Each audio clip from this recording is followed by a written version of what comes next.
Good morning. I will turn first to the hearing team to please elevate the court reporter.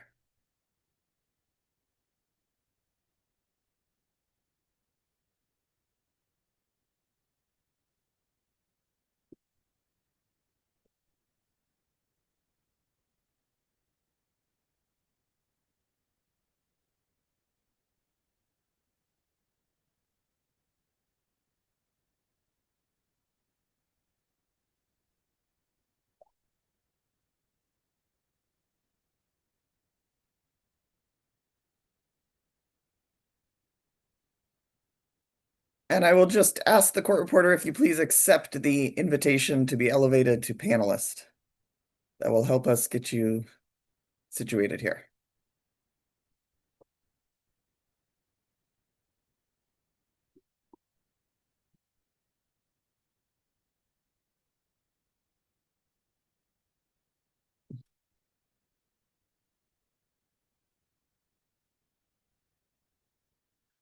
And while we're waiting, oh, no, okay, we'll send it again. If you can please accept the invitation, then we will get you to panelist status, which I think is necessary for you to report. There we go.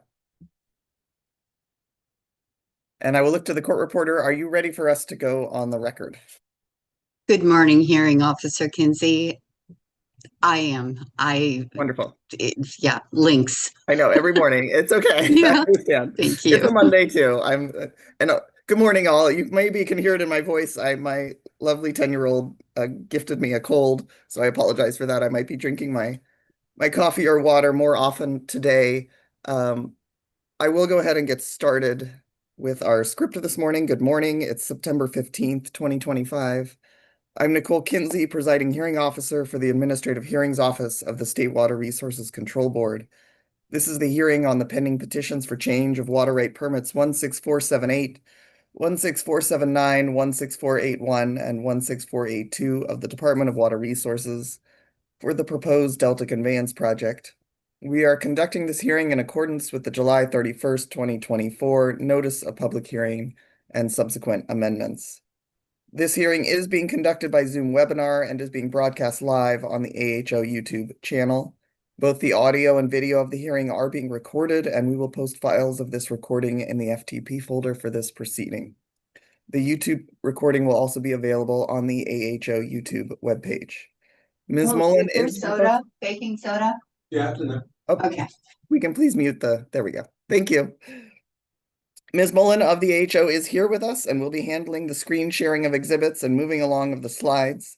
If you are a witness, you may simply ask Ms. Mullen to advance to the next slide when you're ready during your testimony. And attorneys, you may ask Ms. Mullen, of course, directly to bring up a particular exhibit.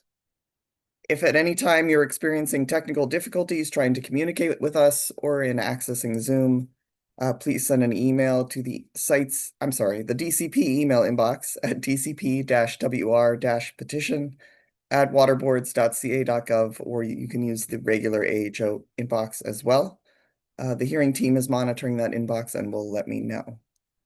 We will take breaks today as usual, and we will have a hard stop today at 5 p.m. Where we left off last week was with Dr. Rosenfield. We were partway through cross-examination by Ms. Morris. I understand that will continue for the rest of our morning and for some of the afternoon, as we anticipate. And then we will turn to Dr. Morgan. Am I getting the name right? Yes, Dr. Morgan, as I understand, and then to North Delta's witnesses. With that orientation and background, are there procedural issues that we need to address at this time before we get back to Dr. Rosenfield?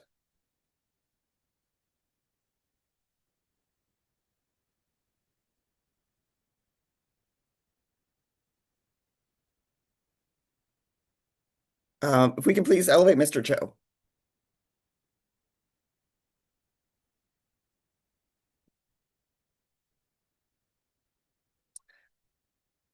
Good morning. Good morning, Ms. Kinsey. Austin Cho for North Delta Water Agency and Reclamation Districts 999, 2060, and 2068. I believe I overheard this at the last hearing day towards the end of the day that you stated that North Delta Water Agency can expect to not start until at least 2 p.m. Is that correct? Correct. We did Okay, make that commitment so that your just wanted witnesses to can do confirm that. other things. Yes, thank you. Thank you very much. Thank you.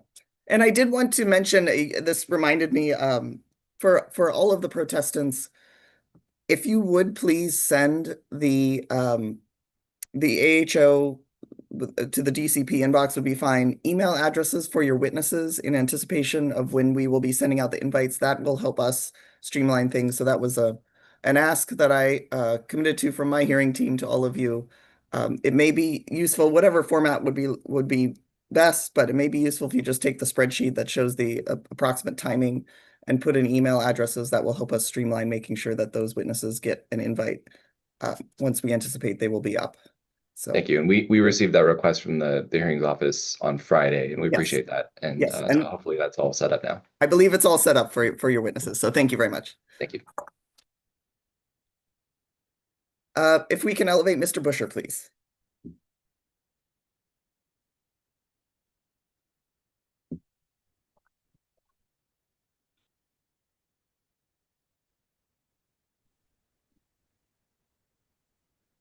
Good Good morning. morning, hearing officer. I don't have procedural issues. I just was Getting getting ready. the next. Yes.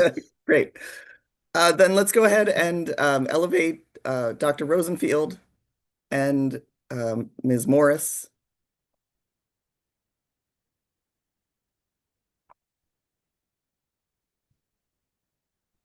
Good morning, Dr. Rosenfield. Good morning. We can hear you. Audio check complete there. And good morning, Ms. Morris. Good morning. And I will look to the rest of the room. Is there anyone else who needs to be elevated or has any other matters we should address before we get started? Could you elevate Miss Carroll as well, please? Absolutely. If we can please elevate Ms. Carroll. Hmm.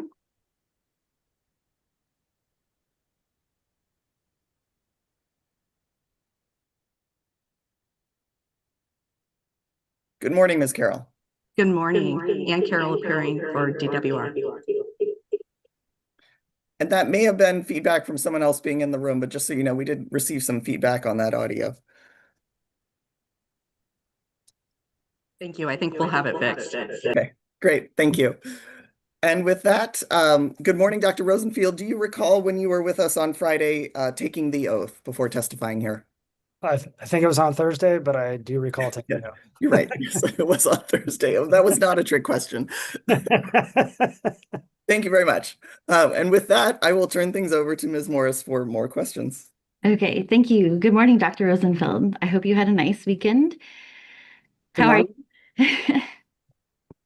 How are you doing? Good. How are you? Good. I also thought we were here on Friday, so I had a similar recollection, but it was Thursday. And I did want to just kind of orient us, given the length of your testimony. Um, would you agree that roughly the first half, maybe through page 40 of your testimony, is focused on existing conditions and not potential impacts from the Delta Conveyance project?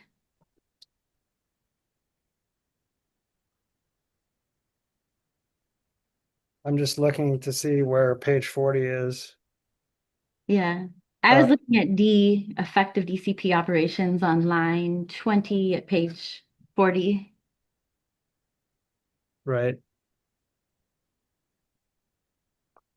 And we could probably, maybe, Miss Mullen, we could just go ahead. I'm sure we're going to be in and out of the testimony. So if it's helpful, we can pull up BK 100, right?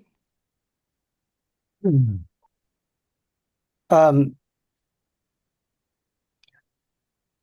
prior to page 40 is where I set the context of how the environment that currently exists, which is reflective of the environment that DCP will begin operations in. And I believe that current context is vital to understanding the impacts of the Delta Tunnel.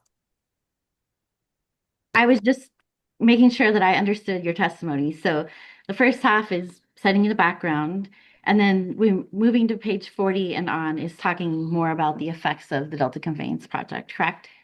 The testimony is set up so that at some point I'm discussing species by species and environment by environment impacts, which have a mix of current status, relevance to fisheries, for instance, threats to those habitats and or species, and then for each of them, the anticipated and examples of the anticipated direct impact of the DCP.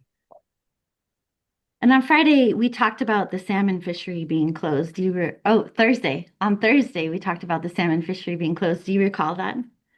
Yes. And if we could turn to page 31 of your testimony, I think in paragraph 61. Great, thank you, Ms. Mullen. And I believe here you're asserting that the fishery was closed in 2023 due to poor egg to fry survival for Sacramento River fall run Chinook salmon in brood year 2020. Is that correct? I have to adjust my screen to see where you're referring to. Can you point me to the lines that you're referring to? It's in paragraph 61. I believe it's looking at line 10 through, 9 through 10. Okay.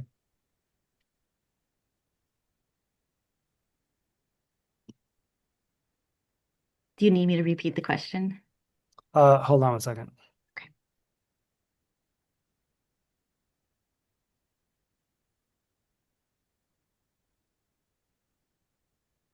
Sure, if you can repeat your question. Sure.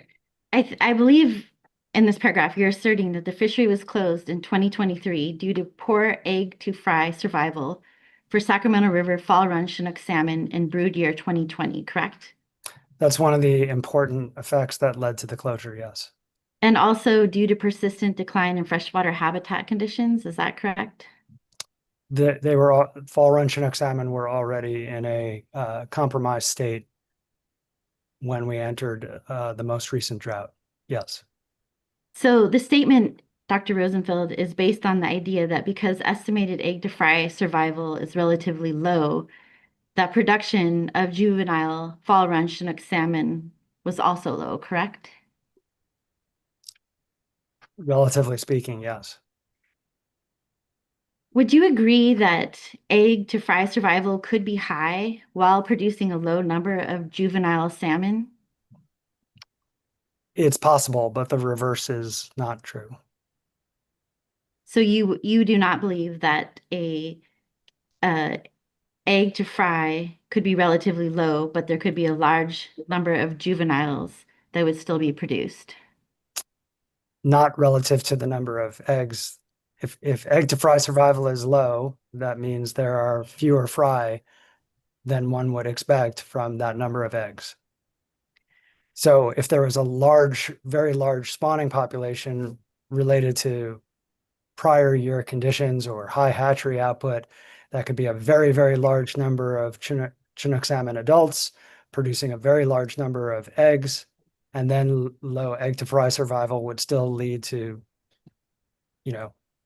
a sizable number of fry. But if egg to fry survival is low, that's an indicator of productivity. Productivity is an indicator of the viability of the population. So repeatedly low egg to fry survival is a indicator of a population that is struggling and needs protection. Would you agree that the actual number of juvenile salmon produced are a more relevant metric than the egg to fry survival? Objection Relevant vague, to what? relevant as to what? Fair enough.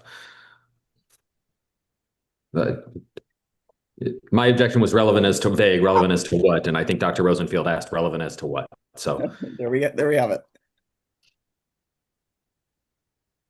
Let me repeat the question. I thought it was clear. Would you agree that the number of juvenile salmon produced are a more relevant metric than egg to fry survival? So objection vague, relevant to what? I think that's fair, Ms. Morris. To the absolute number. The absolute number is the absolute number. Egg to fry survival is an indication, is one indicator of how well the population is doing, as is survival in the post fry stage as the fish migrate downstream. So the absolute number of fish that reach the ocean is the number of fish that are available for catching in a few years. But that's the fishery operates to protect weak stocks. That's a principle of fishery management. And if a stock is struggling, then there will be an effort to protect it.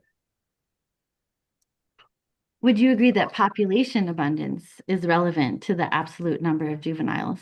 Population abundance is by some definitions, the absolute abundance of juveniles.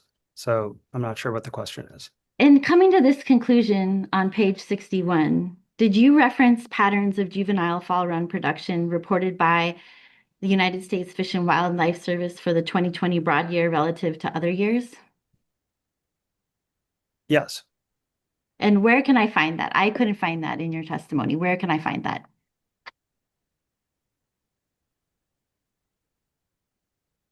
In the exhibit that's cited, U.S. Fish and Wildlife Service. So I'm looking at paragraph 61. You're Yep. talking about BK 222 that you cited, but that was just for the low egg to fry survival, correct? That's So the maybe I citation. misunderstood. Maybe I misunderstood your question. Can you repeat your question? I asked if you looked at the juvenile fall run production for the 2020 broad year relative to other years, as reported by United States Fish and Wildlife Service. When you say production, you mean the total number of fry, not the productivity, the survival rate? Total number of fry. I don't recall whether I looked at that directly. And if we can pull up, Ms. Mullen, what is in the DWR FTP site and is marked as DWR 1125.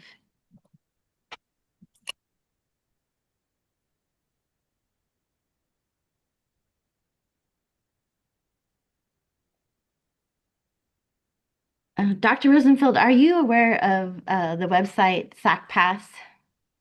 I'm aware of it. Yep. And if we could scroll down to PDF page, sorry, if you want to look at the top of this first page, can you see that this is a printout from the website SACPass? I can't see that on my screen now. If we if we make it larger on the very top left. Yeah. Oh, unclipped fall Chinook environment time. Yeah, this appears to be I mean, it's not formatted the way SACPass is, but I'll take your word for it that it's a printout from a SACPass website. Okay, great. And if we could go to the top of page, the bottom of page 2 onto 3. And if you're aware of this, and maybe you don't need this chart, but I just pulled it up anyways, just in case. Are you aware that roughly 10.5 million juvenile fall run Chinook salmon were estimated by U.S. Fish and Wildlife to have been produced in the 2020 brood year? Am I saying brood right? I always feel like Brood. Okay, thank correct. you. Brood year. So can you repeat your question? Yeah, are you aware that roughly 10.5 million juvenile fall run Chinook salmon were estimated by U.S. Fish and Wildlife to have been produced in the 2020 brood year? I'm not aware of that off the top of my head now. Okay, well, if we go down to the second page here, or the third page, and look at the year, and you see at the top of this table, you might need to see the top of page 2, that this is, if we could go there, Miss Mullen, the top of page 2, so he can see the title of the table. Do you see that this is the migration timing characteristics for juvenile unclipped fall Chinook at Red Bluff Diversion Dam from for brood year 2010 through 2023? I see that the top graph is the timing. Yes. And then the bottom table is the is the information, right? The sample, the brood year. The bottom table looks like it has attributes of timing. Can if Yeah, we go they down both look like they're about the timing and have some information about the total number of fish. Right. And then we probably need to make it a little bigger. So focusing on the year 2020 that we're talking about. Mhm. And do you see on the column, it's the fourth column from it's if you see the blue where it says graph and table, and then go 2 columns to the left, do you see that that number is roughly 10.5 million for the run size? Yeah, so the fishing season that we're talking about, that was the stem of your question, is 2023. And I see that in the years 2023 and earlier, as this decision is being made, the production number is very low, much lower than the 10 million that you cite in 2020. So the decision about fishing season is being made in that context. There was poor survival in 2020. There was poor production and survival in 21 and 22. And that was a factor, one factor, as I said, in the decision to protect the fall run Chinook salmon stock from fishing. And I understand that, but my question was really limited to, do you see in 2020 that the brood size, as defined here, the run size was roughly 10.5 million? I think I answered that.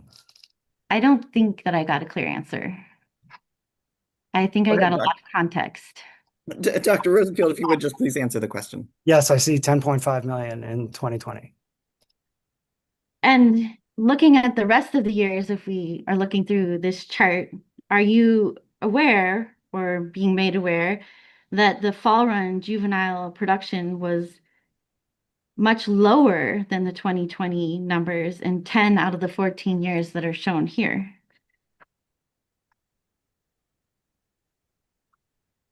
So the production of juveniles, as I described, is related to survival of juveniles from egg to the fry stage, as survival in the egg stage, and production of eggs. So it's not, we're not really seeing all the information here if we just look at the juveniles relative and don't have the information about, like, you can say there's a lot of juveniles. That doesn't mean the population is doing well if it was produced by a large number of adults. So, I mean, if we're going to ask if I can see the numbers on the table, I can see them. They are what they are, but they're not telling the full story. I understand that, but my question was, would you agree that in 10 out of the last 14 years, that those numbers are lower than the 2020 number that we just discussed, the 10.5 million? And Perhaps we can, I'll ask Ms. Mullen, would you please scroll down? I don't think we can see all 14 years. I was going to ask if we could scroll up because Oh. it's presented as a bar chart, I think, Oh, yeah, at the top. at the top. I see. Even better. Yeah. So it's a little easier to, you don't have to do math. So I see 2020 looks lower than some of the years, not as low as other of the years. Well, the table has more years, but that's fine if you want to do it that way. Would you agree that it's possible that the low egg to fry survival was not a major contributing factor to the closure of salmon fisheries in 2023? I don't think it was not, I think it was a factor. Did you consider other possible causes for the closure? I guess I don't understand your question. The fishery was closed. The impact is what I said it was. The impact is relevant to the fishery. The as are the fishery, the production numbers in the years subsequent when this decision was being made. I'm not the one who makes the decision about the fisheries. I'm saying this was a relevant and important factor. But my question was different. So you state in paragraph 61 that there were two reasons as your justification for the closure of the fishery. And that is the low egg to fry survival and the persistent decline in freshwater habitats. We've already established that. So my question is, have you considered that there could be other possible causes for closing the fishery in 2023? I think I said that this was one of the factors. That means there are other factors. Yes, there are other factors. Have you considered that ocean harvest itself may have been a major cause of closing the fishery in 2023?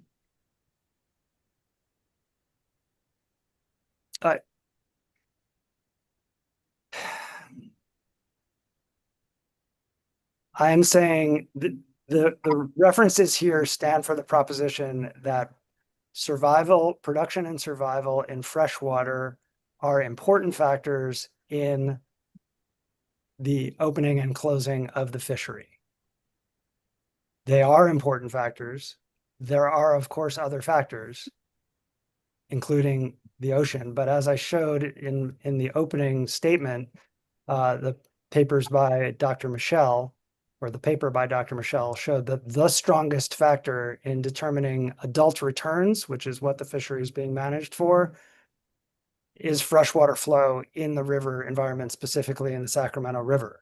So are there other factors? Are there ocean conditions? Are there fisheries? Yes, there are.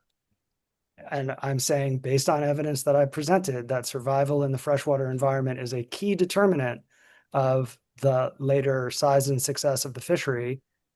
And that's what I said with relevance to the Chinook salmon. My testimony was not about all the factors that affect all of the fisheries. It's So you about didn't, influence of freshwater flow, because that's what the Delta Conveyance Project will affect.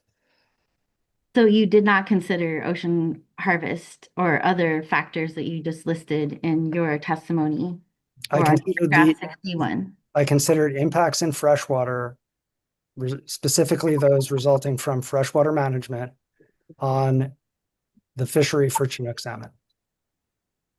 I think in my mind, there were to me. Well, Right. I mean, know. yes, I considered if that. I could finish my question. Okay, thank you. I considered all factors, and as based on the evidence that I am aware of and that I presented in the section you're talking about and earlier, the number of fish in the ocean that are available to catch over the long term is related to freshwater management.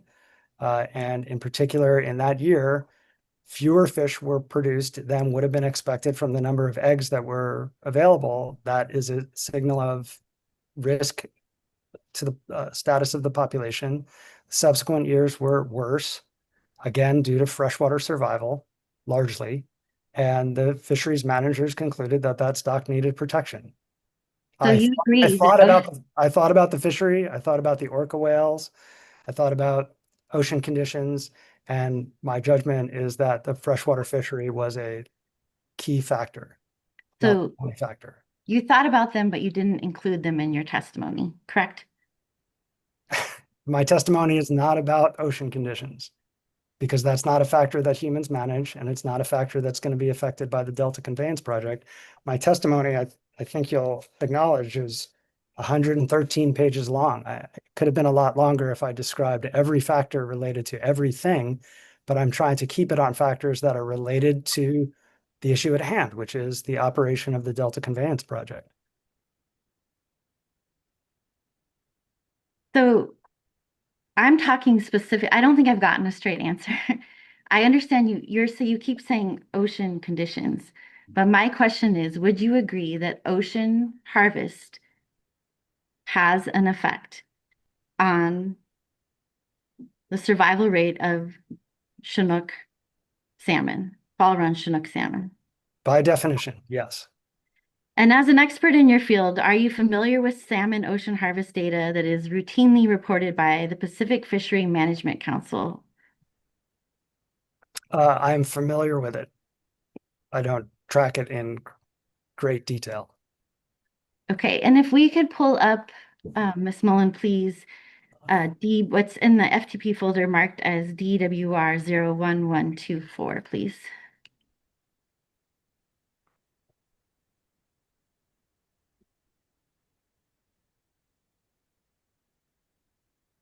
And sorry, we have to keep making it smaller and bigger to see the whole page, but this is the cover page of, I believe, the 2025 preseason report produced by the Pacific Fishery Management Council, correct? That's what it says. Yep. And if we could pull up, please. Well, are you aware that the Pacific Fishery Management Council has a harvest control requiring that a minimum number of adult salmon returning to spawn in the Sacramento Basin be 122,000 fish, and that the ocean harvest must be constrained when this target is not met? I'm not familiar with a specific level. I realize that the Pacific Fisheries Management Council tries to protect all the stocks and focuses on weak stocks in order to set protective levels of the fishery. And if we could look, please, at, I think it is PDF page 32.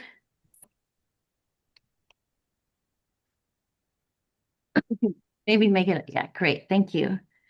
And this table shows from 2011 through 2023, the harvest and abundance indices for Sacramento River Fall Chinook and thousands of fish, correct? I have to familiarize myself with the table. Harvest and abundance indices in thousands of fish. Sacramento River Fall Run, spawning escapement. Mhm.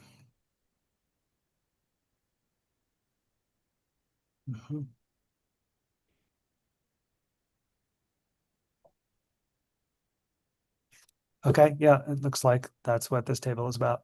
Okay, and on the, let's call it the left side of the columns, it talks about ocean harvest. And on the right side, it talks about spawning escapement, correct? That's correct. And then on the far right, based on those numbers, we get an exploitation rate, correct? Correct. So looking at this table in 2019, do you see that there was an estimated total of 323,000 Sacramento fall run harvested in the ocean fishery? 2019, Correct. the index is 323. Yes. And in that same year, there was 160, well, roughly 164,000 salmon returned to spawn, correct? Correct. Which resulted in a 68% exploitation rate. That's what it says. Yep. Do you have any reason to doubt that this is incorrect? I'm not I haven't read the text within which this table lives. I mean, for instance, they describe this as a spawning index, but also in thousands of fish, and usually indices are unitless numbers. So I have to, would have to look to see that I am actively understanding the table, but that appears to be what the table says. Okay. And do you see in 2020 that there was an estimated total of 200,000 fall run that were harvested in the ocean fishery? 199.5. Yes. And in the same year, there was 138,000 salmon that returned to spawn, correct? That's an index. So 138.1 is the index. Yes. And that's results in a harvest exploitation of 61%. That's what it says. Yes. And in 2021, there was an estimate of 700,000 Sacramento fall run harvested in ocean fishery, correct? 207.4 to be precise. That's what it says. Yep. And in that same year, just 100,000 salmon returned to spawn, correct? 105.6. That's what it says. And an exploitation rate of 67%. Correct. So if the ocean harvest in 2021 had been 175,000 fish instead of 207, Wait, And Which year are you talking about? I'm sorry. I'm talking about in 2021. Okay. If it had been what? I'll repeat the question. Okay. You can tell me if I need to go slower, because I do tend to speak quickly. Um, Assuming that, and I know that you said you couldn't confirm this, but you knew that there were thresholds set by the PFMC, assuming that it's 122,000 fish in order for ocean harvest to, has to be more than 122,000 fish for ocean harvest not to be constrained. So if ocean harvest in 2021 had been 175,000 fish instead of 207, then the PFMC's minimum spawning escapement goal would have been met, correct? Objection, lacks foundation, incomplete hypothetical, calls for speculation. Can you just ask that question more simply, Ms. Morris? It seems like it's just a numbers question, right? If the Go ahead, please. What I was trying to Dr. Rosenfeld acknowledged that he knew that PFMC set targets, but he didn't know that it was 100,000 fish. So I am assuming for this purposes of this example that that is the threshold.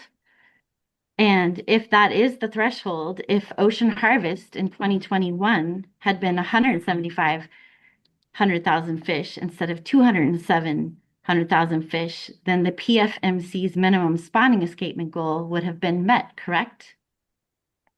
Same objections.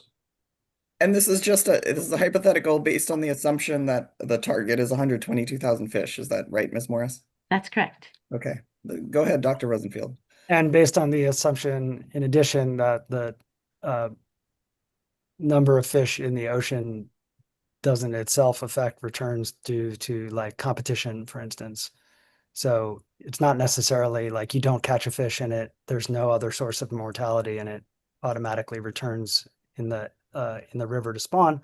But taking the several assumptions of the question, yes, there would have been more fish returning to the river, and it looks likely that given these numbers, it would have exceeded the proposed 122,000 Sacramento River index, if that index is actually thousands of fish.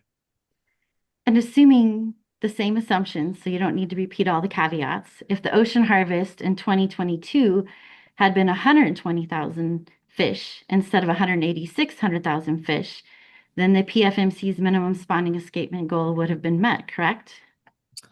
Same objections, but go ahead. Yeah. So 2022, 61.9.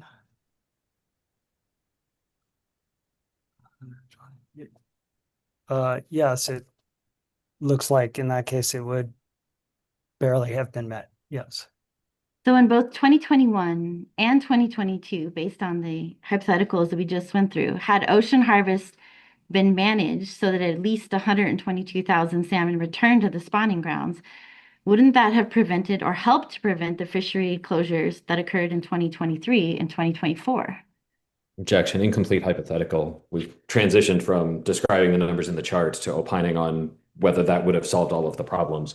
I think that's fair. Understood, Mr. Busher. I think that's fair, Ms. Morris. We had a lot of assumptions there, and now we're transitioning to talking about real life. So I don't think that's a fair jump here, unless we're talking about a hypothetical world where all of the assumptions remain true. Well, I don't think that they are hypotheticals, but I have to assume that because Dr. Rosenfeld cannot confirm it, even though he is in this field and this is a commonly referred to report, that is true. So if we need to ask it in the hypothetical, that hypothetically, if the numbers we just went through are accurate and correct with all the caveats, in 2021 and 2022, had the ocean harvest been managed so that at least 122,000 salmon returned to the spawning grounds, wouldn't that have prevented, and I very specifically said, or helped to prevent fishery closures that occurred in 2023 and 2024? So it's the same objection, right? Transitioning from the hypotheticals as to how many fish may or may not have returned and what the threshold may or may not be, into the specifics about what nymphs or PFMC would have done with respect to the fishery and whether it would have been closed or constrained or differently managed or anything else, like we've So, an incomplete hypothetical. It calls for speculation as to what NIPS would have done or PFMC would have done. understood. Thank you, Mr. Busher. And let's back up. And I'm sorry, maybe it's my cold or what, but you lost me a long time ago, Ms. Morris, on this chart. So if the point is to make a point about this chart other than a hypothetical, I think we need to go back. And I'm sorry about the time. I know you're trying to work this efficiently, but I frankly don't understand the connection between, I don't understand this chart. We've looked at these charts in other proceedings. I found them challenging then too, because I'm looking at these, well, now for the second time, I suppose, but in a way for the first time.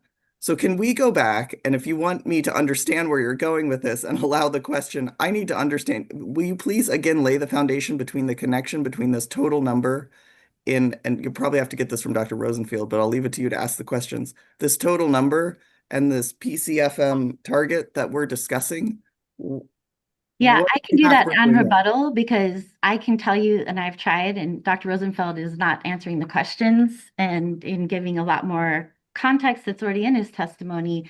So I'm not going to be able to lay a foundation with this witness other than this is information that is produced by PFMC, which shows in this table. And I don't think he's disputed this other than a lack of understanding. So I will move on and Okay, ask a final question, thank which you. I'm sure will be interesting. Do you agree that excess ocean harvest of Sacramento fall run Chinook salmon contributed to the closure of salmon fisheries that began in 2023?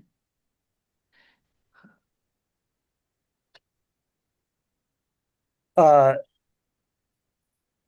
I would say it's a factor. And would you say it's a factor because salmon have a life cycle? I don't understand that question. Well, Dr. Rosenfeld, you testified earlier that the egg survival matters, but also that population abundance matters, correct? It's a life cycle. It's not just Yes. one stage of a fish's life. Right. So I think the numbers that you're showing in this table demonstrate some of the difficulty of predicting the number of fish that are in the ocean as opposed and available for harvest as opposed to in a river. And so if the point here is that the PFMC allowed harvest, maybe too much harvest, and that generated smaller returns of fish, then that happens, and they have corrective measures for doing that, like limiting the fishery in the next season and limiting the fishery in the next season. There's corrective measures for that. But it is a difficult science, which makes it all the more important to protect fish in the freshwater environment, where we have a lot of control over river conditions, temperatures, flows, export levels, through delta survival are all factors that are under human control. And the Pacific Fisheries Management Council is using data looking back and saying, we didn't get good survival. We need to be protective of these fish. And then, there are errors that they make on their end. I'm not saying that they don't, that lead to overharvest. But the factors that, other than the fishery, the factors that we control are in the freshwater environment, and there are a whole lot more fish. You have a lot more leverage in the freshwater environment because there are a lot more eggs and there are a lot more fry than there are once adults get to the ocean. So any change in survival in the freshwater environment has a very large impact on availability of fish in the ocean environment and subsequent returns, as I showed in a paper by Cyril Michel from 2018. So you would agree that more fish taken in the ocean results in less adults coming back to the river to spawn, correct? That's de facto, yes. And you also agree that there is some human control over ocean harvest. Yes, there is. And Dr. Rosenfeld, are you aware of how many diversions are in the Delta? I think at one point I knew that number, but I do not keep track of it. Is it in the thousands? I'm not going to speculate. Do you know if those diversions are all screened? Do they have fish screens on them? Fish screens on smaller diversions. There was a big effort in the CalFed years in the late 1990s and 2000s to screen all of the smaller diversions in the Delta, but also to study the effect of those diversions. And I recall the conclusion of those studies, if I'm not mistaken, as being that there was a lot of money being spent on screening small diversions that likely did not have the a large effect on salmon survival, that it was sort of money that was being spent in the wrong place was the conclusion of that, as I recall. Do you agree with that conclusion? The science was what it was, that there was not a large impact of small fish getting diverted into smaller diversions of the Delta. I mean, I'm sure there are examples, I'm sure it happens, but it does make sense to me, understanding fish swimming behavior, why they would easily avoid a small diversion with a small intake, small velocity of intake relative to the surrounding conditions versus water management operations like gates and very large export pumps and releases from the reservoir that really determine flow rates on a larger, to a larger extent and over a larger area that the fish can't possibly avoid. Are small diversions monitored for take in the Delta? I think some are. It depends on what you mean by small, I guess. Well, you said small. What did you mean by small? What I meant by small is I'm envisioning, a culvert or a small gate. And I don't think that those diversions are monitored, but they were monitored on a regular basis. But I do recall some studies, or at least one study, of the effect of those smaller diversions that I'm envisioning, without coming up with a definition right here on the spot, that not all diversions contribute to mortality or through Delta mortality of migrating salmon or other fish. Okay, so just because you said a lot of things there, and I asked you if you agreed with the study. So I think you are saying yes, you agreed with that study. Yes? It's not a matter of whether I agree with it. I read the study. I considered it to be good science. I don't remember the details of it now. I kind of consider Okay. it a closed issue. So yeah, At many points in your declaration, you described the benefits of river flows to the survival of juvenile salmon in the Delta, correct? correct. And specifically in paragraphs 66, 67, and 89, you reference acoustic tagging studies of juvenile salmon to support this point, correct? You have to go to those pages. Well, in general, if you want to just tell me in general, if you reference acoustic tagging studies. Yes, I referenced acoustic tagging studies. Thank you. And isn't it true that results from acoustic tagging studies of juvenile salmon in the Delta were not broadly published and available before 2010? That's correct. And in paragraphs 83 to 88, you reference results from models like the STARS model, ECO-PTM, and Delta Passage model to support your view that reduced flows caused by the DCP will reduce survival of juvenile salmon, correct? I refer to the studies you mentioned that DWR did for operations of the Delta Conveyance project that showed decreased survival of salmon through the Delta under operations of the Delta Conveyance as compared to a no project condition.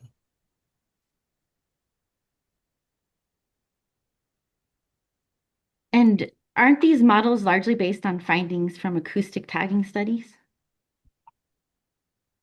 Not all of them, no. The STARS model, I believe, is. The Delta Passage model has existed for a long time. The iOS and OBAN models have also existed for a long time. I'm not sure the degree to which they rely on acoustic tagging. Acoustic tagging being a particular technology that's come into more widespread use recently, as you indicated. But you agree the There are stars. other tracking there are other tracking technologies as well that inform earlier models. Yes, the STARS model, I believe, is based on work by Russ Perry et al., 2018, and subsequent acoustic tagging studies have updated it, and so it's relying on information from acoustically tagged fish. Yes. And you're familiar with the data that's provided by acoustic tagging studies of juvenile salmon in the Delta, correct? What do you mean by familiar with? Well, you cited it in your testimony. You're I, generally familiar with it, correct? I cited the paper. The data are summarized in the paper. If you're asking if I've gone through the data myself, then the answer would be no, but I'm familiar with the study that I cited. Yes. And looking in your paragraphs, if you want to, and you can answer generally 54, 69, and 71, you also identify indirect effects of South Delta exports contributing to reduce survival of juvenile salmon in the Delta, correct? Can we look at those paragraphs, please? So Ms. Mullen, if we can bring up, 54, we'll start there. but we need to go to 28, I'm sorry. Dr. 20. Rosenfield's testimony. Oh, yes, BK. Yes, 100. there we go.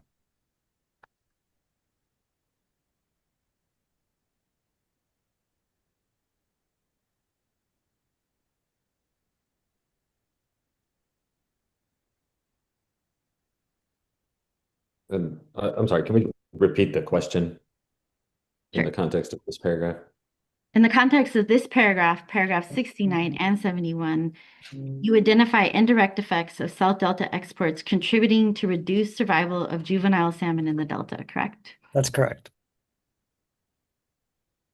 And in paragraph 71, if we want to maybe just go there, please, which I think is page 36.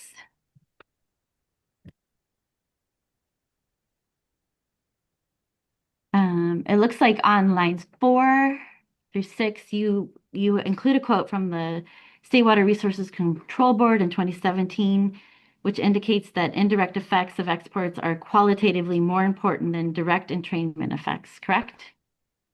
Correct. And do you agree with the State Water Board statement that indirect exports effects have a larger adverse impact on juvenile salmon in the Delta than direct entrainment effects? Yes. Do you have an opinion about the difference in magnitude of impacts between indirect export effects and direct entrainment effects? Oh, that would be a difficult question to answer. Directed entrainment effects are usually tethered to salvage, the number of fish that are caught in the state water project, Central Valley project, salvage facilities adjacent to their large pumping facilities. And then salvage is expanded to account for mortality between the entry to the export infrastructure and the salvage facility, because a lot of fish get eaten or die on the way. So that's a measure of the take, if you will, of salmon in those facilities. But if you catch zero, if you have zero salvage, it doesn't mean there's zero entrainment mortality, direct mortality. It just means you didn't detect them at the far end of the canals that lead to the export pumps. So I would say for salmon, the indirect effects are much larger than the direct effects. 5 times greater, 10 times greater? I'm not going to speculate. Going back to the acoustic tagging study, which you've relied on to support your opinions, don't the acoustic tagging studies you rely on indicate that the indirect effects of the South Delta exports on juvenile salmon survival are not substantial?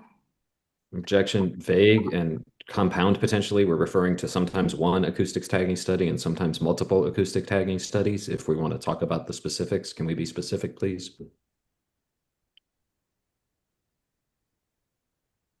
Well, let me ask it. I mean, Dr. Rosenfield, does that distinction make a difference to you? Can we talk about the studies together, or do we need to, in your mind, separate them out because they reach different conclusions? I think for the moment we can consider the two major, two major studies that I referred to in that section of the delta. Well, wait, actually, let me stop. Can you repeat the question? Yes, the acoustic tagging studies you rely on in your testimony indicate that the indirect effects of the South Delta exports on juvenile salmon survival are not substantial, correct? Yeah, there are too many acoustic tagging studies to address that question. Some of them don't occur anywhere near the delta. So, of course, the export facilities would not have an effect on fish that haven't even reached the delta yet. Would you agree that the STARS model, which uses the acoustic tagging studies you cite, indicate that the indirect effects of the South Delta exports on juvenile salmon survival are not substantial? I don't know what those studies in particular found about the effects of exports or non-exports, but I will say that those studies, as you point out, are acoustic tagging studies. Acoustic tagging studies can only be done on fish of a certain size, large size, fish that are likely to be trying to exit the watershed. In other words, they're not rearing in the delta so much as trying to migrate through the deltas, and they're competent swimmers. So it's not that surprising to me that those fish would be less affected by the direct effects of exports than, say, smaller fish, which are not studied by smaller salmon, which are not studied by acoustic tagging methodologies. Would you agree that acoustic tagging study results to date and the models that are based on those data that we just discussed suggest that indirect effects of exports on juvenile salmon may not be as important as you suggest and have assumed in your testimony? I think the acoustic tagging studies are studying a particular subset of salmon that are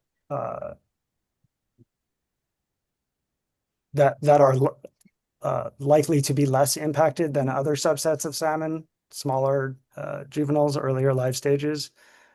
Those earlier life stages, I would imagine, would be more susceptible to the impacts of exports. So the statement from the water board that I quoted, that more important than direct entrainment effects, however, may be the indirect effects caused by export operations, increasing the amount of time salmon spend in channelized habitats where predation is high, is referring to the whole spectrum of Chinook salmon that live in the delta, not just the ones that are of a size that can be studied with acoustic tagging. So I don't think that there's a direct relevance or direct comparison to be made between those findings.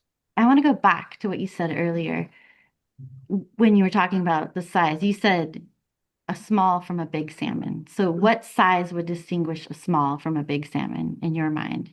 Well, there are salmon life stages that are described. There's the egg, and then the next stage out is the larvae, and then the next stage from that is fry. Fry begin to migrate downstream. Some of them migrate into the delta. They are small, like smaller than the size of your pinky. Then they turn into par, which are maybe the size of your pinky. And then they turn into smolt, which are maybe the size of your hand. So if that gives a rough sense of the size of the fish, and again, different people will draw that distinction and that size distinction in different places because those life stages refer to physiological changes in addition to size. So going back to my question, when you say small, you mean pinky or smaller, Well, and large, you mean smolt hand size. Maybe not my hand size, but yeah, in the context of your question, small means too small to shove an acoustic tag down its throat. so you imagine that smaller fish, as you've described them, would be more susceptible to indirect effects, correct? That's what you're saying? Yes. And did you cite any studies or provide that information in your testimony? Well, we started with the state water board's quote, which was based on studies that they cited, that they referenced, which are earlier studies relying on pit tags. So I'm aware of those studies. I didn't cite them. They're older, and I thought the summary by the water board would be sufficient. I can go and dig those papers out too. But in general, I'm relying on my knowledge and experience as a fish biologist that small fish are more susceptible to modifications, almost all modifications of their environment than larger fish that are more competent swimmers, have more body mass, and can withstand environmental perturbations better than small fish. And what pit tag studies from the Delta are you recalling to support your opinion? You're asking me to recall names, and I'm going to offend some of my colleagues by not having recall on their names right now in this I'm moment. sorry, that was not my intent to offend your um, um, I mean, Marty Jelson's name comes up. Those are studies from the 1980s. Um, if you give me a minute, I can come back to this when the name pops into my mind. And but for purposes of your testimony here and what you've provided in writing or cited to, and for small fish, you're saying that that statement by the Water Board in 2017 is related to small fish, correct? Small I'm saying the salmon, statement in 2017 is related to fish of all sizes. all sizes. Got it. Thank you. And I think we should move on. All the fish sizes are making my head hurt. I think I want to look at BK 180, which is something you cited. If we could, Miss Mullen, sorry we're going to be moving around a bit.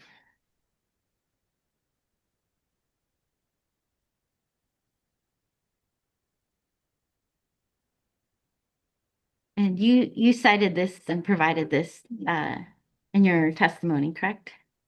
Correct. Um,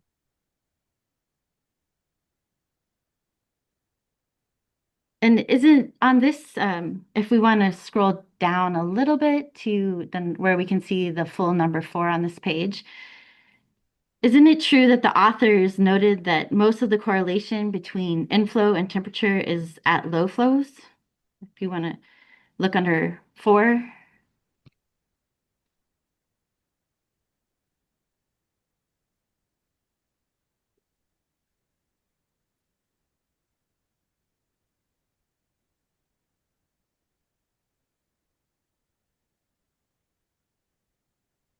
Yes. And if we could look at figure 8 of this report, which I apologize, I'm trying to find the PDF page. And I thought I had it. It's report page 11, so hopefully it correlates. It might not. Yes. I got lucky for once. And looking at this figure, is this figure meant to, can you describe what this figure is meant to show? On this, and I want to focus, sorry, your attention to the Sacramento River on the left-hand side of the left panels.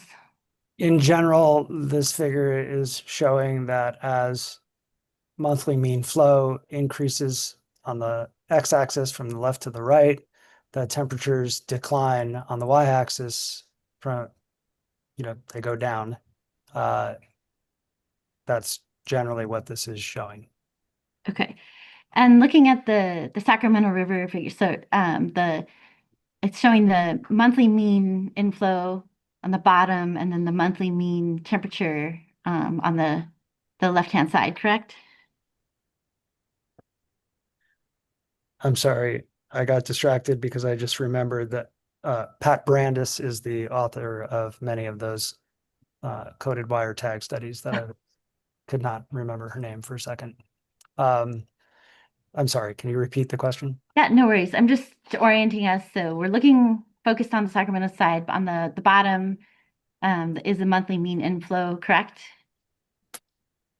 The x-axis is the monthly mean inflow. And the y-axis is the monthly mean temperature. Correct.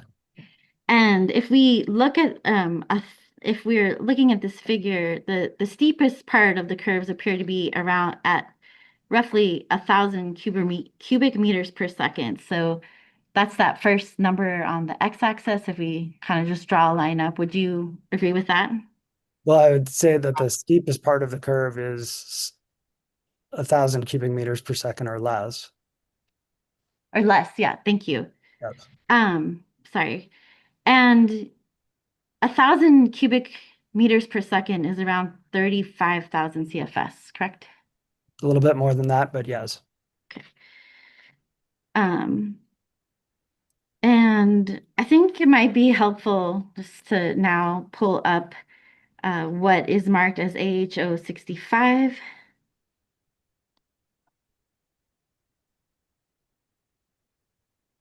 Which is the incidental take permit. But we'll look at the front page and let you confirm that. Would you agree that this is the incidental take permit for construction and operation of the Delta Conveyance project? Yes.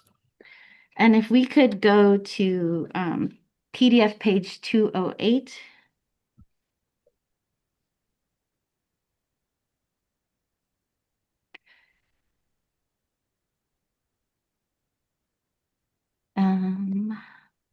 We want to scroll down to trying to orient myself. This is not, I'm looking for the bullet that says December to May. I think it might be above. There we are. Yes. And this is just for your reference. If you don't need it to answer the question, that's fine. If the Sacramento River flow was below 20,000, is it your understanding there would be no diversions from the North Delta intakes from March 1st through May 31st? That's not what it says here. You're right, it doesn't. So we need to go to uh hold on. I have it.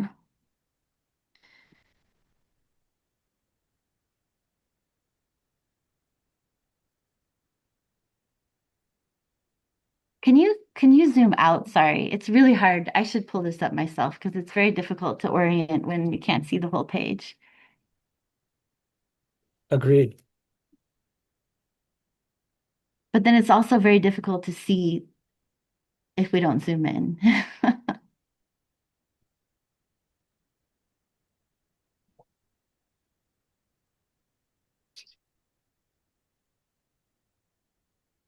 Miss Morris, how about Yeah, this idea, which is yeah. I think it would be I wanted to give a heads up. I think it might be a good time for a 5 minute break, but also related to that, I need to take a break in the hearing from 11 to 11:30, and I'm sorry that just recently came up. I am planning to we will do a very efficient lunch break, so I'm giving you all notice. You may want to plan for lunch. That lunch I think will be just 30 to 45 minutes to keep us moving. We will have a break from 11 to 11:30. And then let's go ahead and take a 5 minute break now, and then we can, Great. yeah. Thank you. Thanks.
All right, it is 10:17. Welcome back. I will look to our court reporter. Are you ready for us to go back on the record? I am. Thank you. Wonderful, thank you. And we Hearing have, Officer Kinsey, I yes, was wondering if maybe we could take lunch at 11 to 11:45. That way you could do your meeting and have time for lunch, or 12 so that we have continuity. we could do an early lunch. Um, I would not be opposed to that. If there are others who, I mean, it's Mr. Busher, Dr. Rosenfield, and you who are on camera and can't eat lunch behind the scenes. So um, Yeah. I will ask that. Mr. Busher, do you have any objection to that approach? Let's see where we are in 45 minutes or 40 minutes and All go right, from there. let's go from there. I That's can fair. tell you I'm not going to be done. I know that. No, I appreciate that. Let's see where we are. All right, we'll wait a little bit longer. With that, I will turn back to you, Ms. Morris. Okay. And if we could go back to the ITP, I think we need to go to the top of page 205 so that we can see everything. I think that will solve our issue. So sorry, the bottom of 205, top of 206. Okay. Right. That works, I think. So let me re-ask my question. And just orienting you, do you see, and when it's tidally dominated is defined by a 25-hour running average of Sacramento River flow below 20,000 CFS near Hood. Do you see that? Yes. And that the following conditions apply. And if we scroll down to the last bullet, would you agree that if the Sacramento River flow was below 20,000, that there would be no diversions from the North Delta intakes between March 1st and May 31st? Yeah, I see that. And the bullet above, in any case, it can't exceed 6% of flow diverted, correct? Yes, that's what it says. And if the flows are greater than 20,000 CFS, and honestly, I feel like maybe we should scroll down to the, so we can see where it begins. I think the transitional, and if we could just keep going, that way you, Dr. Rosenfeld, you and I can see it. You see that when the 24-hour running average in the Sacramento River is maintained above 20,000, but less than 35,000. Do you see that? Yes. Okay, so that's the time frame in which I'm asking. Those are considered, those flows are regarded as traditional or transitional in the ITP, correct? I'm not familiar with the term transitional. Okay, but you can read, right? And it says that when 24-hour running average is maintained above 20,000 and less than 30,000, the Sacramento River near Hood is transitional. Yeah, I see that. Okay. And in that case, there can be no more than 3% of flow diverted from March 1st through May 31st, correct? Correct. And at any rate, in any case, there can be no more than 10,000 or 10% of flow to be diverted, correct? 6 to 10% of the 25-hour running average. Yes. And these criteria apply to the month of, are you aware that these criteria apply to the month of June unless 95% of winter run and spring run have left the Delta and the water temperature is greater than 22.2 Celsius at Prisoner's Point? I don't think it's and. Jackson Life Foundation. Okay, we can go. It's fine. I'm trying to move this along. If we could go to PDF page 213. Thank you. And then I'm looking at this section. If we could scroll down under 11.111.6, where it says salmon presence off ramp. Do you see that? I see where it shifts from 11.111.2 to 11.11.2 from 11.111 when the following criteria have been met after June 1. 95% of the winter run Chinook salmon and spring run Chinook salmon have exited. And daily mean water temperature is 22.2 Celsius or greater for 7 days. And for your purposes of your testimony, you did not conduct a quantitative analysis on the Delta Conveyance project's operational effects on water temperature, correct? I did not conduct an analysis, and neither, well, I guess DWR did, but I didn't find it compelling. So no, I did not. Thank you. I'm just gonna look at paragraph 80 of your testimony. I'm gonna come back to this, or I assume that I'll have to come back to this. So do you have your testimony? Did you have a copy, or should I ask Miss Mullen to pull it up? I have a copy. Okay, so I'm looking at paragraph 80, which I believe is on PDF page 40. 80.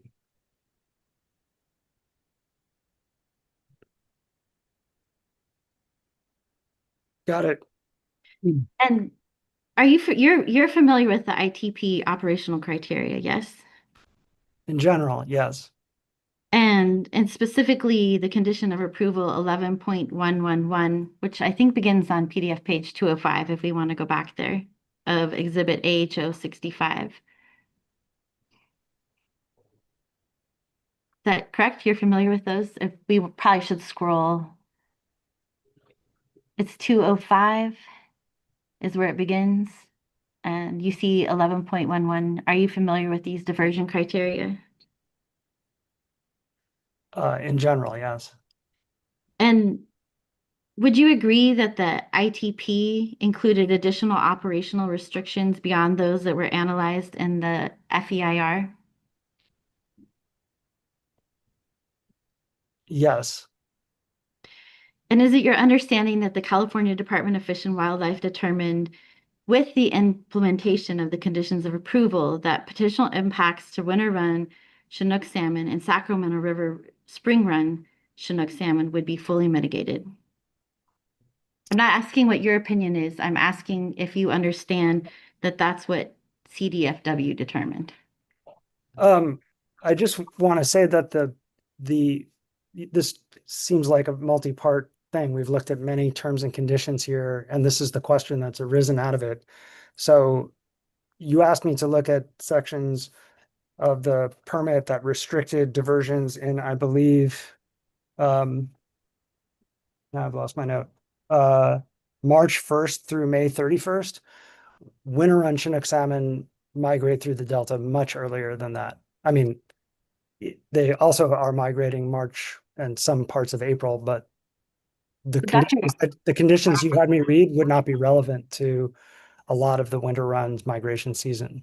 Well, Dr. Rosenfeld, the reason I was asking about those questions was in regards to temperature and your opinions in temperature. And now I was specifically asking in general about I didn't all get the that question, conditions though. of approval. Okay, I was confused because you didn't ask me a question after showing me those terms, so I didn't know we were still talking about temperature. No, I'm not talking about temperature anymore. The question, All right. I've moved on. I'm sorry, I don't always say I'm moving on. I have a list of questions I'm going through. Some of them are which to understand your testimony, and others are which to understand the basis of them. And I have moved on, and I'm asking specifically, generally overall, about you make a statement in 80, and my questions about impacts, and my questions were about different conditions of approval. So I'll repeat my question again. Is it your understanding, and I'm not asking if it's your opinion or you agree with it, that CDFW determined that the implementation of all the conditions of approval, that potential impacts to winter run Chinook salmon and Sacramento River spring run salmon would be fully mitigated? Object to the extent it calls for a legal conclusion. Noted. Go ahead, Dr. Rosenfield. I'm aware that CDFW issued an ITP that is good for 2 years, 1 year of partial operations, 1 year of full operations. And with those conditions that you described in the ITP, they concluded that for that time frame, impacts would be fully mitigated. And there are a whole lot of studies that need to be done between now and the revision of or the termination of the ITP that would are needed to inform operations after that first year. Okay, and you said 2 years, correct? Partial operations for 1 year, full operations for 1 year.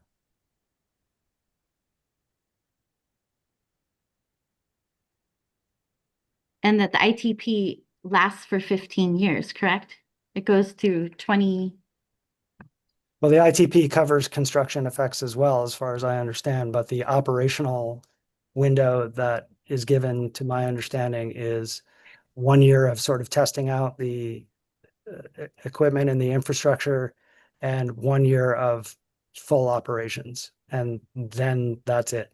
That's what this does. And those operations are in 2045, correct? The 1 year that you specified? I don't know when they'll be, but the permit terminates, I believe, in 2045. So it's 2045 or 1 year of full operations, whichever comes first is how I would read it. And I've already asked you questions about your understanding about whether CDFW would issue a less protective ITP in 2045, so we don't need to revisit that. But looking at paragraph 84 of your testimony, just orienting you to line 7 through 11, where you begin, it's worth noting, I'd like to ask you some questions. Can we put that on the screen instead of the ITP? Sure. Thank you. Page 42, I think, 42, line 7. I wanted to ask you some questions about the range that you cite of 15 to 34%, and you cite back to DWR 803. So I'd like to pull up DWR 803, please.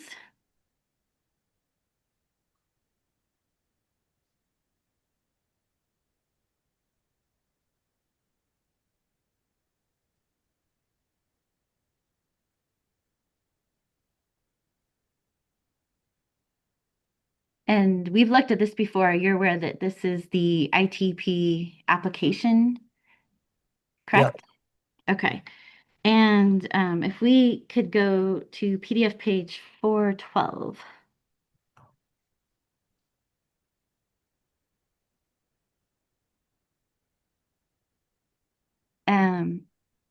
And then maybe we could zoom out just for context to see the bottom of this page number.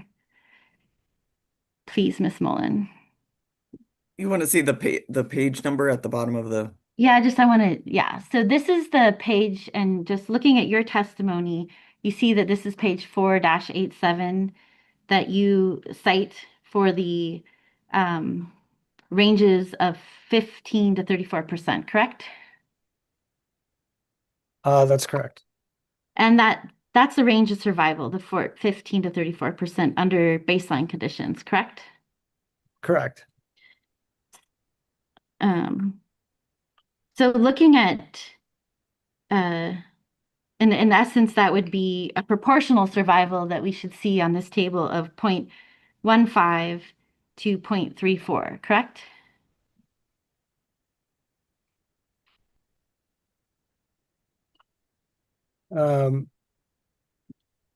Yeah, but that's not what these tables are about. So I may have miscited the page number or the table number.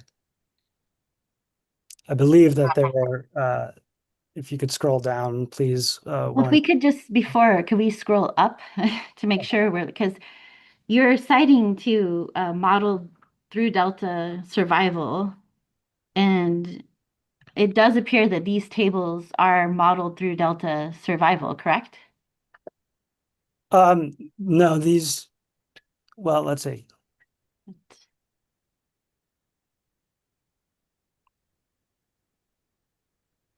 Let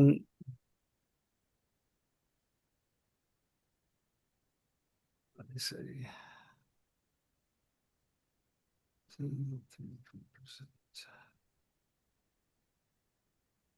3%. Oh, I see.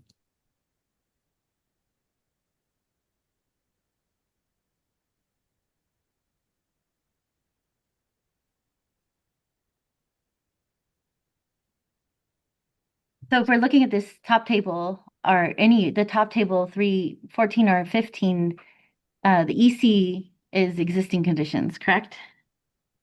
That's my understanding. Yeah. And I see that the lowest existing condition appears to be 0.26 in September on the top table. Do you see that on the far left bottom in a critically dry year? And I'm sorry, Ms. Morris, I know this is difficult, but Yeah. Ms. Nolan, can we zoom in? Thank you. Maybe one more. There we go. Perfect. Yeah, it's possible that it's possible that I referenced the wrong page number.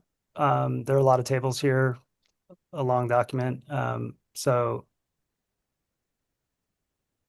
I'd have to look and see. I'm thinking there's another table that I was citing instead of or another analysis that DWR did instead of the STARS model.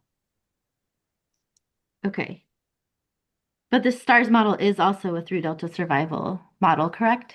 Correct, for smolt size fish that can carry an acoustic tag, yes. And the results are negative. They're, oh, wait.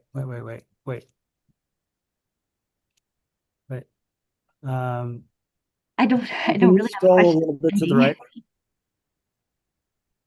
Ms. Mullen, can you scroll to the right, please?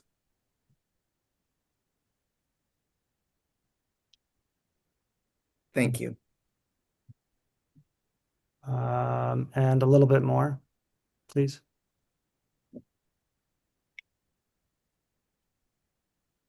Yeah, I'd have to go back and look to make sure that I think that I was intended to reference a different page with a different analysis.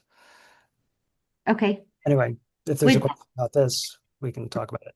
Okay, well, let's do that then. So we already had established, I think, looking at for existing conditions, trying to find the range, that it was 0.26 in September on the far left.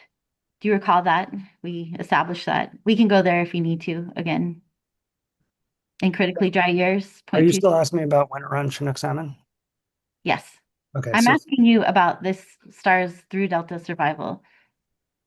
yep, And then if we scroll over, the highest range appears to be in February for EC can you, conditions at the top.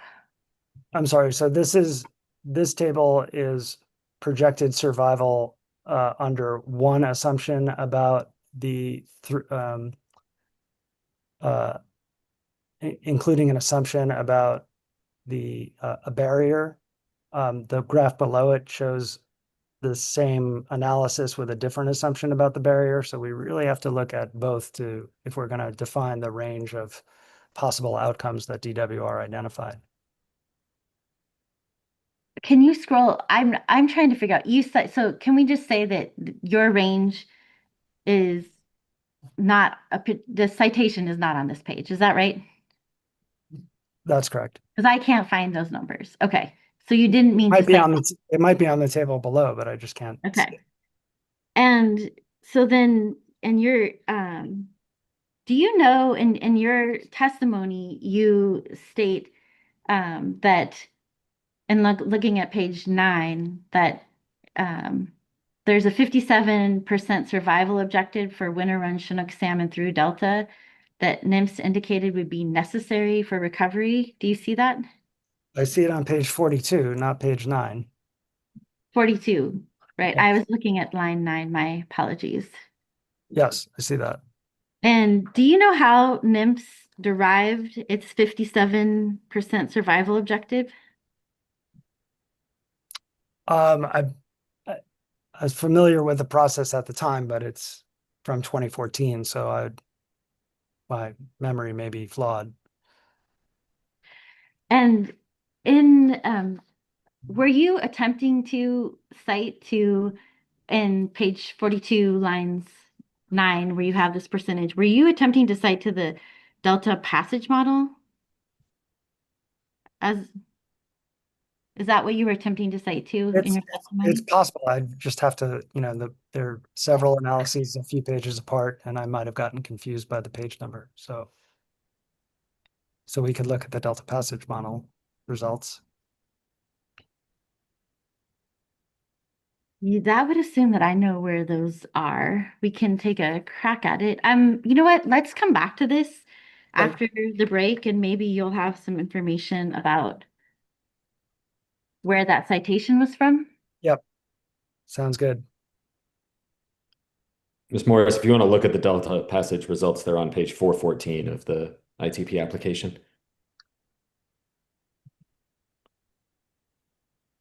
If we can pull up AHO 46. I mean, AHO 64. I just reverted the numbers in my head. Or is it 65? It's 65. But I don't think, did you say it was it should be in The application of the document you were just application. looking It's 803. Sorry. Yeah. Third time's a charm. And then, sorry, just to orient, because I probably confused everyone. What page did you say it was on? 414 of the PDF, 2 pages after what we were just looking at.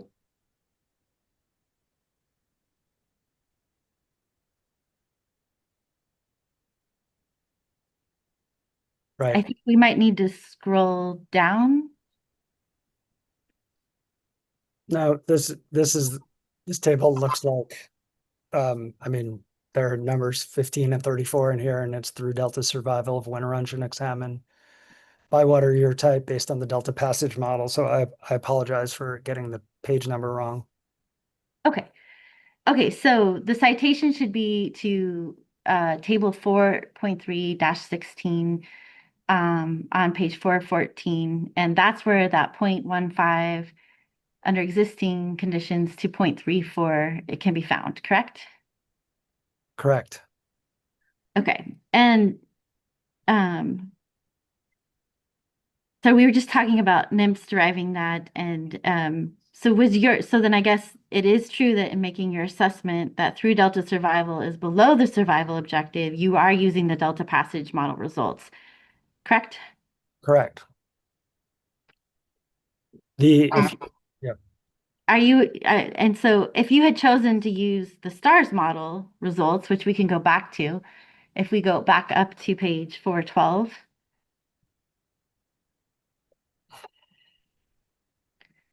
that would have changed your conclusions for the months of December and April, correct? No, Well, in December and April, the results are above 0.57, correct? as I explained before, the STARS model refers to survival of a particular life history stage that is the biggest juveniles that are about to outmigrate. So these fish have already survived, indicating that they're pretty good at surviving, and they're less susceptible to any kind of modification in the environment than fry fish. You asked me before what NIMS based its survival estimate on. It almost certainly was not the STARS model, because that paper that I referenced from NIMS came out in 2014, which predates the study that the STARS model is based on. So they were not talking about acoustically tagged fish only and having a 57% survival rate. They were talking about overall survival, which is why I referenced the delta passage model, which is also about overall survival. So is it your testimony that the delta passage model doesn't include acoustic studies? It's it's my testimony that the delta passage model is a model based on survival of Chinook salmon, all life stages that the data were gathered for, which would include large fish and include small fish, and that based on that analysis, DWR concluded 15 to 34% survival under the project. And that number is less than NIMF's guidance target, which was also reflects total survival, not acoustically tagged fish. Not But the survival. my question was very specific. Is your testimony that the Delta passage model does not include acoustic studies? I don't know if they've updated that model. They may have updated the model to account for the results of acoustically tagged fish and, you know, proportionally adjusted their model to reflect the newest results. I just haven't looked back at the Delta Passage model. I do know that DWR presented it as evidence of the impacts of this project in its document. So I think there's not disagreement about whether it's a model that's worthy of consideration. But you agree that there are at least 3 models that are analyzed, and one is the STARS model and one is the Delta Passage model, correct? Correct. And they're studying different things and they're different models. And there's a saying that all models are wrong and some models are useful. And this is an exercise where we have multiple models so we can see where they differ, how they differ, whether they differ, and learn something from that. And what we're learning from each of the 3 through Delta survival models is that survival is generally low under existing conditions, and it will get worse under the Delta conveyance project operations. That was the point of the analysis that DWR did, and it's the point of my testimony. And is it your testimony that the Delta Passage model includes smolts, which we just determined were larger fish based on your definition about the size of a hand? My recollection of the Delta Passage model, having read its documentation the last time DWR proposed a Delta tunnel, was that Delta Passage model was an analysis of all size classes, or that it didn't distinguish the size classes. It was, I think, based on pit tags or other tagging methods. And I understand this is not your opinion, but if you did use the STARS model, your statement about the conclusions in December and April would be different, correct? I wouldn't use the STARS model to compare to the estimate of survival that NIMS determined was supported recovery of winter run Chinook salmon. I wouldn't use the STARS model. It's like studying the varsity football squad and using that as an indicator of general fitness of the high school population. Like it's studying a particular group of fish and their survival through the Delta. And that survival is reduced by the proposed project. There are other Chinook salmon living in the Delta, rearing in the Delta, that experience Delta conditions for longer and are more affected by Delta conditions than migrating smolt of the size that can be acoustically tagged. And Delta Passage model, my understanding, refers to those fish as well. Dr. So Rosenfeld, I wouldn't compare the model to the use the wrong data to make a comparison with a standard that's not referring to that group of fish. I appreciate that's your characterization. Regardless of the model, do either of the modeling results for STARS or the Delta Passage model account for mitigation measures required by the DCP ITP? I don't believe that they do, because those mitigations can't be modeled within the context of, I mean, they can't be modeled within the context of those models. And apparently their effect can't be modeled at all because DWR didn't provide an analysis of how effective they expected those real-time management mitigations to be. And orienting you back to your testimony, BK 100, I believe page 42, and the footnote 86. Sorry, footnote 20 at the bottom of paragraph 86. I have a question about the iOS and Oban and winter run Chinook salmon life cycle models that you cite here. Yes. In your opinion, which of those three life cycle models would you consider to be best available science? I would consider the best available science isn't a single model or a single paper. Best available science is the suite of legitimate, recent, well-regarded models and scientific papers. I mean, models in particular are supposed to represent science. And again, all models are wrong. Some models are useful. So when we get to the modeling stage, we're talking about how to represent science that's always incomplete. More models that are legitimate are better than just relying on one model. And I think that that is what DWR is saying it concluded in deciding what to present about the impacts of winter run Chinook salmon. And what model, if you have an opinion different than what you just stated, I'm not saying best available science, but what is, in your opinion, the best model of those three? The winter run Chinook salmon life cycle model is new and reflects a lot of effort by a lot of very intelligent people. But because it's new, we don't yet know exactly how it behaves or why, when a model, as I indicated, when a model kicks out a result, we don't just say that's what's going to happen. We say, why did the model say that? What is influencing the model to believe this result or that result? So it's new. As a community, we're less familiar with its behavior in terms of as a predictive tool. The other two models, IOS and OBAN, have been used repeatedly by DWR over the years. So on the whole, we're sort of more familiar with their strengths and their weaknesses. Are you aware that California Department of Fish and Wildlife considers the winter run life cycle model to be the best available model? Jackson Lax Foundation. Okay, please can you pull up DWR 01123?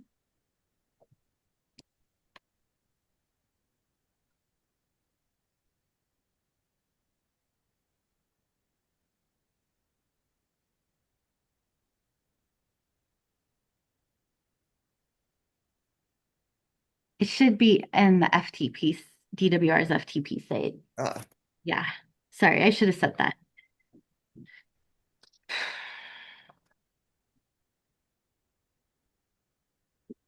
And while we're pulling that up, the winter run life cycle model was used in the California water effects analysis, correct? I don't recall that. Okay. Ms. Morris, did you say 1123? 1123, yes. We're having trouble locating it. Oh, I thought I uploaded it this morning, but I might have missed it. We can do it right now. Sure.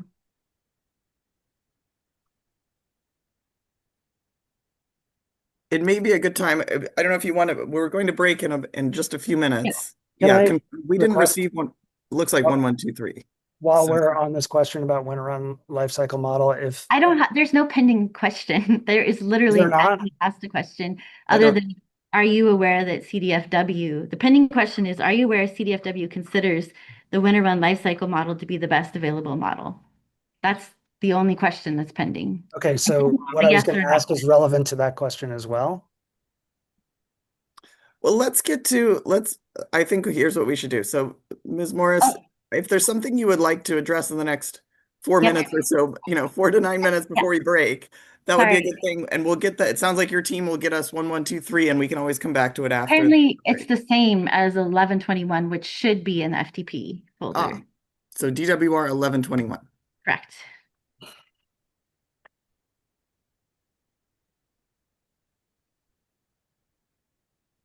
And if we can, are you aware that this is the effects analysis from the site's reservoir project operations, Dr. Rosenfeld? That's what it says. Surprising. We're back in sites reservoir. Yeah, and if you could please go to PDF 345.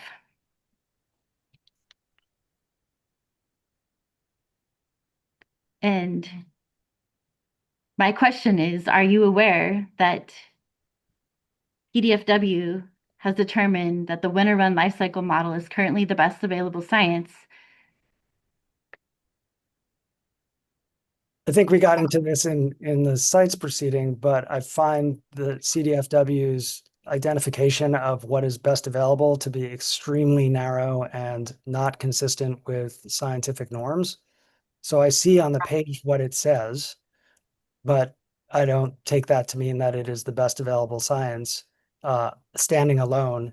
And in fact, neither does DWR, which is the part of the footnote that was not shown on the screen before. DWR explains why they represent that winter run Chinook salmon will decline under the project, not increase. And they explain their use of these different models. So you agree that DWR considered the weight of evidence from different models in formulating its conclusion of a potential significant impact in the FEIR, correct? If we could go to page 43 of my testimony, I think that will answer that question. Well, I'd like you to answer it for me orally for the record, please. Okay, so I'll Well, read the Dr. testimony Rosenfield, I have if you, right here. well, and Dr. Rosenfield, I'm sorry, you're looking at in your testimony, so I can orient myself. You're looking at page 43, the remainder of footnote 20. Correct. Okay, thank you.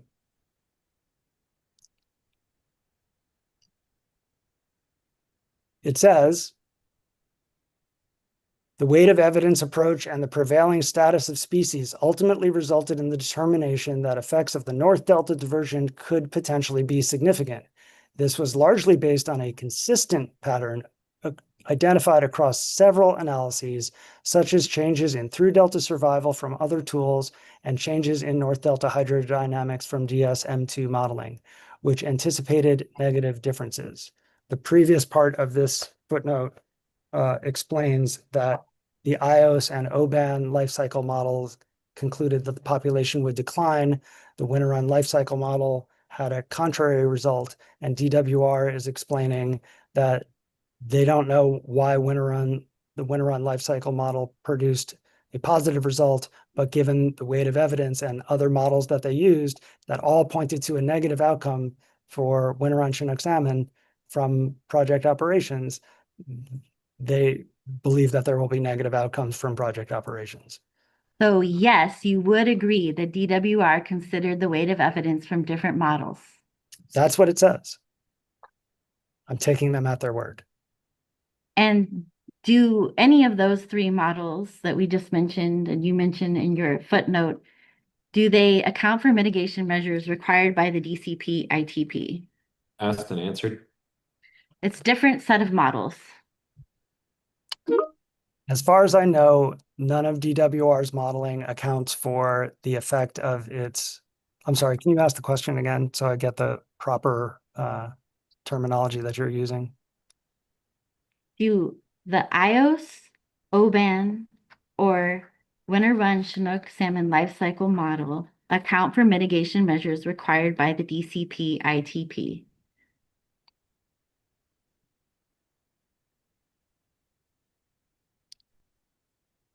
I have to retract for a second. I believe that it was the iOS model that studied the impact of the was used to study the impact of Delta screens under the North Delta screening technology under two different assumptions about predation.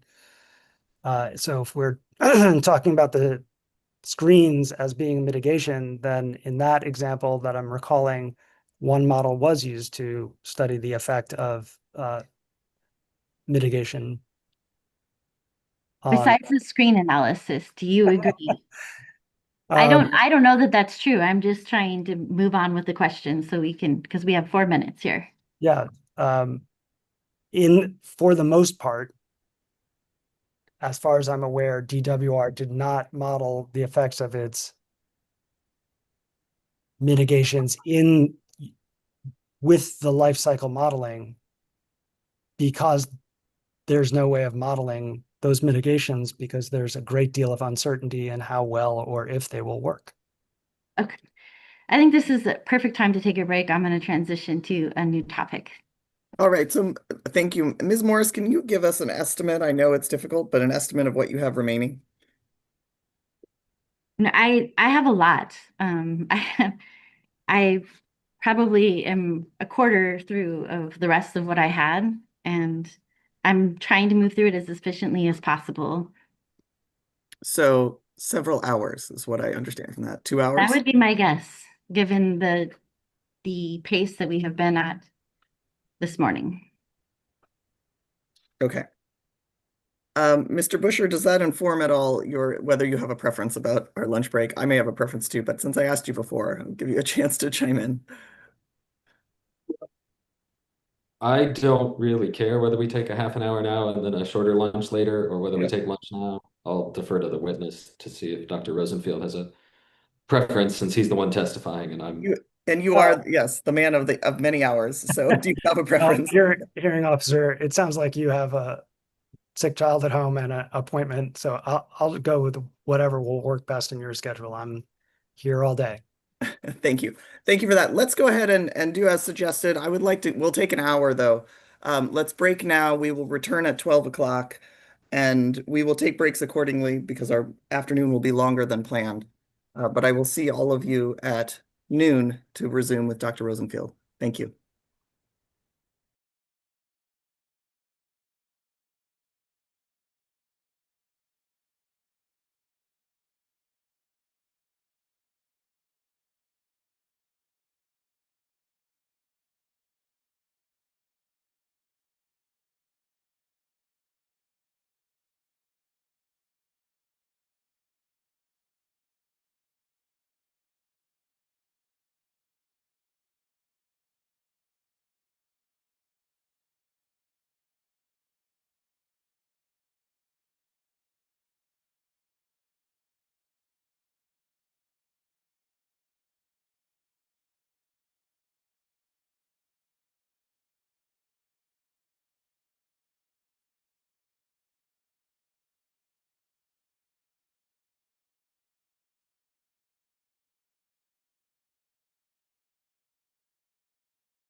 Welcome back. It is 12:02. I will look first to our court reporter. Are you ready for us to go back on the record?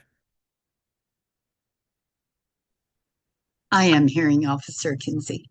Wonderful. Thank you very much. And we have our relevant folks here on camera. So with that, I will go directly to turn things back over to you, Ms. Morris. Thank you. And good afternoon, Dr. Rosenfeld. Good afternoon. If Ms. Mullen, if we could please pull up BK 100 at page 45. I have some questions for you on your table 1, Dr. Rosenfeld, once we get it up.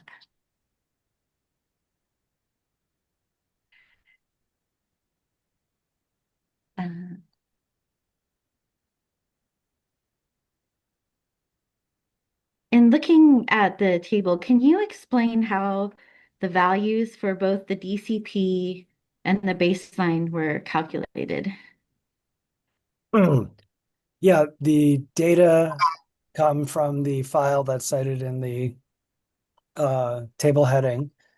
And my colleague analyzed whether average flows were greater than or less than the numbers indicated in the second column during the season indicated in the third column, and for how many years that was true.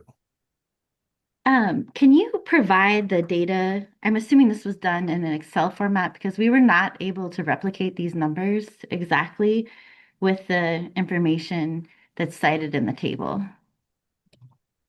I can provide the table, yes. Okay, great. And so with that general understanding of how these were calculated, I want to look at the protective flow. And is the protective flow in column 2 applied the same way for each of the rows, or is it different? Can you explain your question?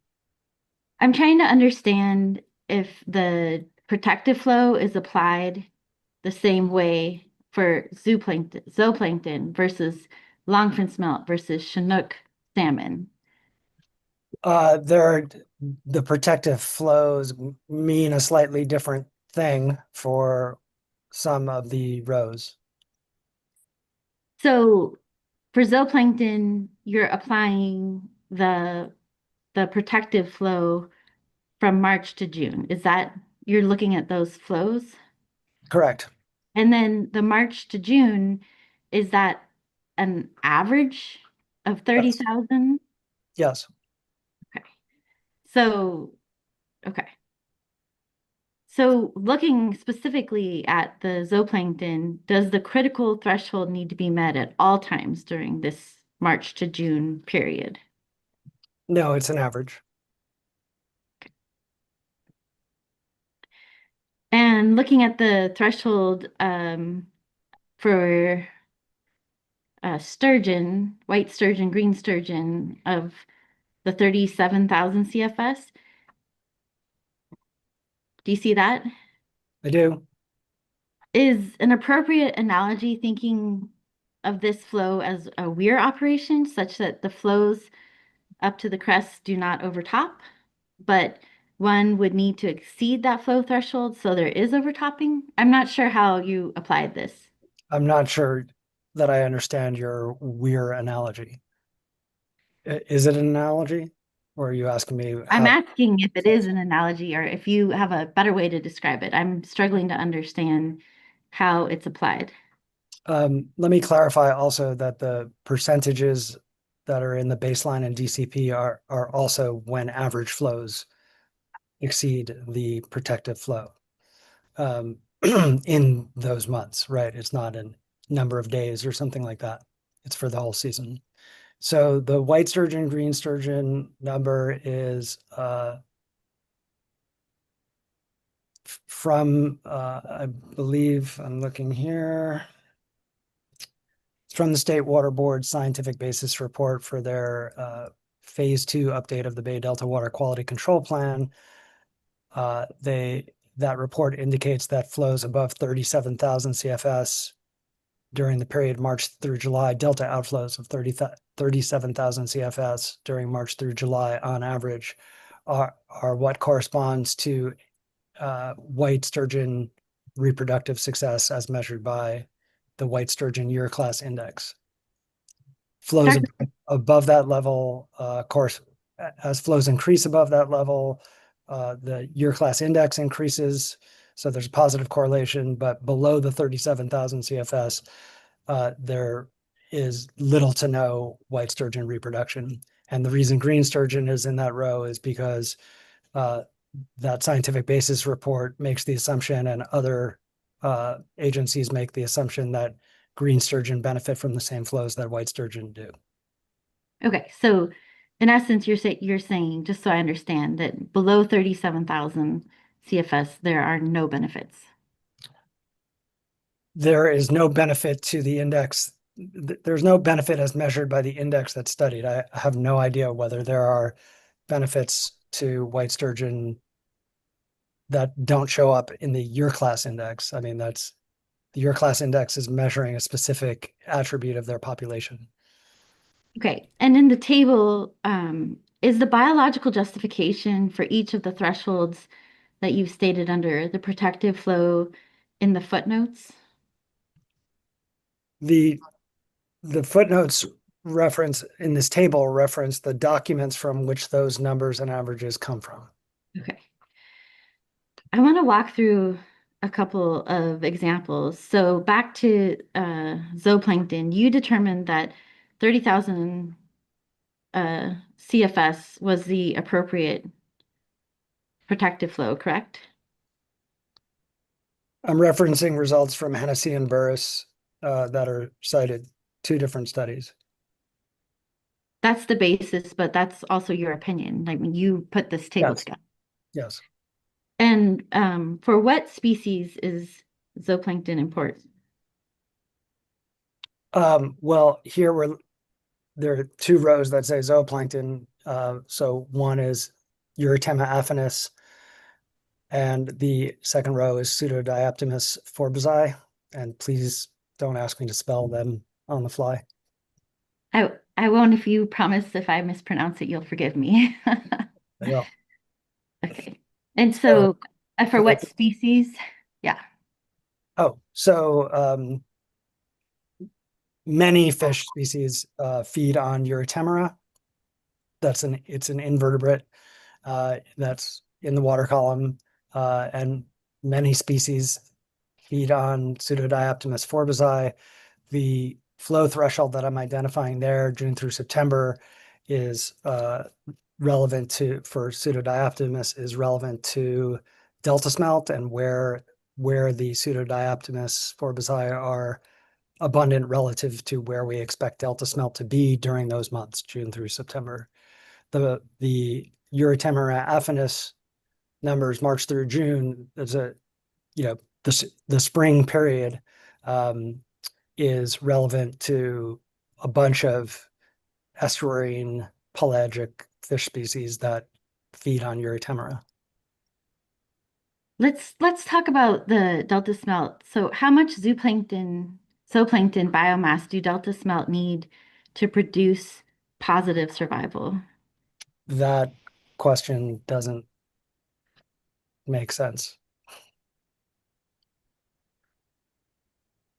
I mean, positive survival for delta smelt is based on a bunch of different factors, most of which are tracked in the delta smelt life cycle model, some of which include food items in different in particular life stages. They respond to increases in food in some life stages.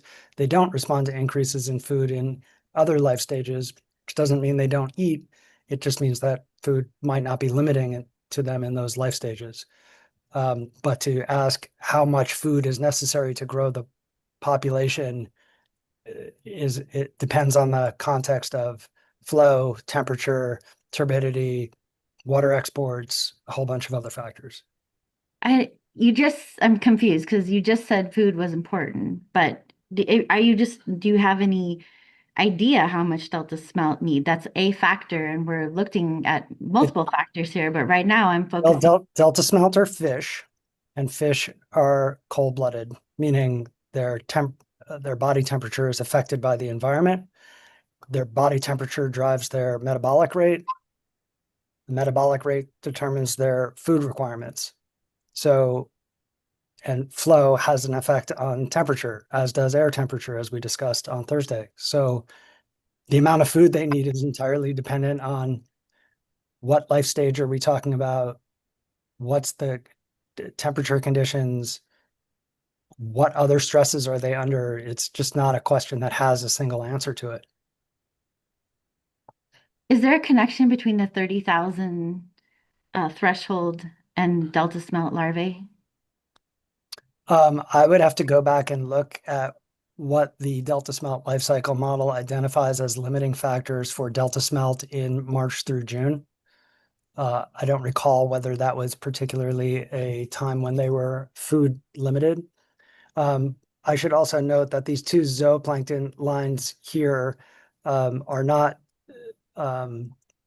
proxies for delta smelt. Delta smelt has its own line there, as you can see, of what flow is considered to be protective, which would account for food effects. The zooplankton lines are in here because A, they are food for a bunch of different species, but B, they are themselves, without discussing their role in the food web, indicators of estuarine habitat. And estuarine habitat, it's my opinion, is degraded by reductions in delta outflow and would be further degraded by operations of the Delta Conveyance project. So when you say 30,000 is protective for zooplankton in the first row, did you make a direct link with the food and delta smelt abundance? I did not make a direct link with delta smelt and food abundance. I was looking at the paper that I cited, and as with the white sturgeon effect, as I recall, we could call up the graphs and refresh my memory, but as I recall, there is very low levels of Eurytemera affinis as measured by the sites that are relevant to that study. So the location is important here. At flows below 30,000 CFS. During when flows average less than 30,000 CFS in those months, Eurytemera affinis tends to be low, and at flows above that, it increases with flow.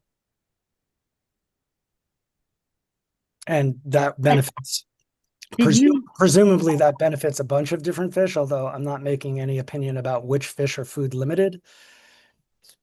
Fish can be limited by a lot of different things. I mean, all organisms are to a certain extent limited by food, but that's not necessarily responsible for their decline. What I'm saying is that empirically, we see the populations respond at flows above those protective flow levels. And that's each of these rows is representative of an organism or group of organisms and its effect on other organisms and its independent representation of the condition of estuarine habitat in the Bay Delta. did you conduct your own viability analysis based on this 30,000 flow threshold? A viability analysis? Yes. Not, I'm not, I don't think I've expressed an opinion about whether the zooplankton are viable. Okay. Looking at BK, you also cite, I believe, for several of these under one, you are citing to BK 135 and BK 136. Is that correct? In the footnotes on the table? Yes. And just as follow up, you didn't do a viability analysis on how important the zooplankton is for the different fish species, correct? Can you define what you mean by viability analysis?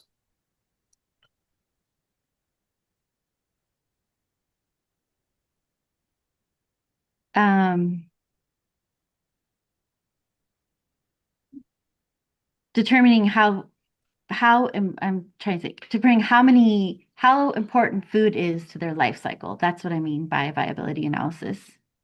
It's a common proposition in the Bay Delta ecosystem, including from DWR in particular, that there is food limitation is part of the decline, explains part of the decline of various fish species of concern. I don't necessarily subscribe to that for all of the fish species, but given that it's DWR and other agencies' contention that that the food web itself is suffering, I analyzed the food web. But you didn't do your own analysis to determine how important food was to the life cycle, just to be clear. Food is important. That's the premise of part of the premise of this table. And food, as indicated by the science that I referenced, would decline under operations of the DCP. So if food is important, then food web resources will decline under the DCP, affecting the viability of fish. So it's an if food is important. I mean, food is obviously important to fish, right? I don't want it to be in the record that I'm questioning whether food is important to fish. But if food is limiting fish populations now, if that's the proposition, then this table shows that, and other analyses done by DWR, I should add, in its analysis of the DCP, show that food web resources, such as Eurytamera affinis and Pseudodioptimus forbesi, will decline under operations of DCP, which is not surprising given the partial flow dependence of those food web resources on flow. But Dr. Rosenfeld, you didn't do your own analysis connecting food with fish abundance, did you? I did. That's what I'm telling you. It's if food important, less food equals less viable. If food's important to viability and there's less food, then that impacts viability in a negative way. That's my analysis. So then is your analysis then the summary in these two rows that look at zooplankton as food? Is that the basis of your simplified analysis? It's not the entire basis of my analysis. As referenced in my testimony, I cite to analysis that DWR performed in analyzing the Delta Conveyance project, and they indicate this is a rough metric of performance, of effects, right? Like whether flows cross a certain threshold, it's binary, it's either above or it's below. DWR did sort of population level models that show, that are more continuous in their effects, and they show a decline in food web resources. So this table is I'm just trying to make things easier to understand and simpler by presenting a different take. My analysis doesn't disagree at all with DWR's own analysis. But you didn't do a population model analysis, correct? Define population model. I'm going to move on. Let's go Okay. back to BK 135. It'd be easier if, we could clarify what terms mean, because I don't think you're using them the same way I am using them. That's looking at BK 135. Is that a peer-reviewed paper? No, that's a memorandum from the Department of, from the Department of Fish and Wildlife staff to Department of Fish and Wildlife senior environmental scientist. And looking at BK 136, is that a peer-reviewed paper? I'm just waiting for it to come up on the screen. Yeah. No, that's a presentation by the same authors to a scientific collective of agency and academic sciences specific to this watershed. And does BK 136 include a flow threshold such as you've cited in your table 1 on page 45? Which one are we looking at? BK 136. Can we scroll down a little bit, please? A little bit more. Oh, wait. So I'm sorry, go up. So On this table or on this slide, we see a delta outflow indicated to be protective of zooplankton species in general. That table that's, I think, identified as table 3.11-1 is, if memory serves, from the Water Board scientific basis report. So there is a threshold identified by the Water Board. If we can continue to scroll down. Well, if we can just wait there, is that your testimony that that's the threshold? No, I said that's a threshold. Okay, and is it true that this threshold that's shown on page 2 of BK 136 from February to June is between 11,400 to 29,200, correct? This is a presentation by authors. They're setting up their presentation. These are not their results. They're presenting what I would assume they're saying. It's known that flow affects delta outflow, and that there are flows that we need to protect zooplankton species using flows. So this is not the conclusion of this paper or this presentation. They're just referencing the Water Board as supporting evidence, probably to indicate why they did the study they did. Well, I'm looking, and if you want to scroll through this, and where in this BK 135 or 136, it shows 30,000 is a flow that's protective. Can we, next slide, please? Next slide. The images that we're seeing are graphs copied from other studies that show relationship between flow and these particular zooplankton indicators. But next slide, please. Next slide. Next slide. Next slide. Next slide. Oh, yeah. So this is what I used for the proposition that 30,000 CFS is a protective flow. You see below 30,000 CFS on this graphic, consistently low levels of Eurytemera catch per unit effort, which is a measure of the density of Eurytemera in the area that's being sampled March through June. But above 30,000 CFS, there is pretty consistently high catch per unit effort relative to lower than that. So this is where I derived 30,000 CFS as a protective flow. I can now see that the Water Board identified 29,200 CFS, 800 CFS difference. But I don't think that there's any magic to 30,000 versus 29,200. You can see that the data don't, there aren't a ton of data in the range of 30,000. So picking a break point in what I would call a hockey stick pattern is sometimes challenging. And can you go back to BK, the first page of this exhibit, BK 136? And would you agree that this is changing from zooplankton abundance to zooplankton densities? Do you see that? Yes. And would you agree that that's a change from BK 135? I would have to look at BK 135.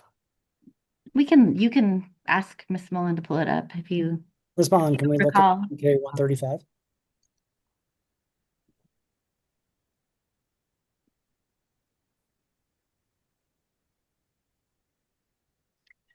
And can we advance a few pages in this, Ms. Mullen? And if we could just stop for a second, though, I just want to point out, do you see here where it says preliminary analysis of current relationships between zooplankton abundance versus where the other one struck out current and replaced abundance with densities? Do you see that I think on the subject? I think the previous one inserted the word current, but yes, I saw that it struck out abundance and put in densities. So in your table on, Can I answer your previous question before, whether these two differed, or have you closed that question before I answer? I think my question was as to the title. I think we've answered that. I don't think you asked about the title. I think you asked, is the data presented in one different from the other? That was my interpretation of your. No, that wasn't my question. Okay. Um, do you understand why the revisions were made? I Through the title? to the title. From Is that the question? abundance to density, yes. Do you understand why the change from abundance to density was made? Can we scroll down on this document that we're looking at?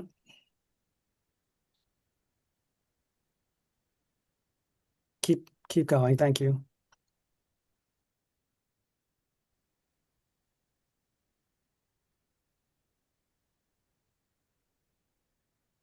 Continue, please. Yeah, thank you. You can stop there. So this graphic is very similar to the graphic in the other memo, and the y-axis is the same. It may be the same graphic. And again, it says catch per unit effort. That's a measure of density, not abundance. So it's possible that the revision that you are referencing in the title is because the title of this document says abundance, but what's actually being shown is density.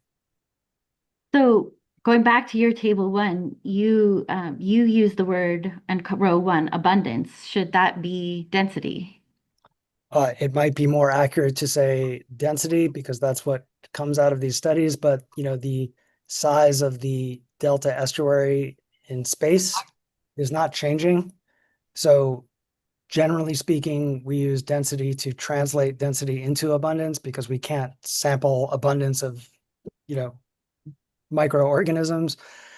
So density is usually a proxy for abundance that is then expanded by an area. But yes, I could have used the term density. That would be more accurately reflect what is shown on those graphs, which I relied on. And looking at BK 135, do you know what years are considered in the analysis informing this threshold? We'd have to look back. I think PDF 1994 page through 2 might help 1994 us. through 2015. Yes, I think that's right. That's what it says on the graph. Yep. And does this the threshold in your table reflect these years, or did you update the table with more recent years? It reflects those years.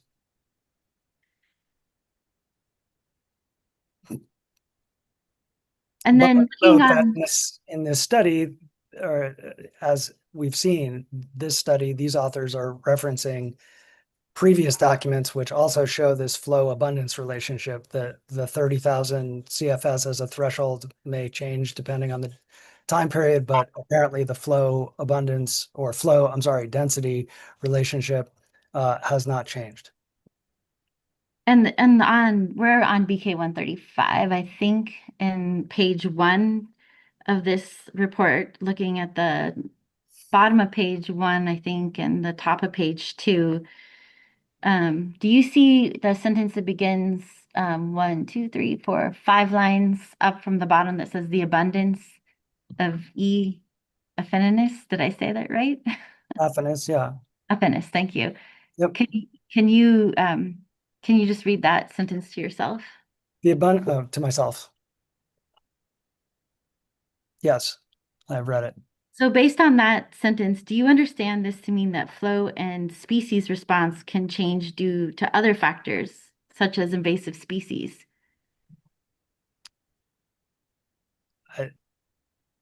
I think that's what I was trying to say before, that multiple factors are involved in species response. And it's my testimony that Eurytemur affinis itself represents estuarine habitat. And that since, according to this paper, which sounds correct to me, since 1986, E. affinis densities in areas of the open water areas of the estuary has increased as delta outflow has increased during the spring months. And looking back at that sentence and what you just stated, is it possible a regime change could affect, as you described earlier, flow as the master variable. Objection Vegas to regime change. What do you mean by that, Ms. Morris? Dr. Rosenfeld, do you understand that there are different sort of eras, like clam, pre-clam, clam, pre-clam? Yeah. Do you understand that there are different areas, the pod era? Do you know what I mean? I understand that those terms are in use. I think the term regime is a poor choice of a way to characterize the responses in the Bay Delta ecosystem. I don't necessarily subscribe to regimes. There's change, but the thing that hasn't changed is that, generically speaking, as documented in my testimony, is that flow remains the major determinant of the success of fish and wildlife species, including invertebrates, in the Bay Delta ecosystem. But reading down Since to the next 19, sentence, this paper, as we've discussed, is after 1986. So if the premise is that the invasion of the estuary by the Amur clam in 1986-87 changed the ecosystem for Eurytemera affinis, then it did so in a way that makes flow a variable that is now controlling its density in the pelagic waters of the ecosystem. That change has been to make flow seemingly more important or important for yet another group of organisms. The flow relationships for the other species that I presented, like longfin smelt, starry flounder, Chinook salmon, those data are from much more recently. And they, again, show very strong relationship to attributes of viability for native fish species and food web items and estuarine habitat conditions.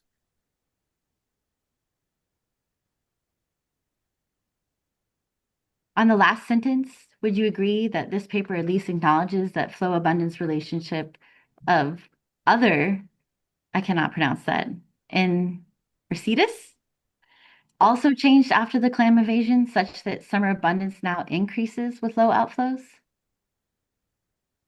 I see that that's what it says, referencing a 2002 paper. I don't believe that that statement holds true any longer, that there is a reverse relationship. And let's see, I think I would like to look at paragraph 90, which I believe is on page 44. Ms. Morris, I'm going to apologize for interrupting here. I don't have an email address for the court reporter, but I sent you and the AHO the names that Dr. Rosenfield's been using for those species so that the court reporter can have those, since I don't have access to a chat. And then, sorry, paragraph 90. You can continue. Thank you, Mr. Bush. That was thoughtful. I appreciate that. Okay. I'm looking. Okay, in paragraph 90, you state that 26,486 CFS would be protective, correct? It's an indicator of flow threshold that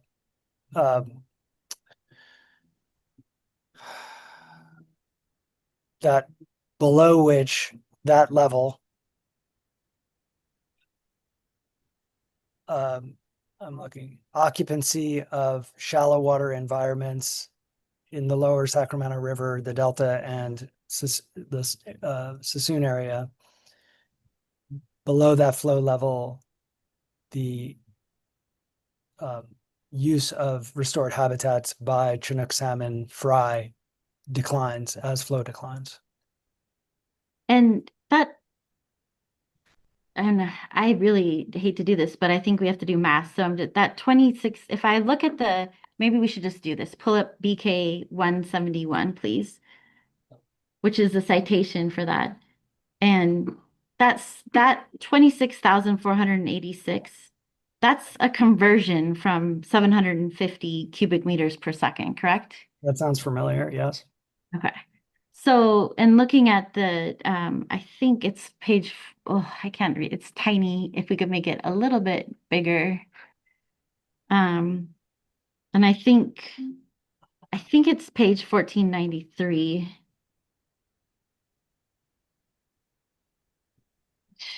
There we go. Thank you. And I believe it's on the right-hand column of where it might be down towards the bottom. There it is at the top. Whoops. Do you see that the flow is 500 to 700 meters per second? Does that look accurate to you? Cubic meters per second. Cubic meters per second. Yes.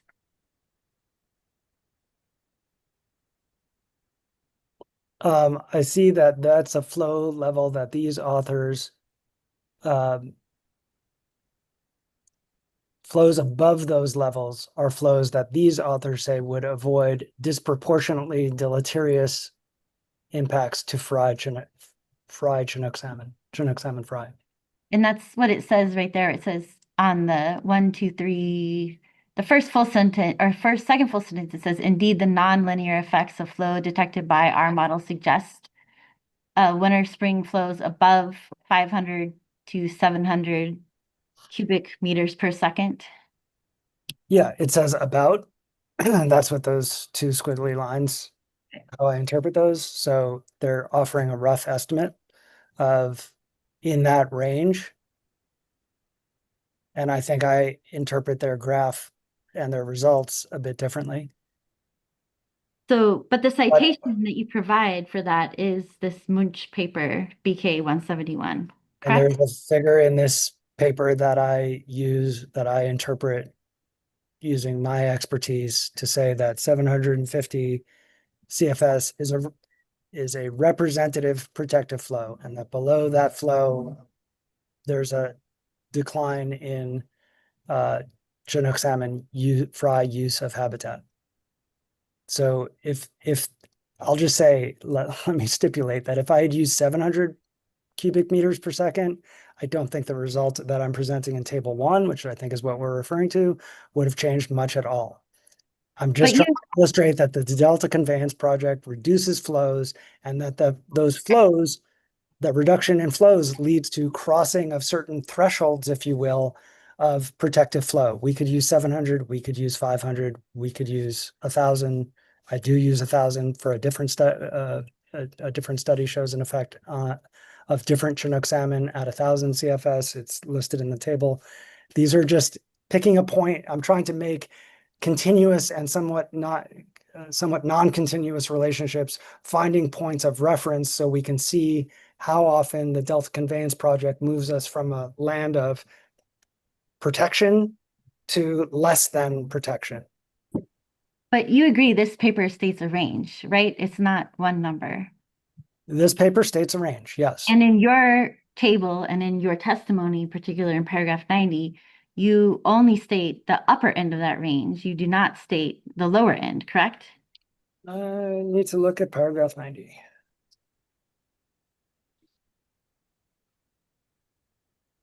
I can represent the only numbers on line 14, 26,486.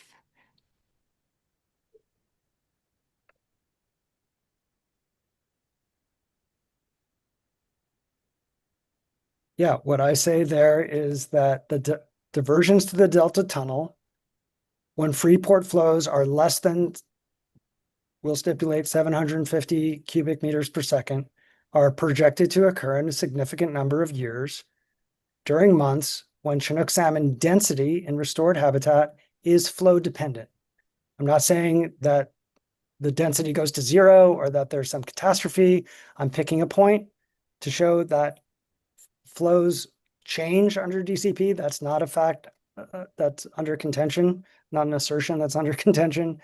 And when it changes flows, certain important thresholds for fish are crossed. Doesn't mean that there's disaster at 749 cubic meters per second. It means below 750 cubic meters per second, the occupancy of habitats depends on the flow Above that level, it doesn't so much depend on the flow. But below that level, there's a response. And if we look at the graphs in this BK 171 that you're showing me, I can show you why I think that. Dr. Rosenfeld, you state in the table 26 great flows greater than 26,486, same as in paragraph 90. And the citation for that is Munch. And I Yes, was the confirming. citation from I'm sorry, there's Wait, no it comes pending. from the figures. Dr. in the Rosenfield, table on line Dr. 17. Rosenfield, Ms. Morris gets to finish her question. So let her finish the question. Let's take turns. The court reporter can't record both of you at the same time, and we can't hear both of you at the same time. Apologies. So Ms. Morris, please. You did not do an assessment of 500 cubic meters per second in your table, did you? I did not. And if we can look at paragraph 94, which I believe starts on page 46 and into 47. On page 46, I believe you say that you're unaware of any plans from DWR to ensure that diversion criteria are being maintained across the entire surface of DCP's very large fish screens. Is that accurate? I'm trying to find it. Oh, I can give you a line, I think.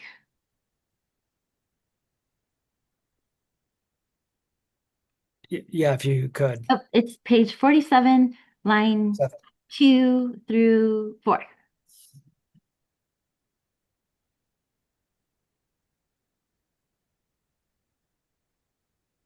I see it. Okay. And are you familiar with the incidental take permit condition of approval 10.27? Not by number. Ms. Mullen, Good could we look at it. please pull up AHO 65 and PDF page 127, please?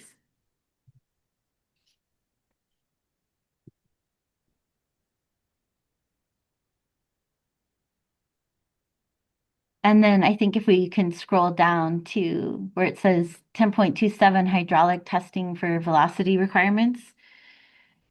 Do you see that this condition states, beginning right under that the permittee DWR shall prepare a hydraulic testing plan to demonstrate that the North Delta intake fish screens are operating within CDFW and NIMS fish screening criteria as specified in condition of approval 11.109? I'm not aware that such a plan exists, but I see that it's required.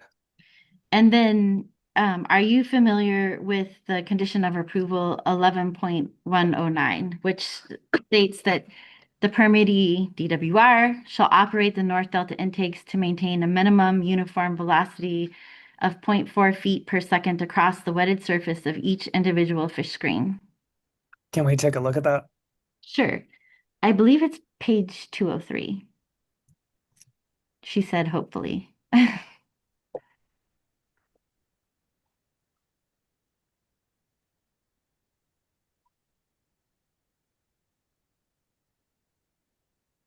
I think you have to scroll down to right there, 11.109.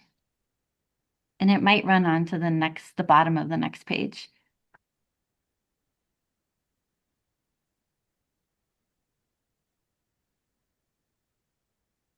Yeah. Is it accurate to say that the ITP requires DWR to develop a hydraulic testing plan to demonstrate compliance with the screen criteria, including across the wetted surface of each individual screen? My testimony was to express skepticism that that is possible. I don't doubt that they're required to do that. I don't even doubt that they will try to do that. But it's my testimony is to point out that it's an extraordinarily difficult thing to do to guarantee or ensure that flows are above any particular threshold in a river environment across a large flat surface, because there are turbulent eddy dynamics that are nearly impossible to control. So I'm happy to see that they are going to be required to develop a plan for that. I just don't know of any way of doing that, given my experience standing in and operating equipment in rivers. Have you designed fish screens, large fish screens like I this? have not designed fish screens. Okay, I wanted to look, I believe it's page 47 of BK, just to orient us, BK 100.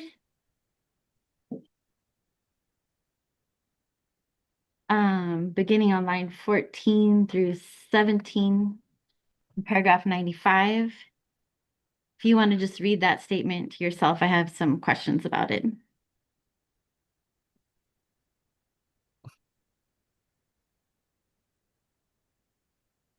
Let me know when you're ready. I'm ready. For this statement, you don't cite any studies that suggest there would be an increased predation rate at the screens, correct? I believe I'm referencing the chapter 12 of the FEIR. I think that's what AHO 1099 might be. But specifically, so you are the references below, you are supporting your statement above, just checking because there's no citation there.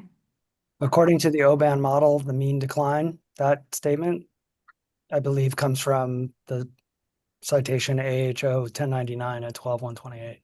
Are you aware that DWR did look at the effects analysis, reviewed the predation information? Sorry, is the effects analysis the ITP application like it was last Thursday? Or the FEIR? Because we've got both of them cited in this paragraph. Yep, I'm talking, and I will restate the question that are you aware in the FEIR effects analysis that DWR reviewed predation information? Well, that's what I'm saying here, that they analyzed the effect of additional mortality. I'm maybe making an assumption that that's predation mortality because that's how most fish die, but they analyzed an assumption of a 10% increase in mortality as a result of DCP screens, and that changed the estimate of the impact on winter run Chinook salmon from negative 12% to negative 36%.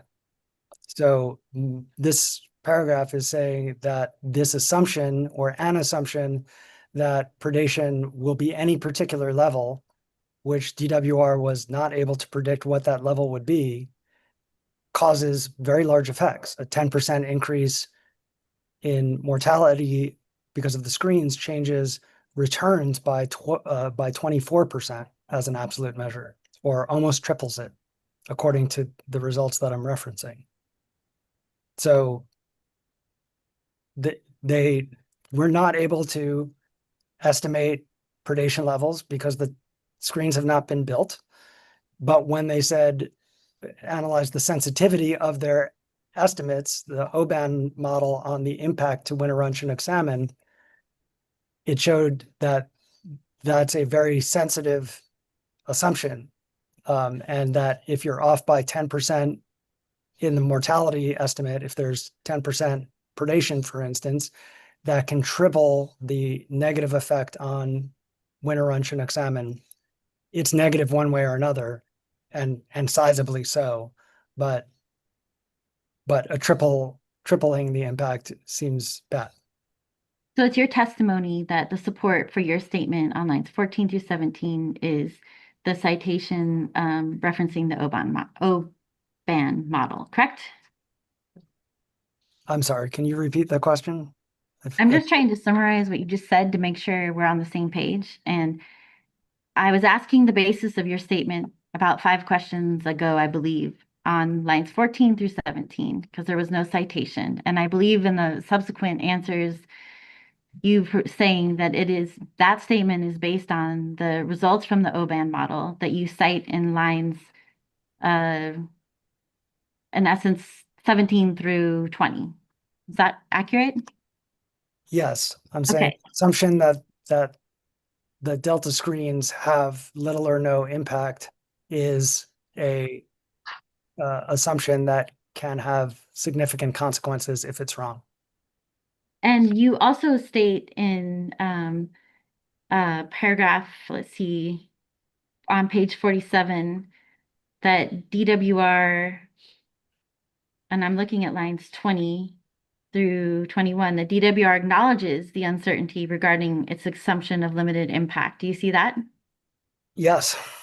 And are you aware that there are studies of predation and predators that are required as part of the ITP conditions of approval?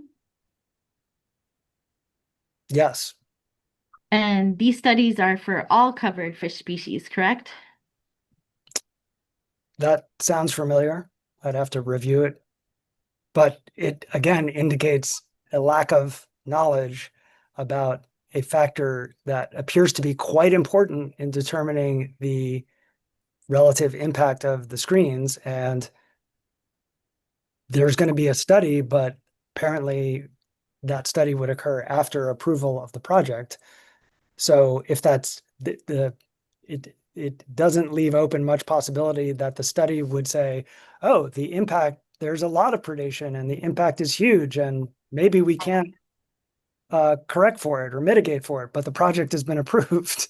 That's kind of what I'm saying is there's already identified negative impacts of DCP operations from the screen, from the diversion of water. This is talking about the effect of a near field effect at the screens. And that too may have a very large effect, but we won't know at least until we get these studies and after the project has already been approved. So in this case, your opinion is predation is the major source of loss for salmon? Is that what you're saying? No, I didn't say that. That's not even close to my opinion. And looking at Saying page that 48 of your that testimony, 10% additional mortality, what it says there, which would not be the major source, it would be 10%, produces a very, very large change in the overall negative effect of DCP operations on returning winter run Chinook salmon. And I'm saying that building a very large project that takes decades to complete and costs a lot of money without knowing how much predation will happen at those screens when predation seems to be a very important aggravating factor to an already negative effect is a lot of uncertainty. And I'll point out that according to OBAN, if I'm remembering the result correctly, and we could go look at it, even if there is zero predation, the project, according to OBAN, has a negative 12% on the returns of a highly endangered fish, even if there's no predation. And that gets to all of these mitigation efforts don't mitigate for the major impact, which is the diversion of water itself.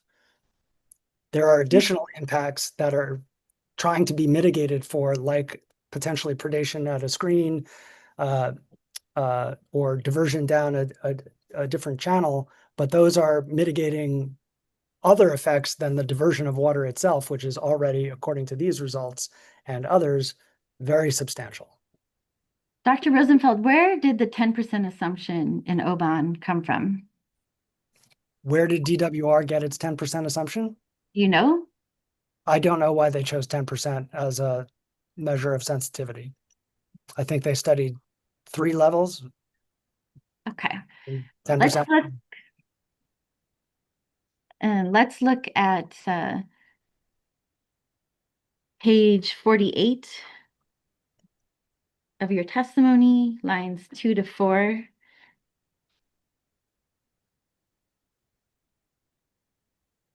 If you want to just read that sentence to yourself, I have a couple questions.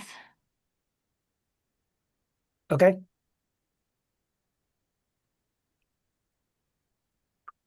I'm ready when you are. Are you assuming that the Delta Conveyance project is proposing to construct and operate a migratory barrier? I'm analyzing DWR's results of various levels of efficiency of a migratory barrier. Is that yes? I'm not sure actually. Yeah, it says proposes to construct. It's possible that the barrier is part of a different project, so that might be an assumption that is incorrect. But the results of the DCP operations, various analyses of Chinook salmon, impacts to Chinook salmon are studied using various assumptions about the efficacy of a barrier that's intended to prevent fish migration through Georgiana Slough. So whether that is part of the DCP, that barrier, or part of a different project, my point here is that the analyses DWR conducted show that that barrier has little effect on success of Chinook salmon, and therefore is not much of a mitigation for Chinook salmon, or a mitigation at all, perhaps. And maybe we should pull up DWR 803, which is the ITP application.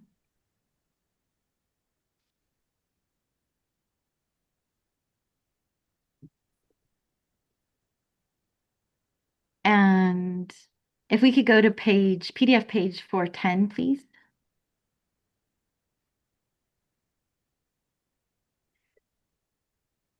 If we could scroll like just down slightly. And do you see about the middle of the page? Where it says IE, the BAFF, and do you know what the BAFF is? Best friend. I think it's a bioacoustic fish something fence, maybe. Yep.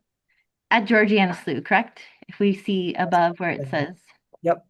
Okay. Oh yeah, Georgiana So, salmonid migratory barrier bioacoustic fish fence. I thought we used to call it the fish disco with the lights and the sound, but Disco bubble curtain. Yes. yeah. That was Okay. that name for it. I like that. So, isn't it true that for the through Delta survival study that the barrier was assumed to be turned on for both DCP and existing conditions? Do you see that? If you read through that sentence. Turned on when the DCC is closed. Assumed to be turned on all the time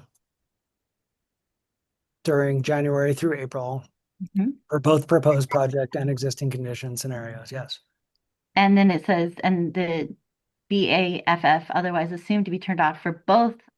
And then it says for both the proposed and existing conditions, right? Right. So doesn't that indicate that the operation of the BAFF is not a minimization for the DCP effects?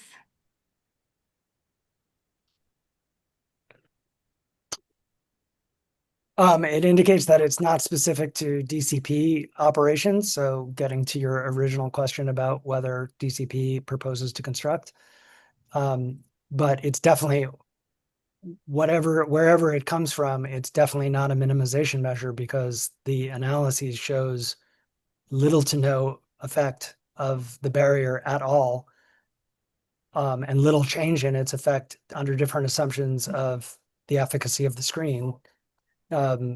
So to the extent that DWR is relying on existing mitigations, or mitigations that will be developed in addition to DCP, they're not effective according to the modeling. So what I'm saying is we shouldn't rely on the existence of the BAFF to save winter run Chinook salmon from the very large impacts of operations of the DCP, because it doesn't seem to have much effect. Even if you imagine that its effect is increased from 50% to 67%, there's no difference in the effect. So that tells me it's not that we're multiplying by zero. I don't think that was my question, but I will move on. And I think we've gotten that it was not included it was on and off in the similar scenarios. So in looking in paragraph, I think it's in paragraph 100 on page 49, and specifically in footnote 21.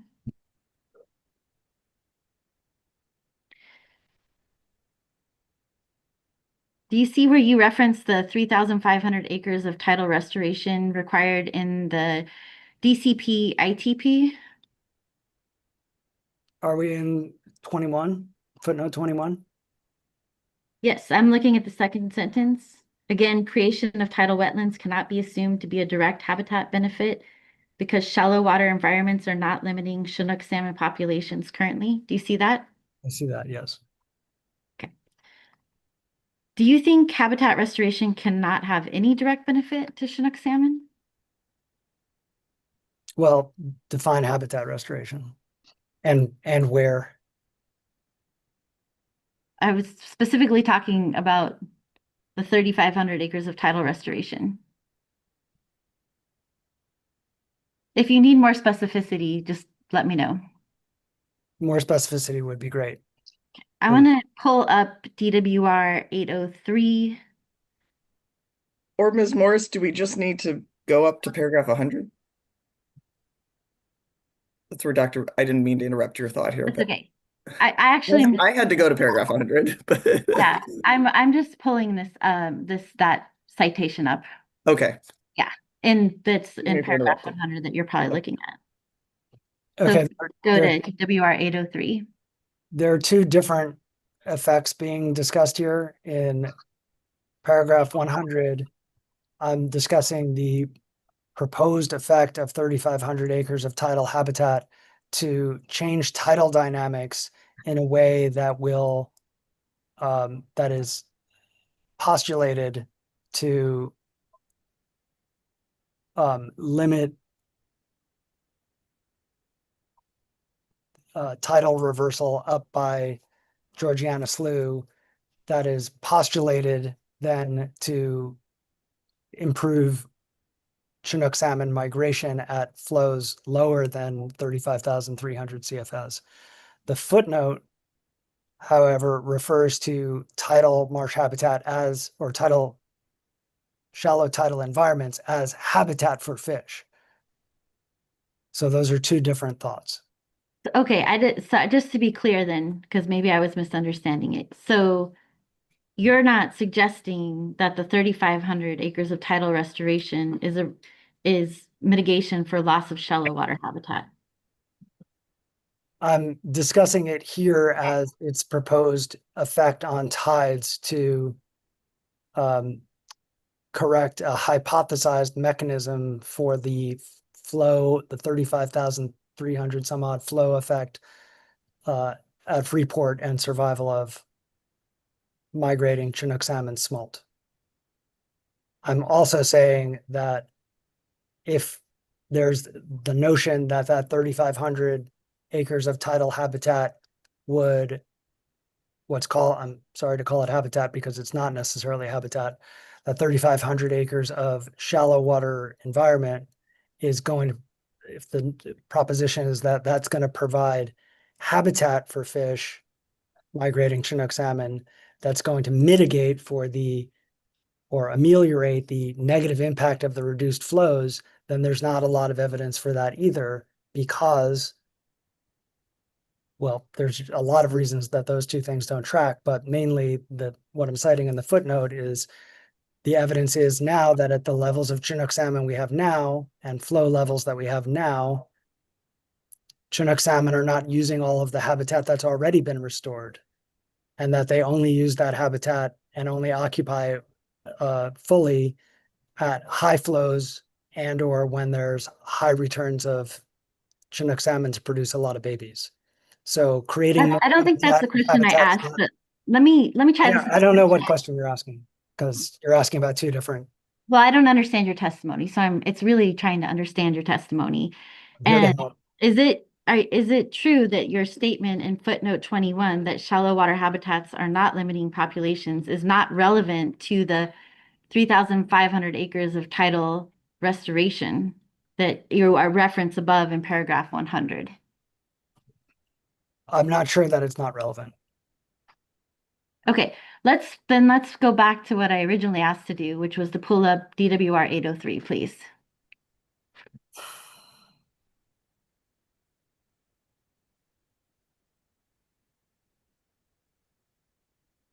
And And if we could look at, I think it's page 1782.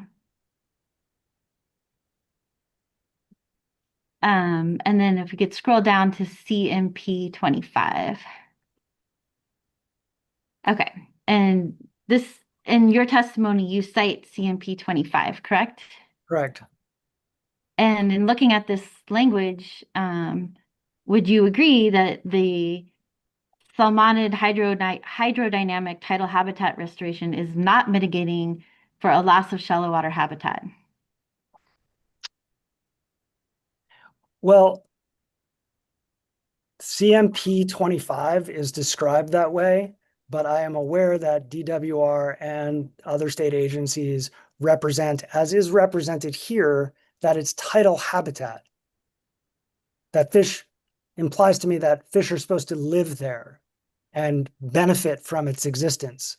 So what I'm saying in the footnote is that you referenced earlier is I don't know if DWR is anticipating some additional benefit from these 3,500 acres, but I doubt that it will have that additional benefit. The text that has the footnote in it addresses the tidal, the presumed tidal effect and its presumed benefit.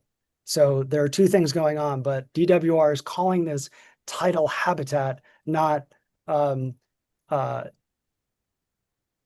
fix or tidal mitigation or something like that. It's saying that it's supposed to be habitat, and I'm saying if it's supposed to be habitat, it's unlikely that it's going to have a mitigating effect because habitat appears not to be limiting juvenile Chinook salmon that use shallow water environments in the Delta, which are fry, as evidenced by the Munch paper that I cite in the footnote. Dr. Rosenfeld, I'm asking about the mitigation. So if you read the first two sentences, would you agree that the mitigation listed in CMP 25 is to mitigate potential hydrodynamics related effects? That's what the second column says. And the third column says DWR will undertake tidal habitat restoration, which I interpret to mean that they expect fish to live in it because that's what habitat generally means. And you're speculating because it doesn't. No, it says habitat. It says habitat. That's what the word means. Like, I can't change if they had said, we'll undertake tidal shallow water environment restoration to mitigate potential hydrodynamics, then it would be really clear. But they said tidal habitat. So what I'm saying is it's not really clear. It's clear that they expected to mitigate for the hydrodynamics. Yes, that is clear. But it also seems like they're suggesting that fish will live in it and benefit from it, and the population will benefit from it in a way that mitigates for the negative effects that DWR acknowledges will occur. And I'm saying in the footnote, which is why it's a footnote, that I doubt that that is likely. But you're speculating that it's unlikely. I'm saying the evidence does not support that if the intent is to have that tidal restoration be habitat, that the evidence does not support that that will mitigate for the negative effects of the project. Yes.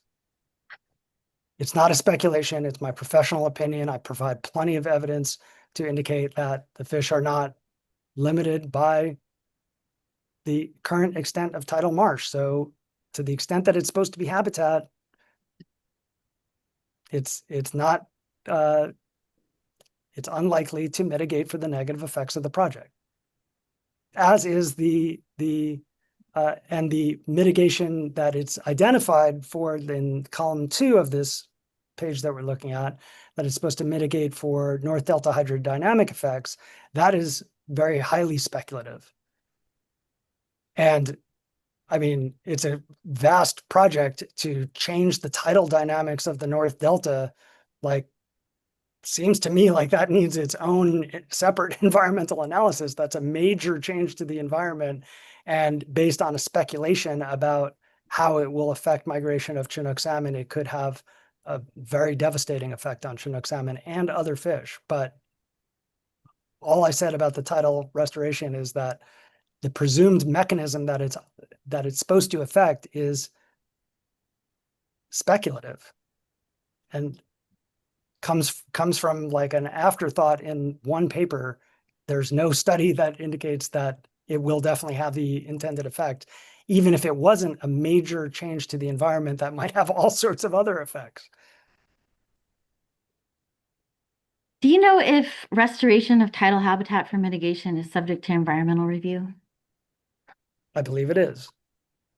And based on your understanding, would that include CEQA, California Environmental Quality Act? Sections, the Senate calls for a legal conclusion. I asked based on his understanding.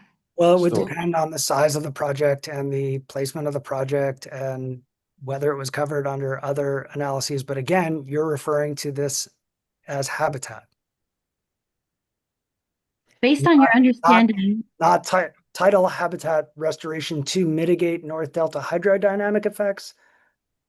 I would say, not being an attorney, like I would hope that that would have CEQA review, because that is it's proposing to change tidal hydrodynamics in a shipping channel. Like I would hope that it has environmental review, but I'm not an attorney. I don't make those decisions.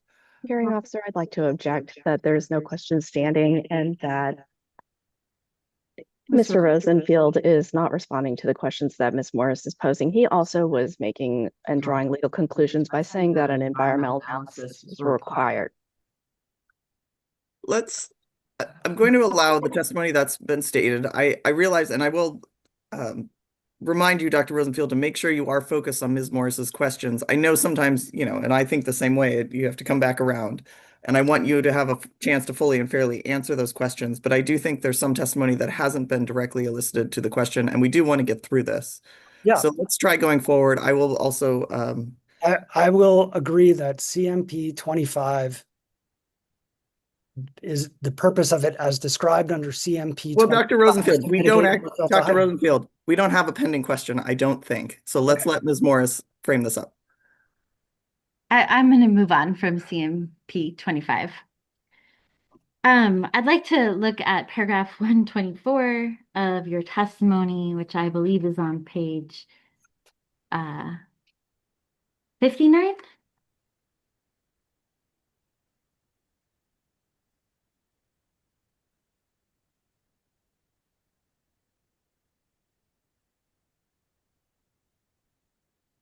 And I'm looking at actually, it's the bottom of 59 and moving on to page 60, line 3. Do you see in this statement when you are referring to critical thresholds? Yes. And can you identify the critical threshold you are relying on in this paragraph?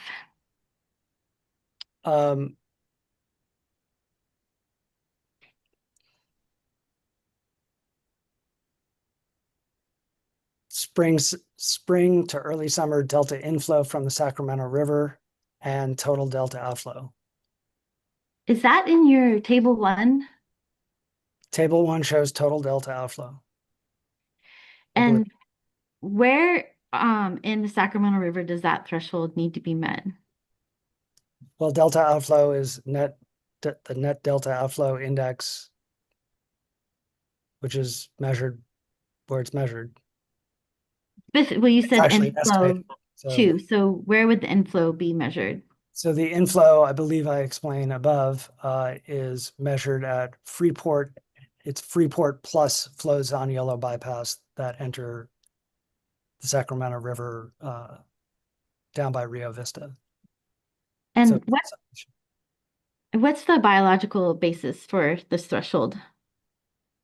well, there could be several mechanisms at play, but one of those mechanisms would be improved success in transport of young of year white sturgeon and age 1 white sturgeon to estuarine habitats that are conducive to survival. Another mechanism could be that those flows are indicators of flows elsewhere in the environment that support success of white sturgeon. And where on the Sacramento River and its tributaries is spawning occurring? Upstream of the delta. I mean, upstream of the delta. Yes. And would that be true for early rearing?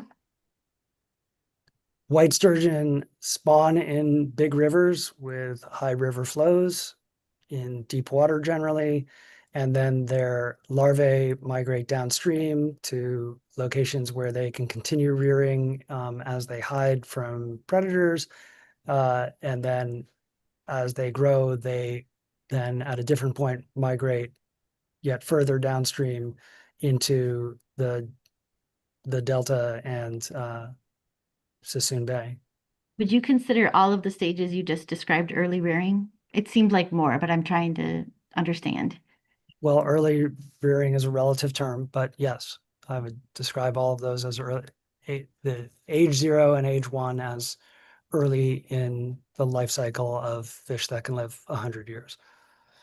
And in the context of this paragraph, is it your assessment that the threshold must always be met to achieve reproductive success? Objection vague as always. I'm sorry, what was the objection, Mr. Busher? Vague as to always, right? Does that mean continuously be met, or does it mean reproductive success only occurs when the threshold is met?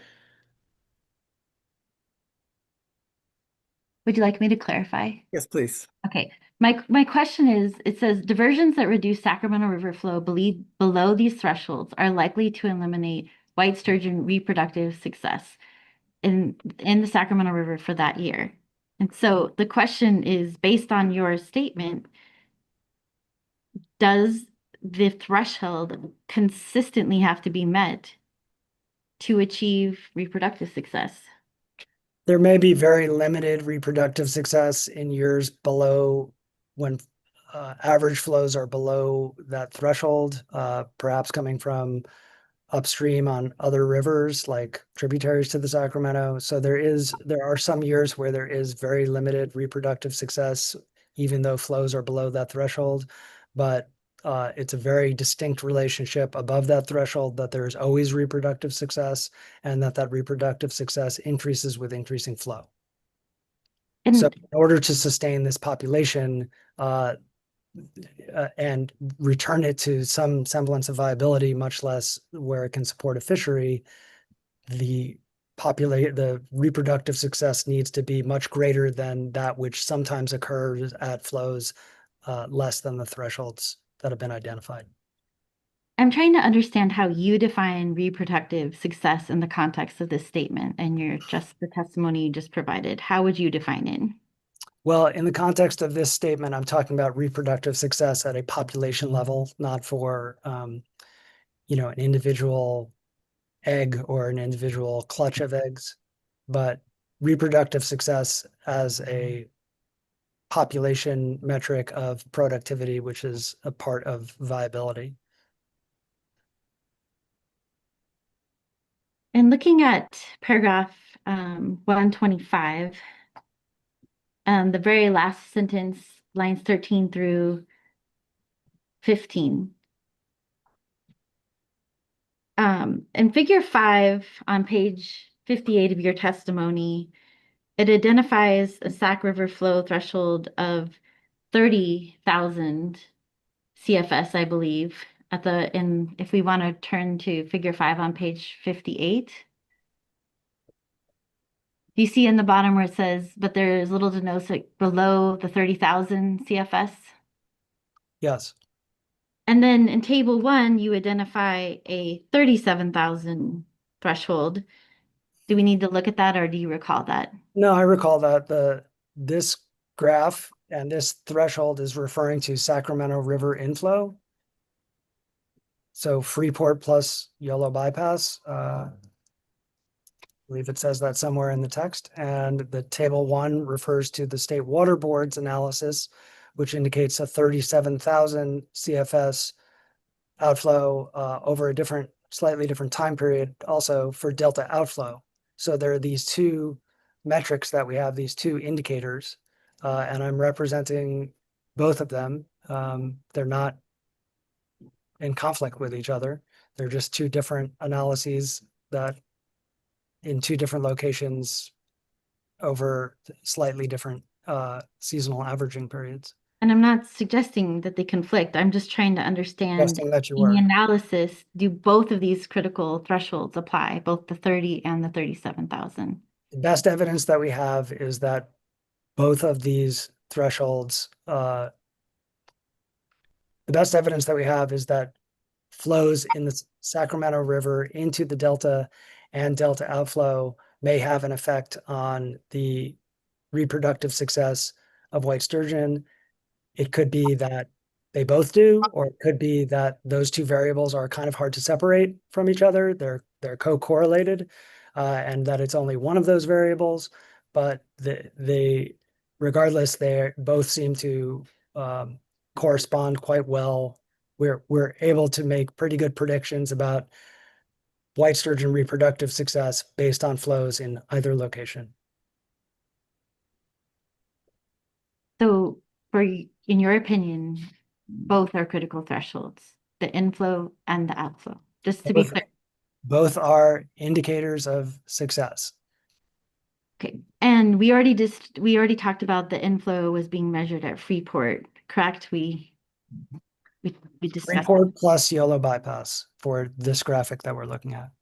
And in looking at figure 5 that's up on the screen on page 58 of BK 100, what Sacramento River location what Sacramento location was used?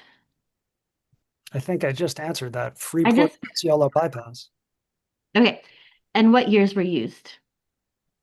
Uh, well, I would have to check, but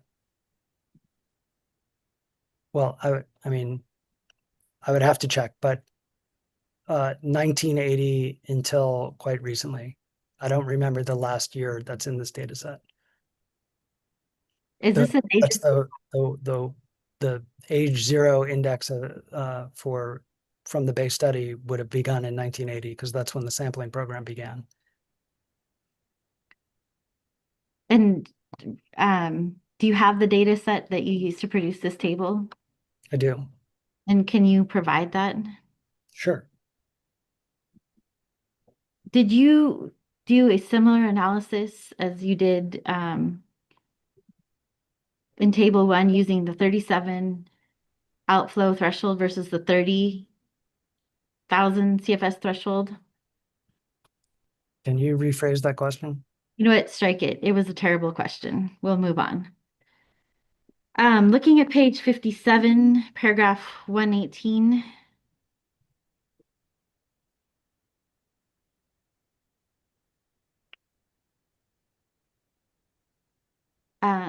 It looks like you are, in order to support your 37,000 CFS outflow threshold, you're citing to AHO 1. Is that correct? On that line 7? Sorry, it's actually on line 11.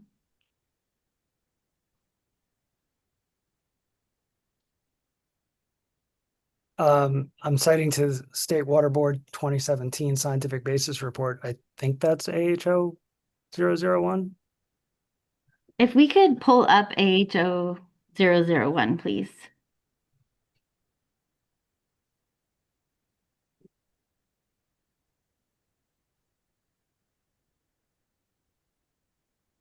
And you can see the title is the scientific basis report. It's support of the new and modified requirements. Do you see that? Yes. Okay. And if we could go to PDF page 197.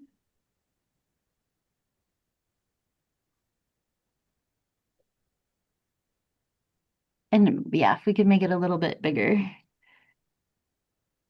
And then we could scroll down. Right there is good. Do you see about in the second paragraph that the citation is looking at threshold values around 32,000 CFS?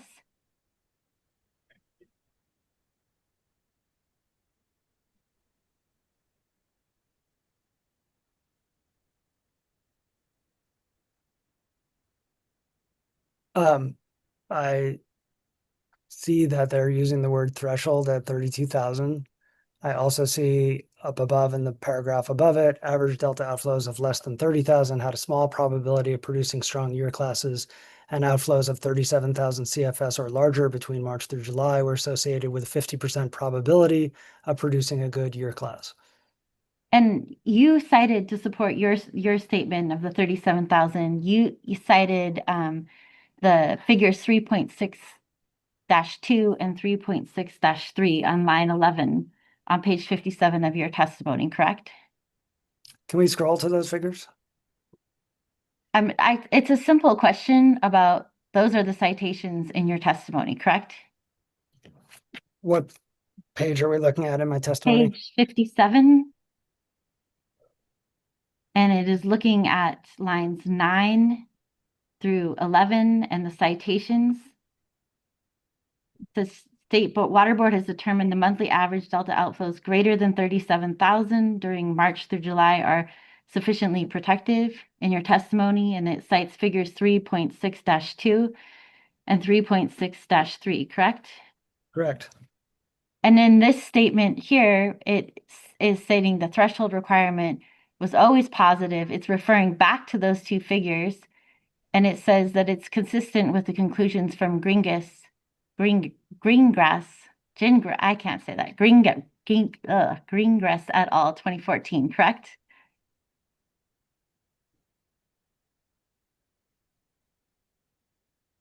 .3. Yes.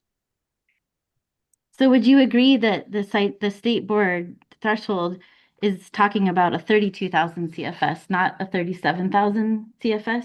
No, I would not. Okay. I believe that there's a table somewhere close by to this page that we're looking at that identifies 37,000 CFS. But you would agree that I would agree that these two Right. paragraphs are somewhat ambiguous or leave room for interpretation.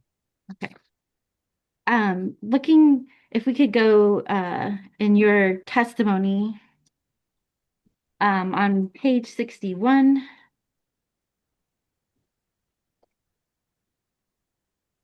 lines 21 to 22. Do you see where you state DWR inappropriately assumes?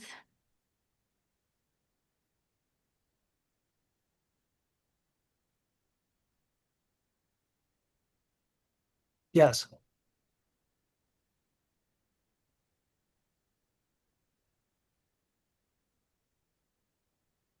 And if we look at the ITP analysis, isn't it true in terms of the ITP effects analysis that it describes the key period of concern is February through May? Do we need Is this the to look that up? application? Yes.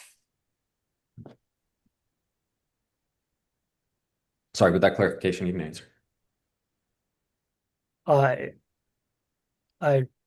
don't recall that it described it as February through May.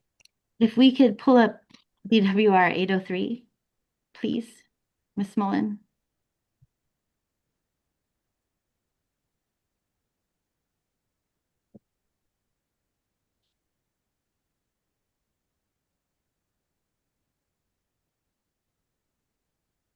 If we could turn to PDF page 440.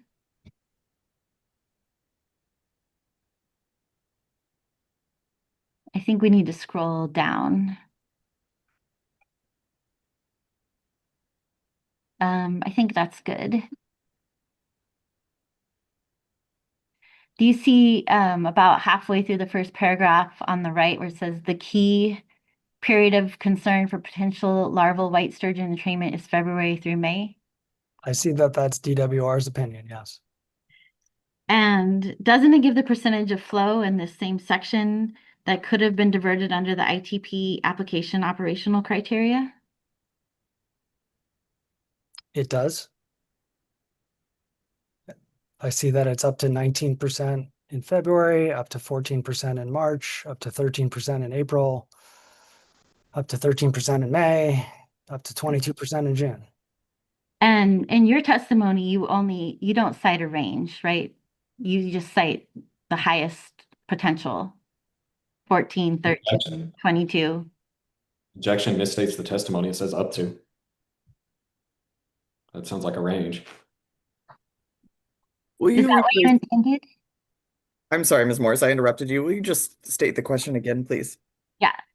In this figure, it shows a range. And in your testimony, are you intending to cite a range, or are you just citing the highest of the range that's provided in this table? I'm citing a range and I'm referring to the high end of that range as where the likely worst impacts will come, because when you're dealing with species that are imperiled, negative impacts are disproportionate to no impact, right? So a zero would be presumably a no impact, but that's not, it's not relevant how many times the bus doesn't hit you.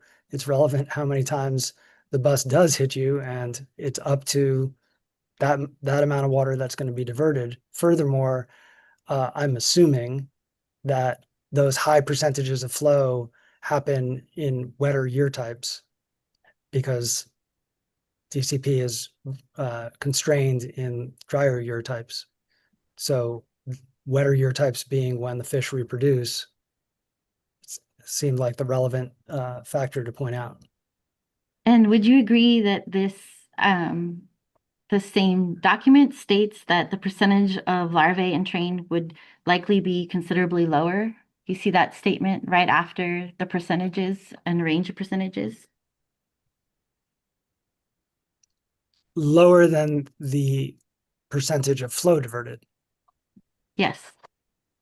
Yeah, so lower than 22% or 14% or 13%. Yes. And what you cited in paragraph 129, does that represent the DCP operational criteria for the months that larvae could be found near the North Delta intakes? Paragraph 129. Excuse me a minute.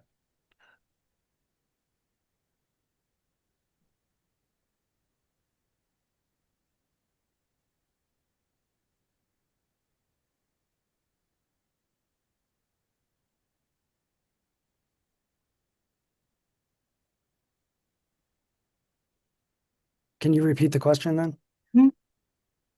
What you cited in paragraph 129, does that represent the DCP operational criteria for the months of February to May when larvae could be found near the North Delta intakes? That reflects the proportional diversions that are cited just above it. And if we look at DWR 805R,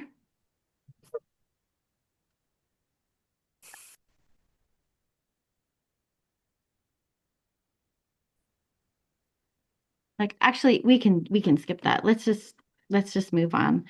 In your testimony on page 62,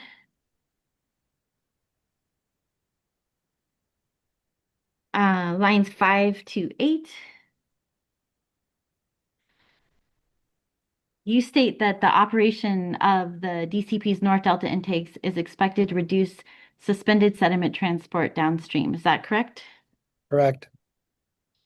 And that it's likely to increase water clarity, which would in turn increase predator efficiency on sturgeon, correct? Correct. And I believe you cite the ITP application table 4.119 for your statement regarding suspended sediment. Is that correct? Correct. And are you aware that that table suggests that over 100 years, with the ITP application operational criteria, it would result in entrainment of 4% of Sacramento River sediment by the North Delta intakes? We can pull the table up if that helps. Sure. If I believe we should go back to DWR 803, the ITP application, and I believe that table is on PDF page 350.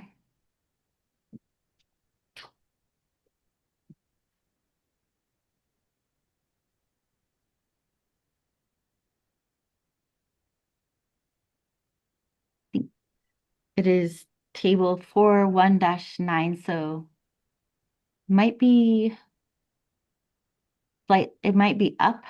I'm looking at the nomenclature. I might have got the wrong page. It's 4.1-9. Is that what you? I think it's 19. 4.1-19. Oh, There I'm it sorry. is, right there.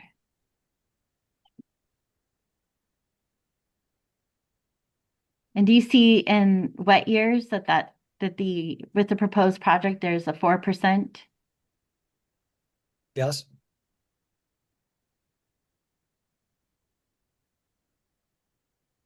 Are you aware that the ITP requires sediment and turbidity monitoring as one of its conditions of approval?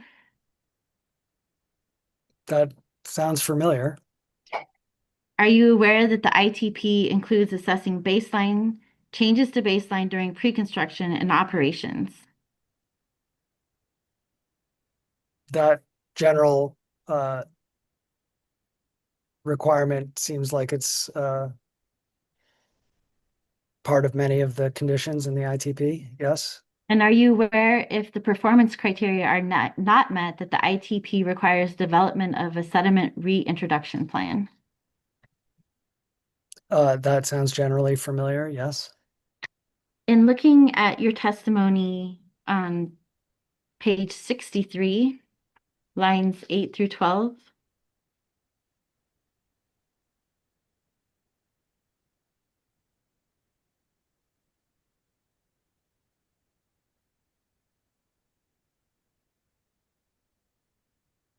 to support your statement that DWR ignores evidence that poaching and stranding may turn shallow tidal and floodplain environments into population risks for white sturgeon, you are relying on AHO 1099 at page 12-38. Is that correct? I cite AHO 1099. I'm relying on my knowledge of poaching and stranding of white sturgeon in shallow tidal and floodplain environments. And I cite AHO 1099 as part of the support for that premise. And do we need to pull it up, or do you recall that in AHO 1099, are you referring to the section about the Fremont Weir, or should I pull it up? Please pull it up. Okay. It's AHO 1099. I believe it's PDF page 38.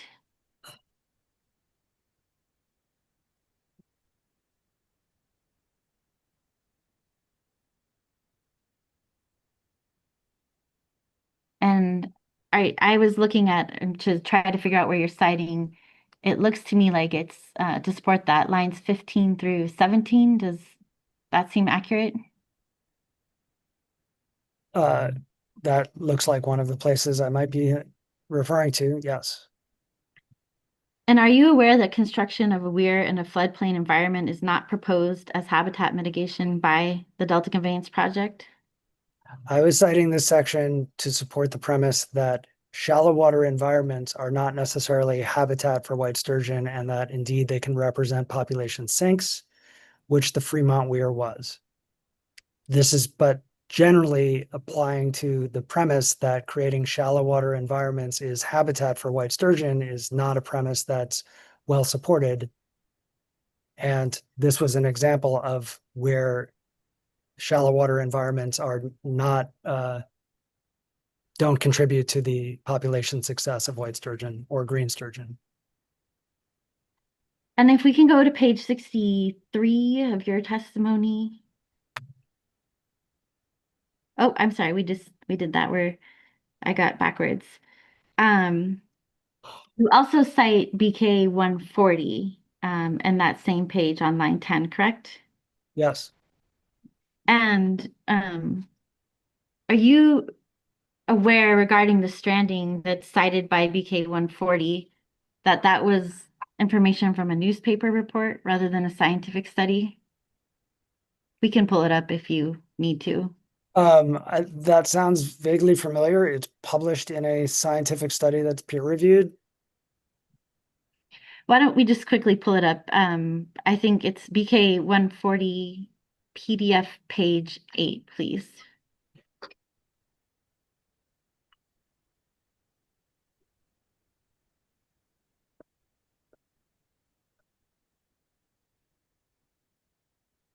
BK, yeah, 140 PDF page 8. I believe we're going to have to make it bigger, and it's on the right-hand side under the title Aggregation Behavior. Yeah, and just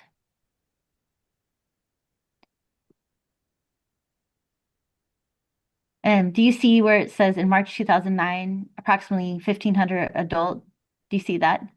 Yes, And that's what you were citing too, right?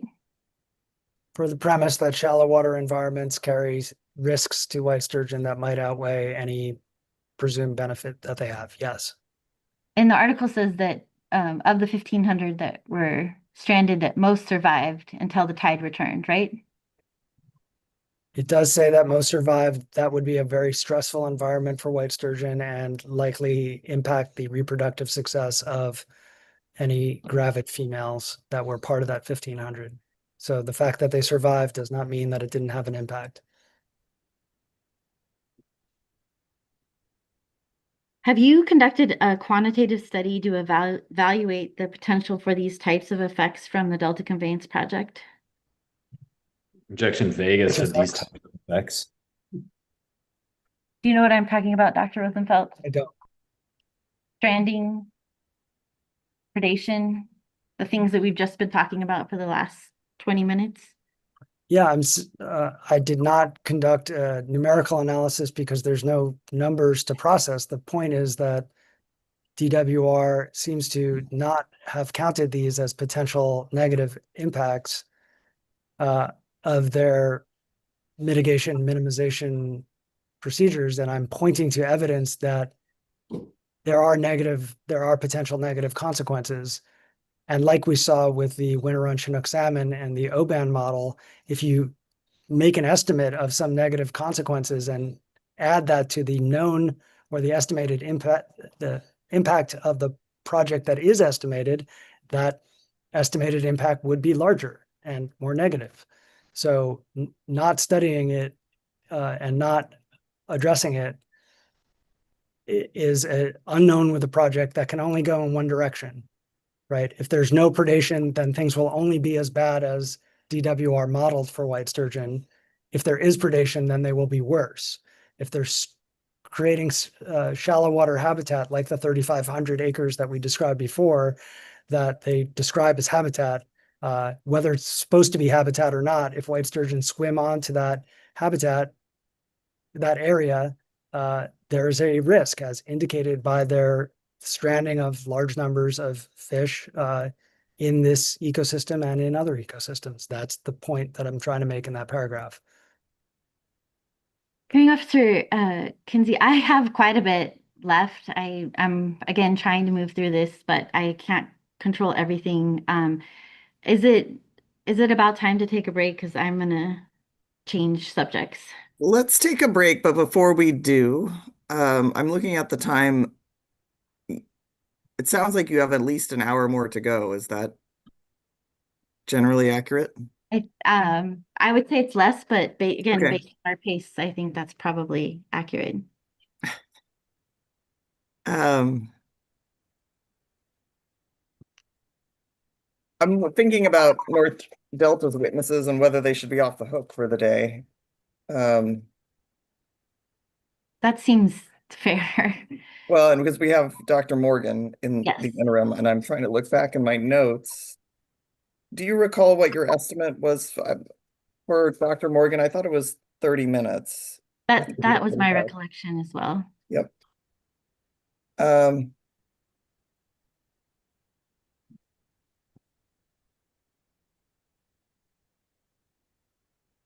And I think there's potential for redirect as well as right. whatever questions the AHO team may have.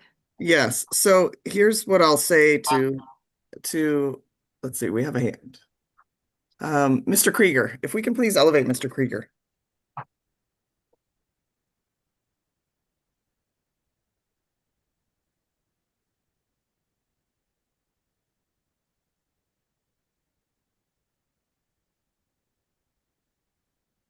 Good afternoon, Mr. Krieger. Good afternoon, Hearing Officer Kenzie Miles Krieger for the State Water Contractors. In case it's helpful at this point, I do not expect to have cross questions for Dr. Rosenfield, and I also don't expect to have questions for Dr. Morgan. Okay, thank you. That's helpful.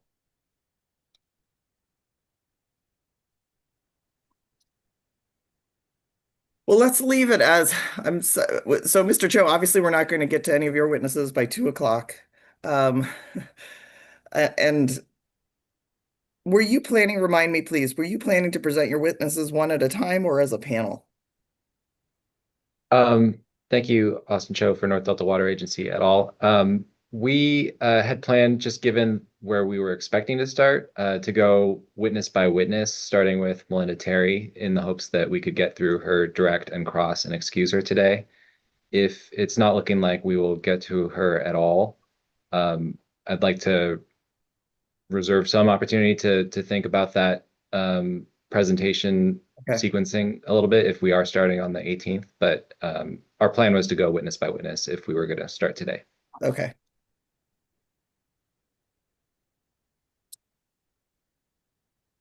We still may get there.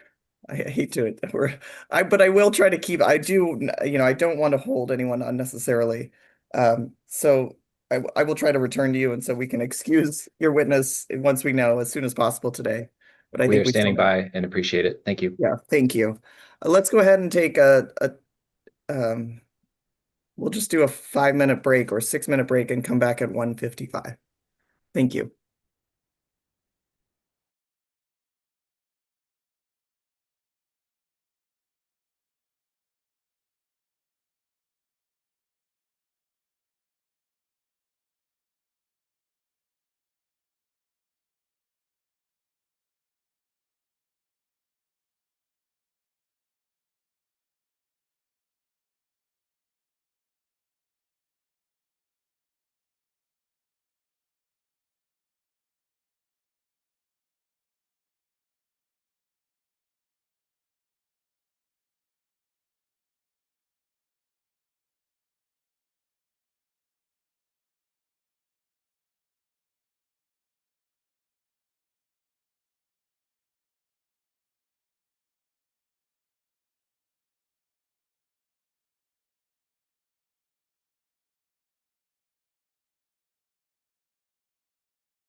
All right, welcome back to the court reporter. Are you ready for us to go back on the record? I am hearing Officer Kinsey. Thank you. And I will look to make sure we have the relevant participants. And looks like we're just looking for Dr. Rosenfield. Here I Welcome am. back. Hi. No problem. With that, I will turn things back to you, Ms. Morris.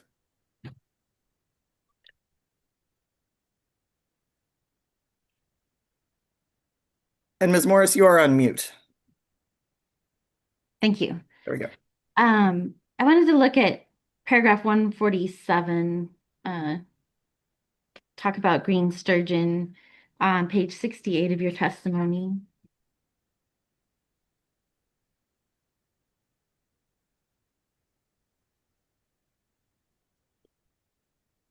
In paragraph 147, you state that diverting flows needed by migrating green sturgeon will reduce their frequency and magnitude, further limiting successful migration to the delta, correct? Correct. Are you aware of the location of the proposed North Delta diversions? I am. And based on your understanding, are the proposed North Delta diversions in the delta? Yes. And do you agree that the North Delta diversions would not be diverting water from upstream of the delta? I do. So would it be correct that the Delta Conveyance project would not be affecting Sacramento River pulse flows upstream of the delta? That's correct. Yes. And Not directly. looking at BK 187, do you cite? Yep. Could pull that up. Would you agree, and we can pull this up if we need to, that this study did not include the delta, and specifically the locations were all upstream of Sacramento, the city of Sacramento? The study was of migration of green sturgeon in the Sacramento River to the delta. So if you're moving fish to the delta on a pulse, diverting water from that pulse is likely to impact the green sturgeon when they arrive in the delta. And if we can just look at the figure, or actually we can look at page 3, figure 1, and then scroll down. Would you agree that the study is looking at the map of the study area, and that the study appears to be all above what's marked in like a red triangle labeled Sacramento? Objection. It's the same question as Ms. Morris just asked, but Yeah. I don't think I got a straight answer, and so I pulled up the figure. I'm ready to move on. Okay.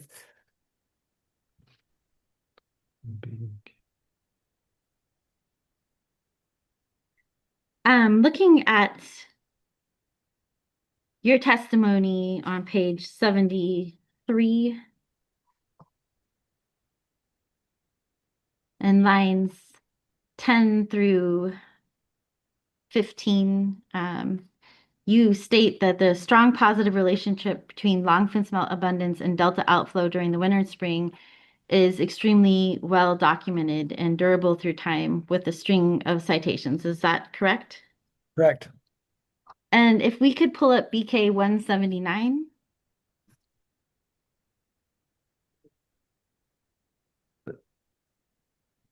And this is a paper that you co-authored, correct, Dr. Rosenfeld? Correct.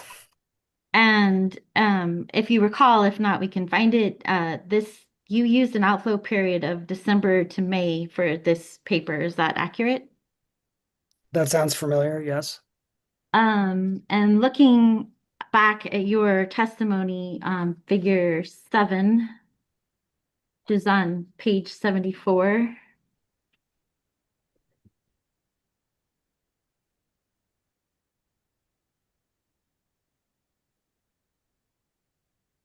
You used a different time frame here. Why did you not use the February? You used a January to June outflow. Is that accurate? Yes. Why did you use a different time frame for figure 7? So I and my colleagues, including the primary author of this paper, Matt Nabriga of the Fish and Wildlife Service, have spent a long time trying to figure out exactly what seasons are critical for longfin smelt to experience high delta outflows in an effort to narrow down that period so that protection of longfin smelt didn't need to interfere with water development projects such as the DCP. And the fact is that we've not been able to narrow down that period. I believe California Department of Fish and Wildlife uses the period December through June. So January through June is much like December through June. They're highly correlated flows because they're mostly the same months.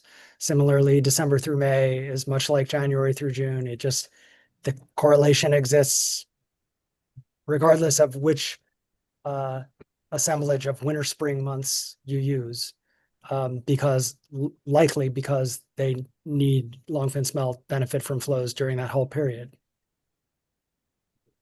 Okay, and if you could pull up, Ms. Mullen, what I believe has been marked as DWR 1118.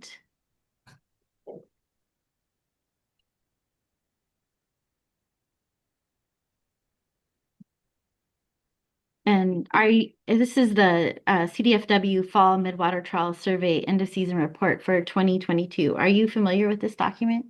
No, I'm not. Let's look at PDF page 33.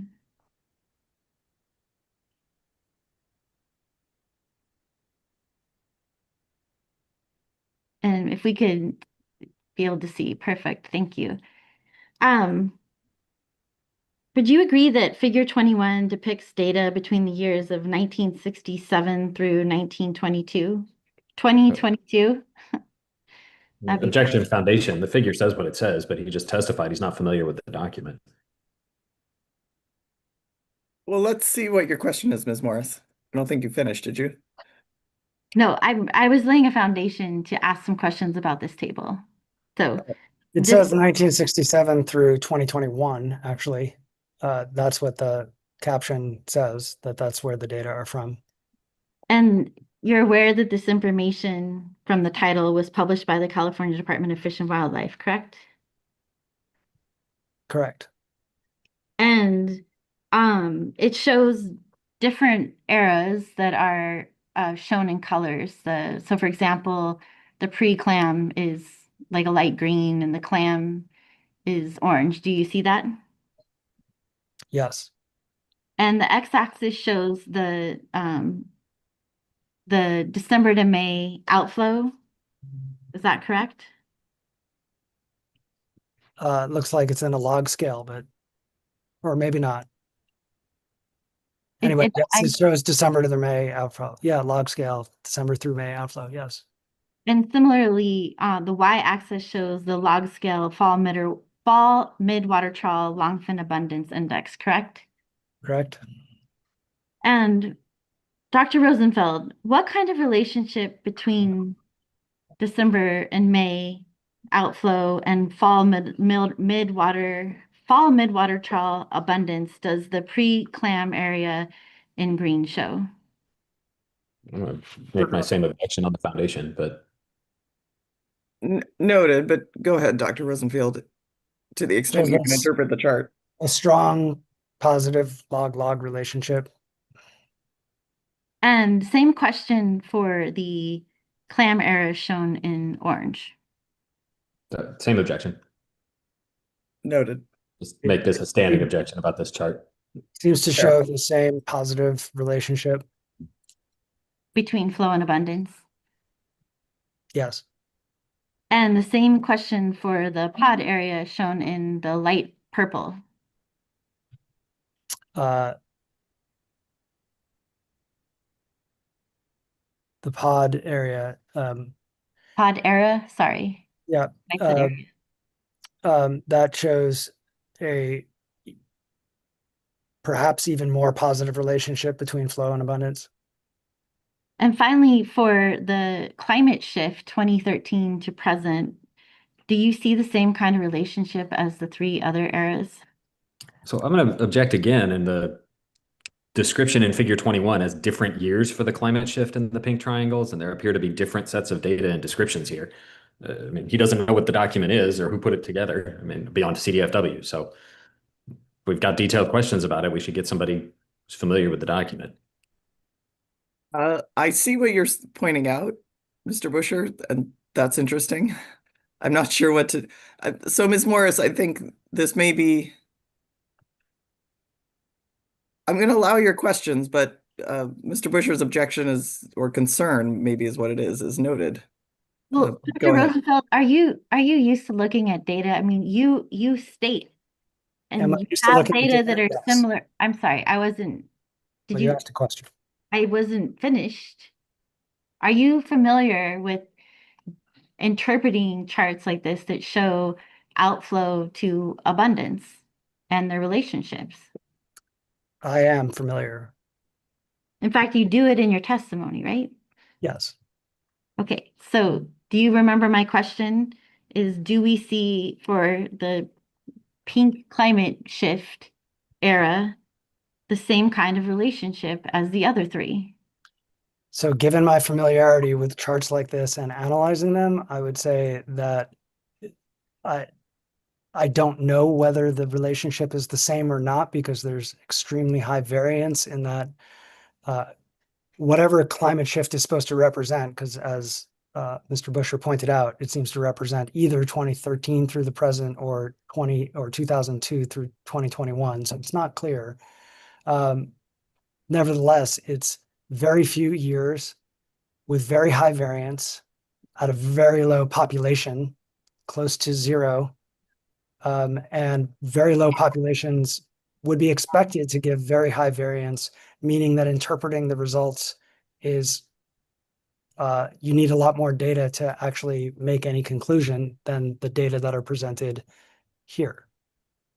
So in answer to your question, I don't know whether that's the same relationship or not. In the first paper that you showed that I co-authored, my co-author and I showed that the relationship between delta outflow and production of age 1 fish, these are fish that live 2 years long, so production of juveniles in their first year, has not changed throughout the fall mud water trawl sampling period through the time that we analyzed it. I believe that was like 50 years.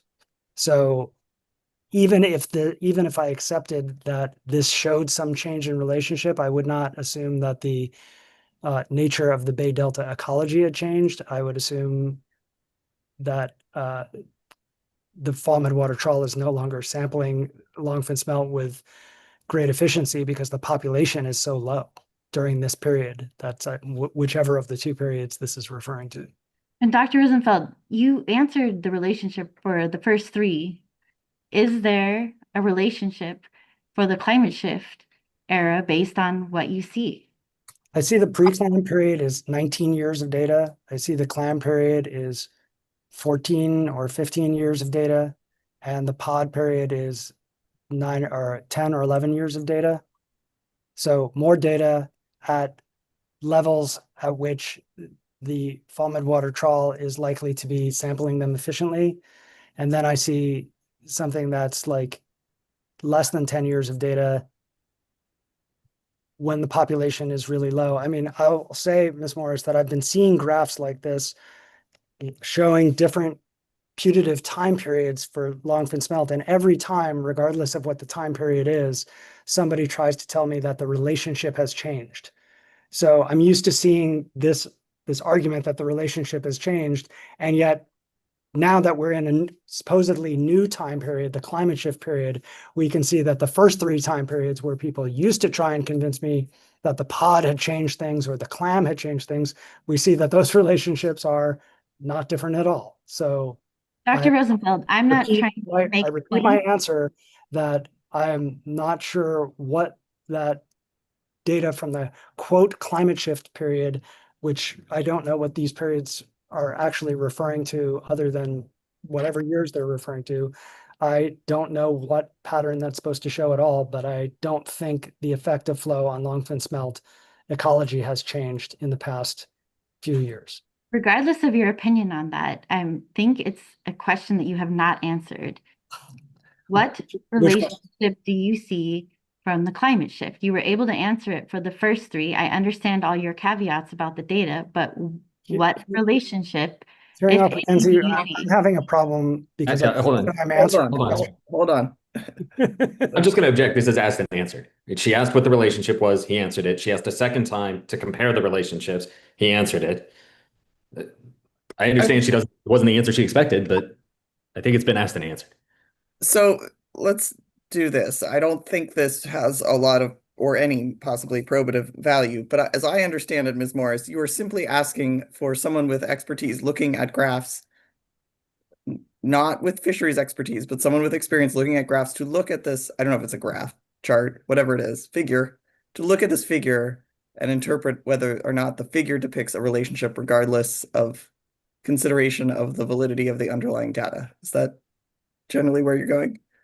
I disagree that it doesn't have probative value because this witness has said that there is a relationship. I'm asking about information that's produced by the California Department of Fish and Wildlife. He was able to answer based on the facts the first three period, but I have not gotten an answer about what the relationship in pink shows. And that is simply the only question I am asking at this point. So I'll ask Dr. Rosenfeld.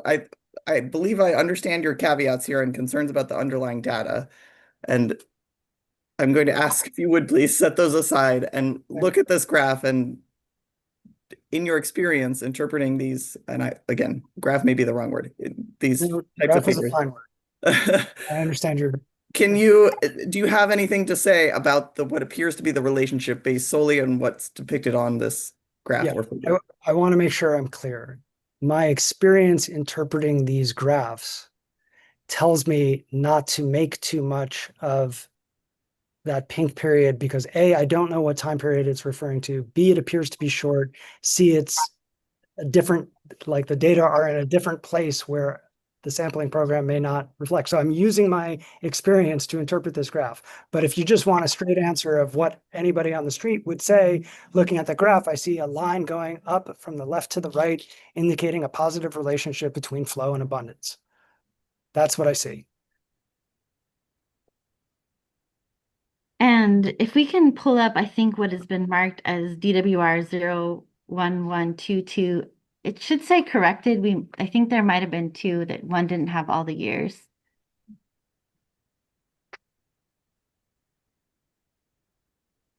Is this DWR? Did I maybe give the wrong number? I just No, we want just hadn't gotten there yet. Oh, Here we okay, go. okay. And before we get to this document, given that the witness testified he wasn't familiar with the last one, can we email a copy of that to at least me so that I can look at the whole thing? Given that we're going to ask him questions about it, not just the portions that are on the screen. It's a publicly available document by CDFW, and it should be usually once we bring it up, It should be now on the Mm-hmm. FTP site. You Yeah. should be able to access If it's it. in the FTP, okay, Yeah. If it's I'll not, need a it would break be at some there point to pull that very down, soon. but go ahead.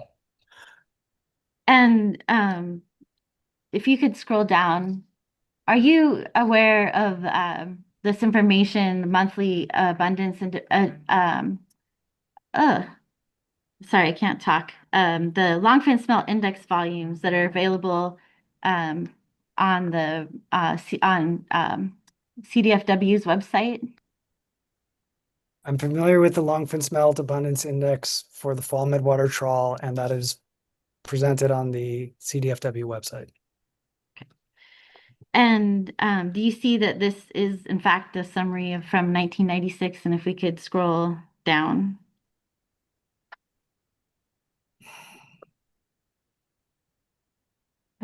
I think all the way to the next page.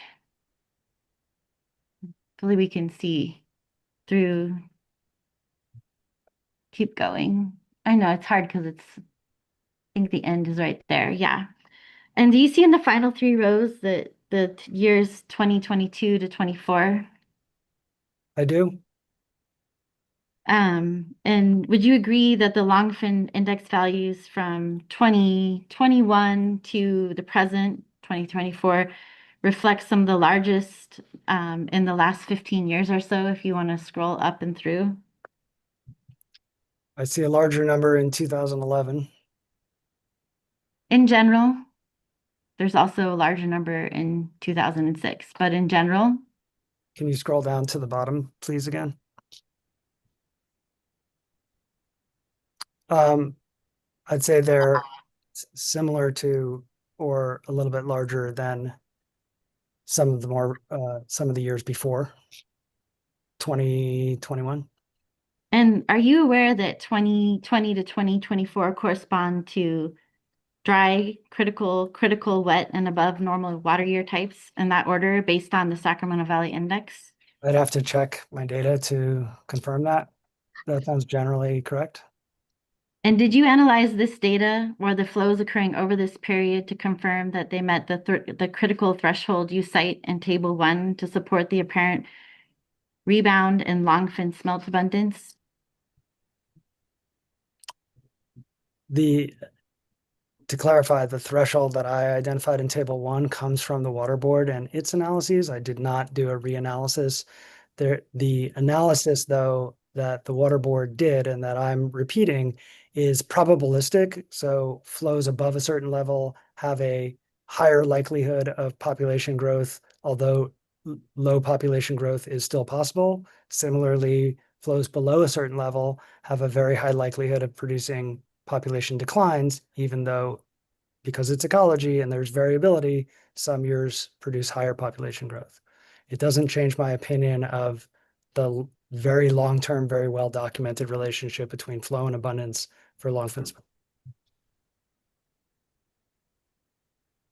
And if we can look at page 87 of your testimony.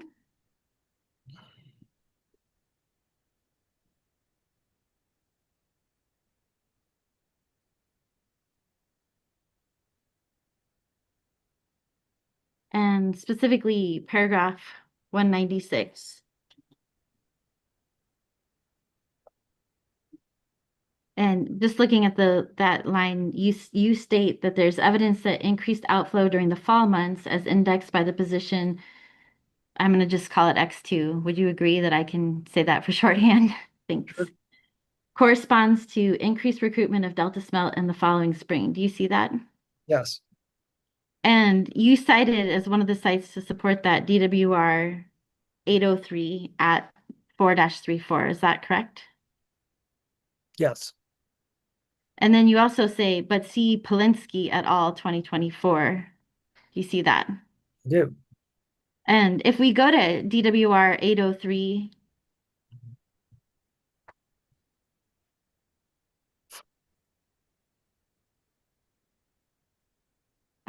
PDF page 359, which I believe should be page on the bottom marked 4-34.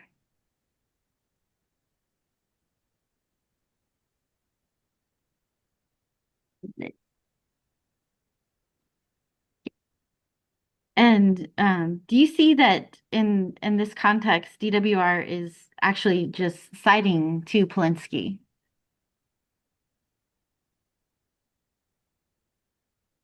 At all 2021, if we look at the footnote and go up to the top.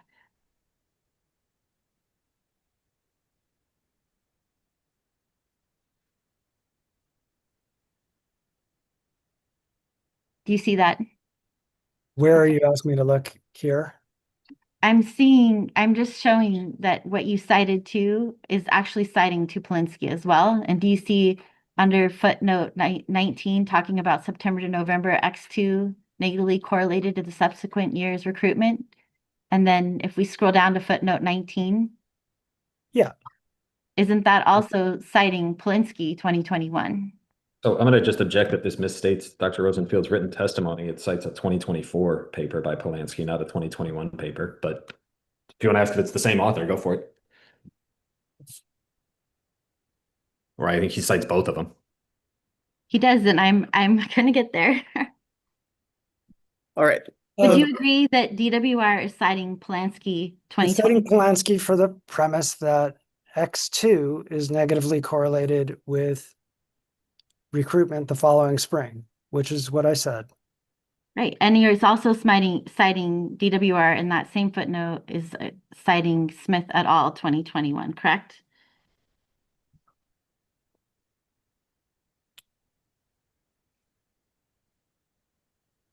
Yes, it's citing to Smith et al. 2021. And would you agree that footnote 19 states that there's an appreciable statistical uncertainty in the relationships? That's Objection. correct. Yeah, go ahead. And it goes on to state that the September and November X2 was not included in the modeling by Smith, which only focused on the relationship from Polanski 2021. Correct? I think that's a misstatement of Polanski as given the text above, which found that there was a relationship between X2. So Smith et al. Did what Smith et al. Did, and I'm citing Polanski as citing the evidence that the text here corroborates as a relationship. I also cite other papers that show the same relationship. And I But you said, don't. but Polanski, because I'm trying to acknowledge that there is some disagreement about which variables are most important. I'm not trying to hide the ball, but there's a significant amount of literature that says that fall flows are important. That's just what it says here. Okay, and then you agree that you did not cite Smith at all in your testimony in this location.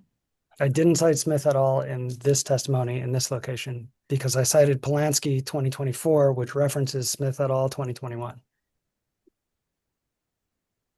And I believe that the Polanski et al. 2024, you provided what wasn't a full, was not the full paper, it didn't include some supplemental information. So if we could pull up what's been marked as DWR 01115.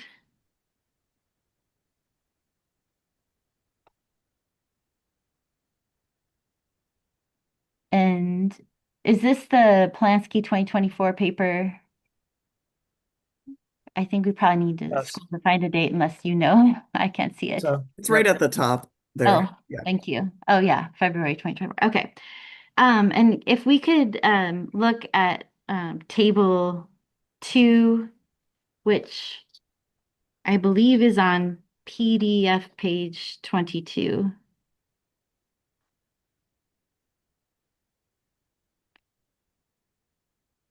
And looking at this table, it shows that the authors assessed the number of times that the different covariates had the potential to change past growth rates, correct?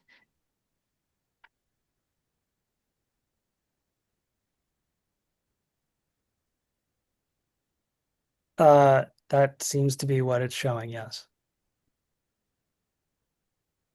And in this table is was not in the paper you provided, but is supplemental in the paper in this more complete version. It gives the most important covariates by model, correct? That's what the title says. And looking at this table, there's only one instance in one model where fall delta outflow is identified as an important covariate, correct? As I Looking at the indicated, bottom one. as I indicated, Polanski 2024 presents a new finding or a new interpretation, I should say, of the same life cycle model that was used in 2021. In 2021, they found a strong effect. It was one of the strongest effects of delta outflow in the fall as indexed by X2 on subsequent reproductive success. In 2024, they tweaked the model, ran it differently, came to a different conclusion. To me, that says that they're having trouble figuring out which are the most important variables. I indicated that in my testimony to say there is disagreement, but I also cite a substantial list of papers that indicate that fall X2 is important. So I would say the jury is out and there's indication that fall X2 may be important. And there's an indication that maybe it's not as important as we previously thought. But that uncertainty doesn't mean that effects in the fall should be ignored. And that's what I'm trying to point out in that paragraph. Okay, but my question was specific to this table. And Yes, I'm reading the table, and there was one model that has one example of fall delta outflow being the important covariate. That's what it says.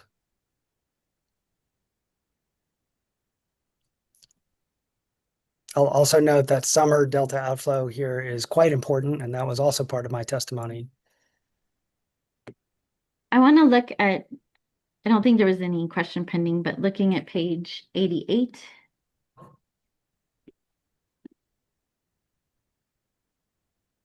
Paragraph 198 on entrainment. Do you see that?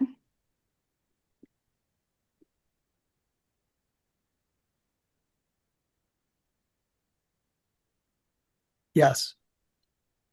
And regarding your statement that entrainment will increase in March and June of most years for wet below normal, dry and critical water years in the month of March, out of the 5 water year types, how many times is the percent? And we could pull up, let me pull up this table actually.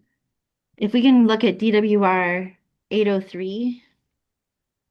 And while we're going there, Hearing Officer Kenzie, I apologize. I forgot the plug for my laptop when I came in the office, and I see that it's at 7% charge. There's probably another computer I can use around here, but I might need a break to. Do I you can want answer the next question, but before I disappear without saying goodbye.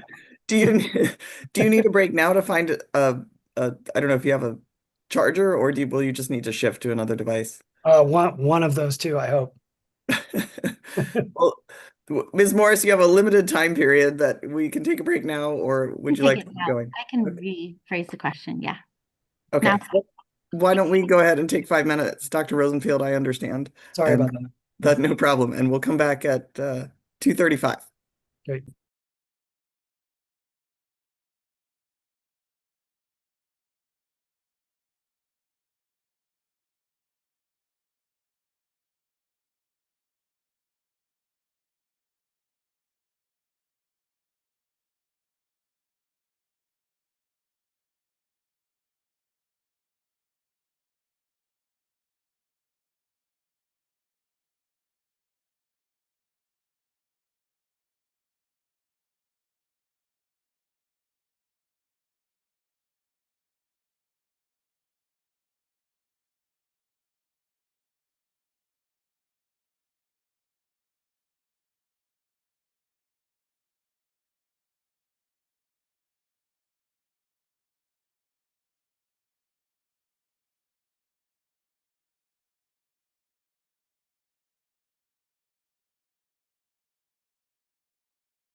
All right, I see Dr. Rosenfield, you're here. I assume that means success. Is that right? Great. You just keep going. All right, and I will make sure with our court reporter, are you ready for us to go back on the record? I am indeed. Thank you very much. Then with that, back to you, Ms. Morris. You're And you are muted. on mute. Great.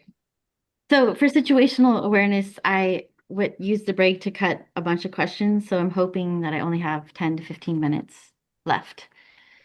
So we were looking at your testimony on page 88, BK 100, paragraph 198. And I was going to ask once we get there, I want to ask about the statement about the cumulative entrainment of delta smelt larvae will increase in March to June of most years. And if you cite to DWR 803, so I'd like to pull up DWR 803, please.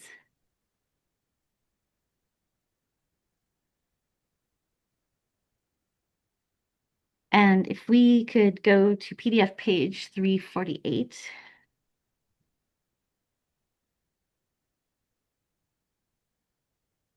And this is the table that you cite to table in your testimony 4.1-18 for that statement.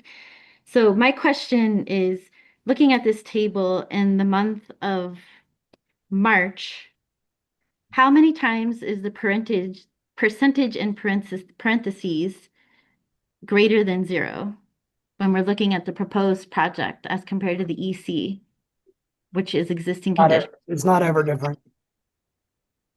It's 0, right? Yeah, the quote you read of mine said the March through June period. It was not March and June. It was the full period, March through June. But Great. I'm going to ask you for April too. So same question for April. sure. How many times? 5, does that look right? How many times did entrainment? I'm sorry, can you ask the question again? How many times is the percentage in parentheses greater than 0 indicating an increase? One year type below normal. And same question for May. 2 year types below normal. I'm sorry, dry and critically dry. And same question for June. 3 year types, wet, below normal, critically dry. So in total, for all 20 comparisons, month by water year type, there's 5 that have positive values, right? That's not the way that I would analyze these data, but if you say it's 5, then sure, 5. Will you agree that's what the table says? That's You may not not the way agree with that's not the way this table would be analyzed, though. Fish live in an entire year. They live March, April, May, and June. So in a given year represented by a row, I'm looking at is entrainment increasing or decreasing across the row. Not, they don't live in April and just disappear. They have to go into May and into June. So that's the way that I would analyze the table. And looking, if we could please pull up AHO 061, please, which should be the current ITP for the State Water Project long-term operations.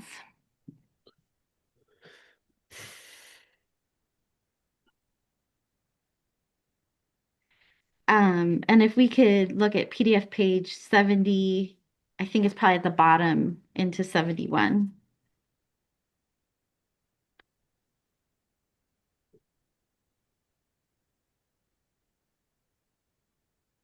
Do you see in this current ITP for existing long-term state water project operations that there are criteria shown in 8.4.1 to protect larval and juvenile delta smelt from South Delta entrainment?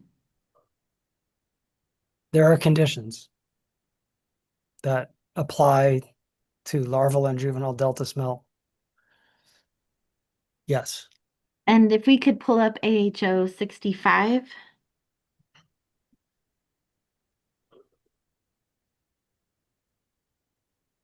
And PDF page 123.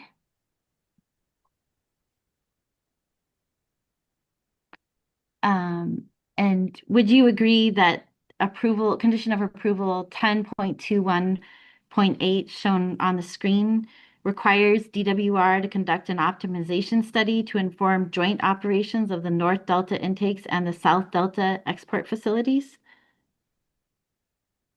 I see there's a study required. Studies don't protect fish, but I see there's a study required.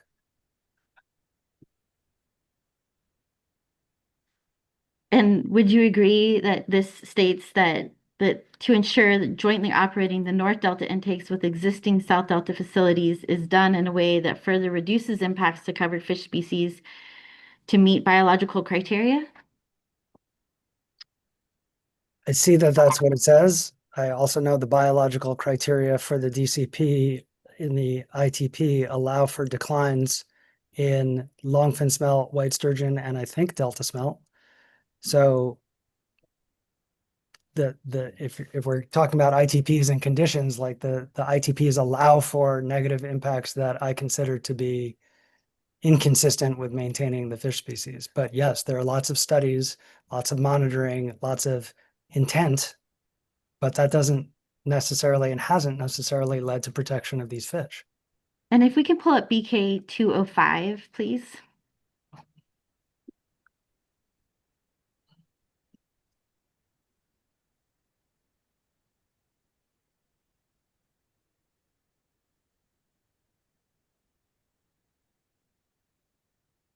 And this is a paper article that you cited, correct? Yes. And if we could look at PDF page 14, please.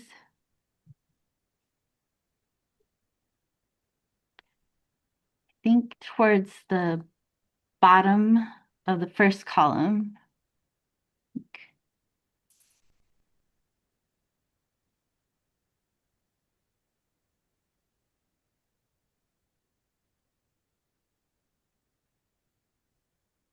Looking at where the first paragraph that says, although, do you see that on the bottom left column?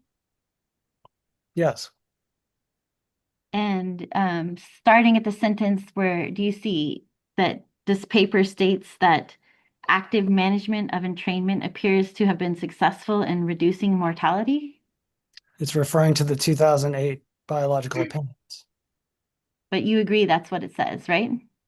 I agree that the 2008, 2009 biological opinions, that this study indicates that they were successful in reducing entrainment mortality, and that I know that they have been replaced by the 2019 and then the 2024 biological opinions and incidental take permits.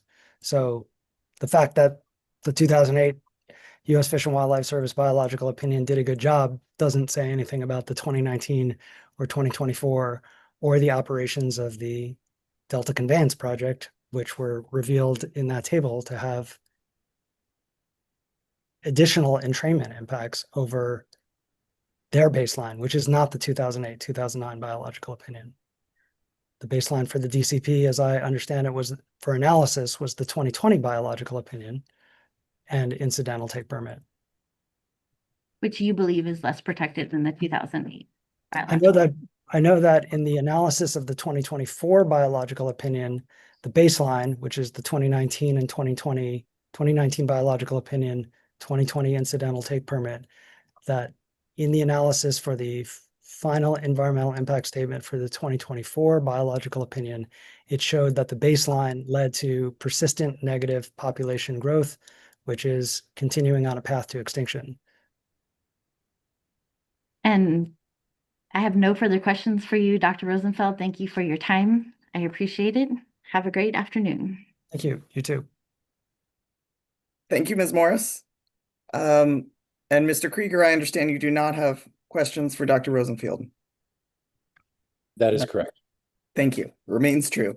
Let's see if I have questions for Dr. Rosenfield.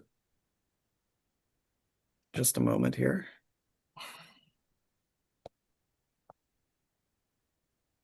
I think mine were answered, but let me see here.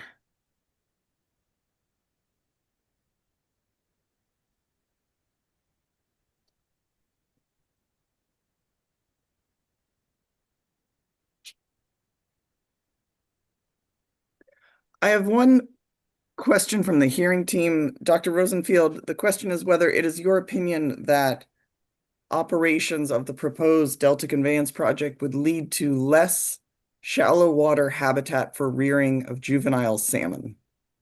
Do you have an opinion on that, or can you either in your testimony or otherwise? Yeah, I believe that's a fact documented in either the final environmental impact report or the incidental take permit application that riparian bench habitat, which is rearing habitat for Chinook salmon, would be reduced by reducing the flows that would otherwise inundate those habitats.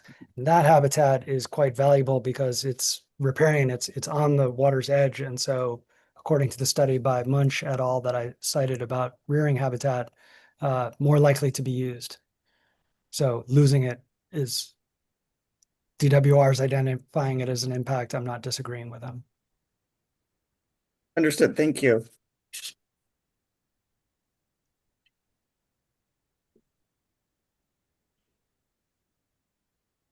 And then I had one question related to pulse flows. I'm looking at just so you can orient yourself, your testimony, it's page 70, but paragraph 151 with respect to, I believe this is Green's, it's one of the sturgeons. I believe it's green sturgeon. Yes, green sturgeon. You express the opinion that absent a pulse flow protection designed for green sturgeon juveniles, the DCP ITP's flow dependent diversion rules, and go on from there. I was wondering whether you have an opinion about what a pulse flow protection designed for green sturgeon juveniles might look like. Do you have an opinion about that, or I do. There's a recent paper that I believe I cited by Poitras et al., which identifies flows at which green sturgeon are likely to begin their movements upstream, and how long it takes them to move downstream. It doesn't get into the delta, but of course, if they're moving from the Sacramento River downstream, that's where they're going to, which is why some sort of pulse flow protection ought to be considered downstream, because that's where the fish are moving on the pulse. Diverting the pulse would seem to have an impact. So I would look to, I can be more specific, but I would look to that paper to identify particulars of a pulse flow protection for green sturgeon.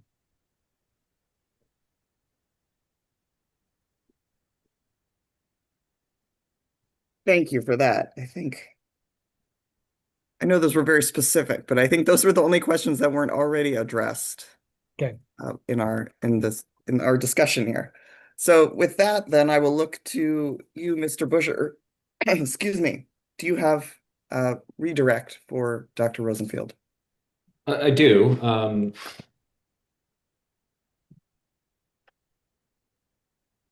Let's actually start there where you left off, hearing officer. Can we put Ms. Mullen, Baykeeper Exhibit 187 on the screen, which is the Poitras paper that Dr. Rosenfield just referred to?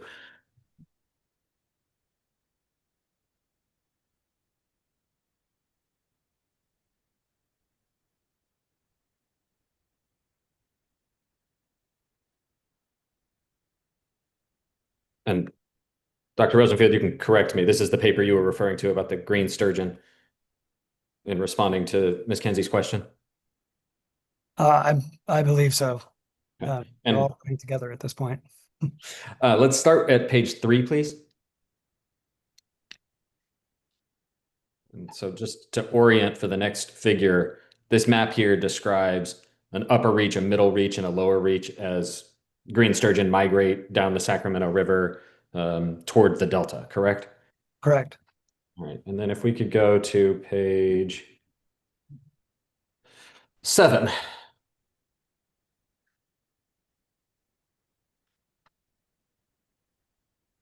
And if we could zoom in on the middle row of the figure there. And if you need to look at the caption as well, can you just describe what that middle row is showing in terms of green sturgeon migration? My recollection is acoustic tag detection plots, fish movement plots. Okay, so this is showing movement of green sturgeon. I believe each one of those traces represents a individual fish in the Sacramento River through time. I'm forgetting what the different color codes mean. Probably explains. Let's see. Panels E through H. Yep.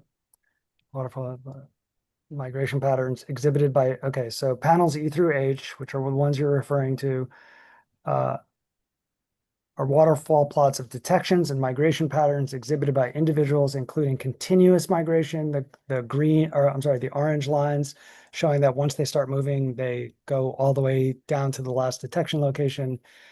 Stepped migration pattern, which are the blue lines highlighted to show that sometimes they migrate and then stop migrating and then continue migrating weeks or months later. And individuals that don't migrate downstream or that weren't analyzed as part of the migration analysis. Not sure exactly what that means, but sorry to interject, but I'm a little slow on the draw and waiting for a pause. Can I object? It's vague and ambiguous as to which middle row you're referring to, and it's difficult to follow your testimony. I apologize for that. It's figures or squares E through H here, the middle row of this figure. Thank you. And so as I understand the row E through H, it shows that green sturgeon, some of them migrate all at once from the upper portion down through past Sacramento, but some of them migrate and then stop and take a break and then migrate some more and then stop and take a break. So protecting all of those pulses is important for the green sturgeon. Is that correct? that would be my interpretation. Like most fish in the Bay Delta estuary, green sturgeon don't complete their life cycle in a narrow window of time. The whole population doesn't. And that's probably because over historical evolutionary time, it was difficult to predict when would be the right moment. So it's a strategy called bet hedging, where their life cycle is completed, that they are employing these different migration strategies because some are going to be more successful than others, depending on the year type. And if you only protected one pulse, then you would only capture one part of the cohort that's trying to migrate. Thank you. Hearing Officer Kinsey, I'd like to object to this line of questioning as it's not appropriate redirect. PWR did not raise questions about these graphs, nor did you in your questions on behalf of the board. So, Thank you, Ms. Carroll. You don't need to respond, Mr. Busher. I'm going to say it's within, I'll call it within the scope of my question. I did ask about pulse flows, and I actually do find this to be helpful. And of course, DWR, you'll have a chance to cross-examine on these issues. So I will allow this line if there is any more, Mr. Busher. I'm done with this paper. We can take it down. Thank you, Ms. Mullen. If we could put Baykeeper 100 back on the screen, I want to start with longfin smelt. Dr. Rosenfield, when did the U.S. Fish and Wildlife Service list longfin smelt as endangered? I'm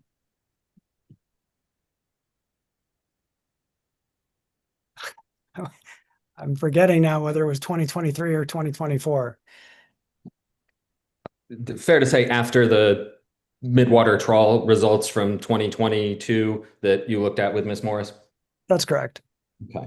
And if we could go to paragraph 161 of Dr. Rosenfield's testimony, which is page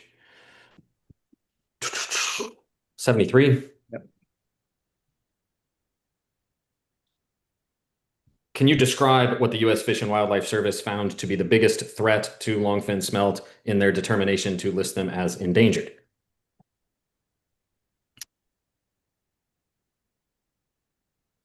Yes, they state quite clearly that altered freshwater flow resulting from human activities and impacts of climate change, both are the main threat facing Bay Delta longfin smelt. Thank you. If we could, Ms. Mullen, put exhibit AHO1 on the screen. And while that happens, Dr. Rosenfield, Ms. Morris asked you some questions about the various flow thresholds for white sturgeon. You mentioned that there was a table in AHO1. If we could go to PDF page 199, please.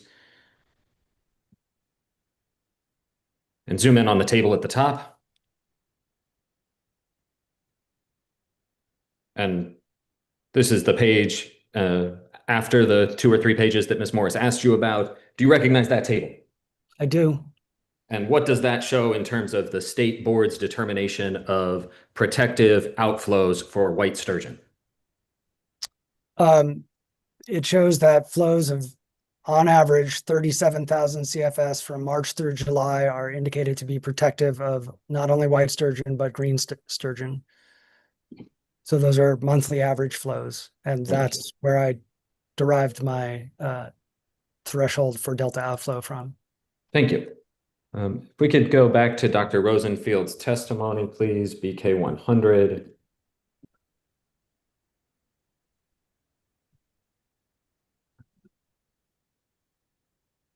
Look at page 58, please.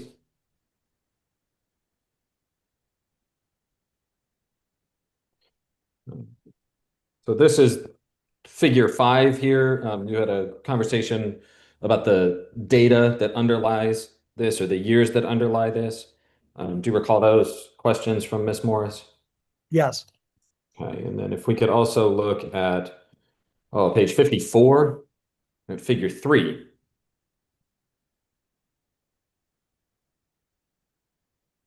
Is the underlying data for young of year white sturgeon abundance in figure 3 and figure 5 the same data set? Yes. And does this refresh your recollection as to the time period for that data set? Yes. As I said, it started in 1980. I couldn't remember when it ended. It looks like the last data that I have are from 2022. All right, thank you.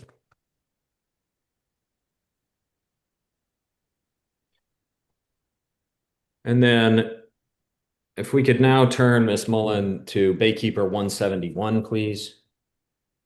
Dr. Rosenfield, you had a discussion with Ms. Morris about the Munch et al. Paper. That's this document. Do you recall that testimony? I do. Okay. You said in response to some questions that she asked that there was a figure in this paper that you were relying on to use the 750 cubic meters per second as opposed to the range that she referred to. And if we could go to page 5 of the PDF. Are these the figures that you were describing? Can you scroll down just a little bit more? Just a little bit. Yes. And can you describe what about these purple and or blue graphs here led you to use 750 cubic meters per second as the protective criteria in your testimony? Yeah, the top row that's shown here with blue bands shows the presence or absence, the log of presence, which I know is weird, of any fry Chinook salmon in the habitats that they studied just upstream in the delta and beyond the delta. So fry using tidal marsh habitats, fried Chinook salmon using tidal marsh habitats that they studied. So presence absence increases dramatically up to about 500 cubic meters per second. And then after that, there's at least one fry in all of the habitats that they studied.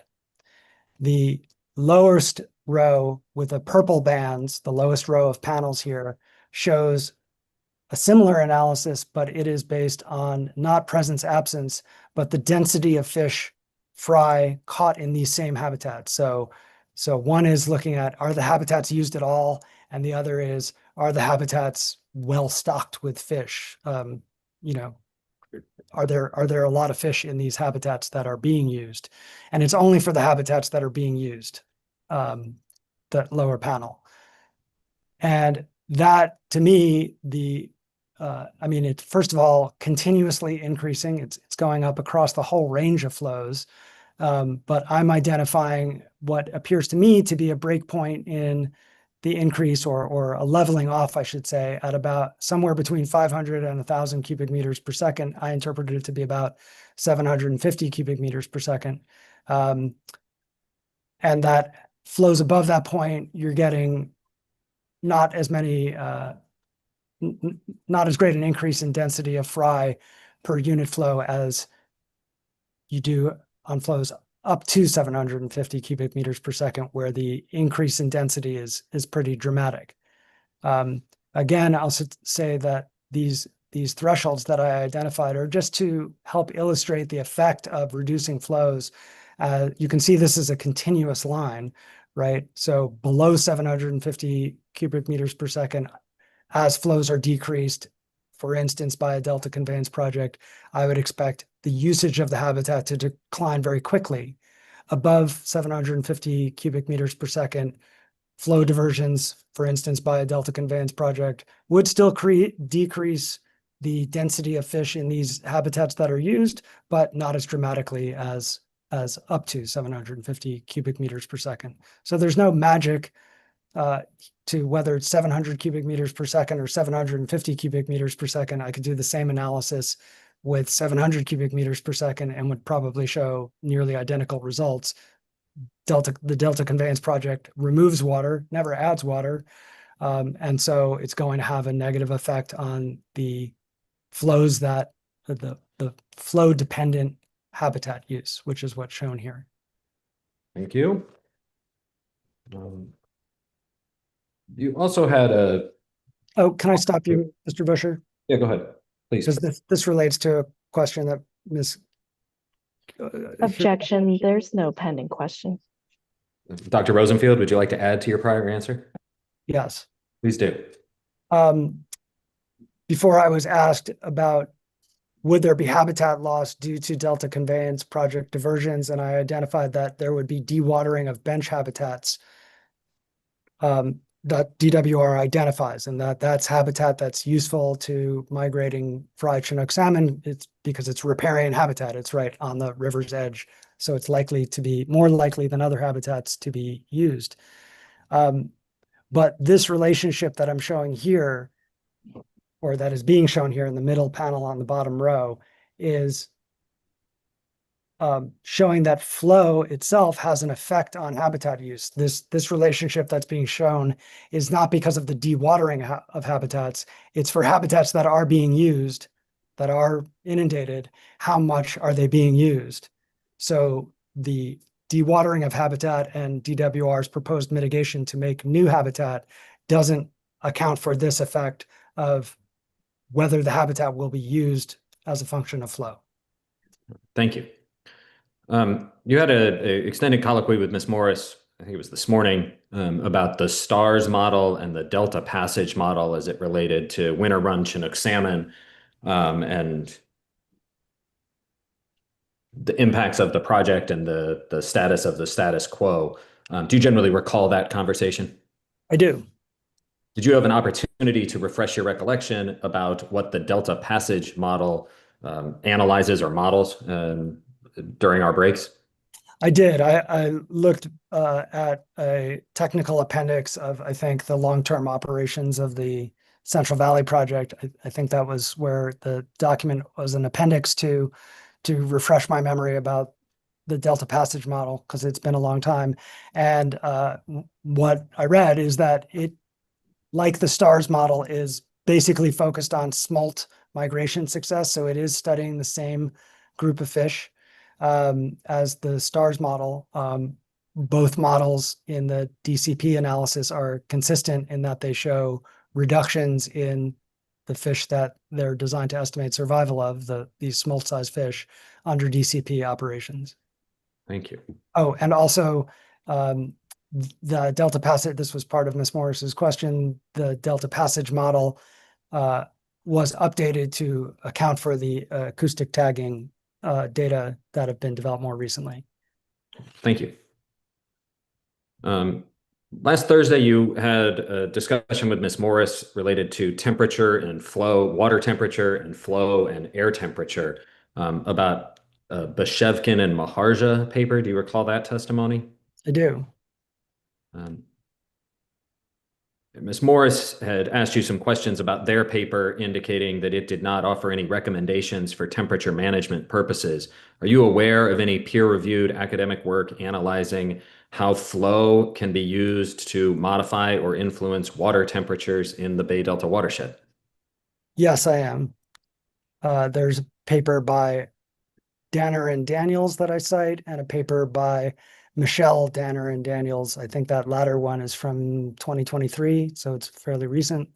And they are explicitly studying the potential for using reservoir releases to modify temperatures downstream for juvenile migrants, not for eggs that are just barely downstream of the dams, but for migrating juvenile salmon. All right. And then last subject here, I want to turn to the discussion you had last Thursday about, well, two subjects maybe. Let's start with the paragraphs. We can go to paragraph 70 of your testimony and put that on the screen. Oh.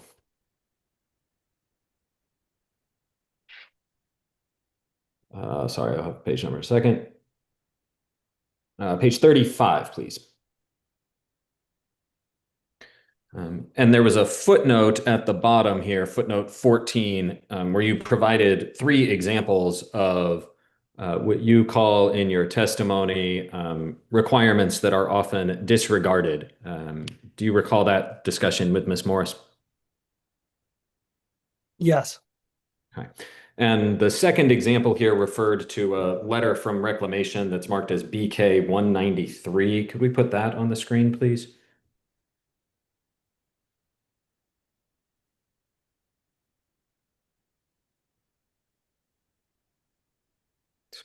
And can you describe just briefly what this letter, who sent it to whom, when?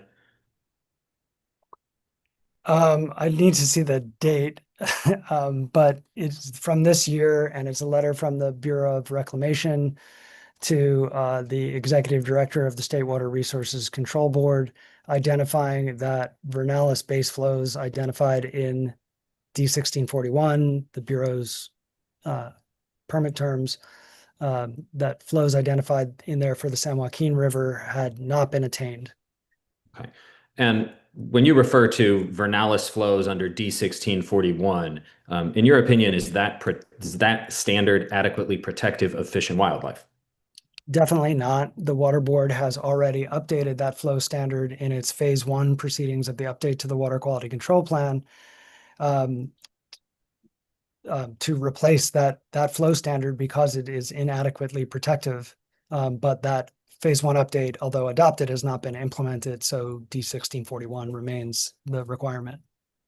And as described in the letter, Exhibit 193 from the Bureau of Reclamation, is it correct that the standard that was applicable was a 2-month standard in 2025? That's correct. And that was, I'm sorry, go ahead. Well, it's a 31-day period that occurs in 2 months. Okay. And that standard applied in April and May as described by the Bureau, correct? Yes. Okay. And reading the letter here and trying to understand what the condition, refresh my memory of what the condition is.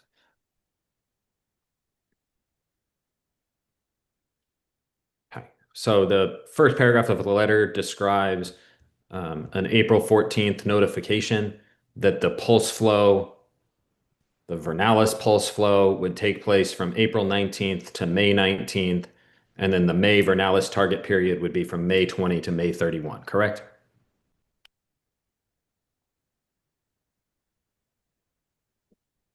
Yes, that's correct. And then there's also an April target period prior to that pulse flow, correct?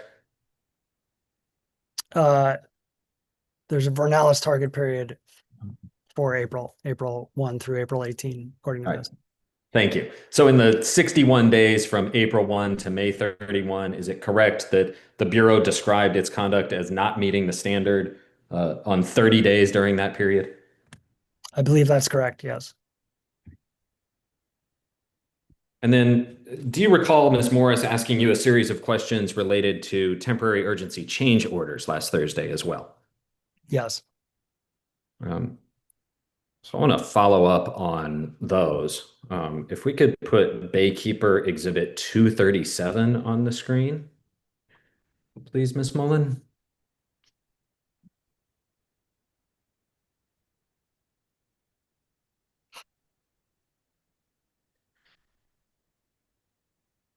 And Dr. Rosenfield, this is the order approving a temporary urgency change permit issued by the state board. And if we scroll down a little bit, it's in 2022, correct? Yes.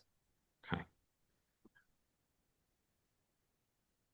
And could we go to page 22 of this document, please?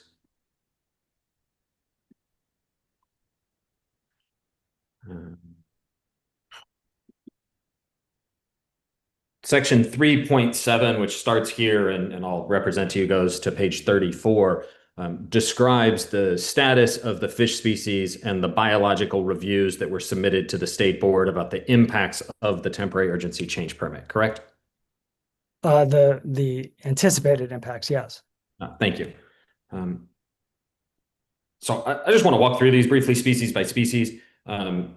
If we go to the bottom of page 23, this is in the Delta smelt section.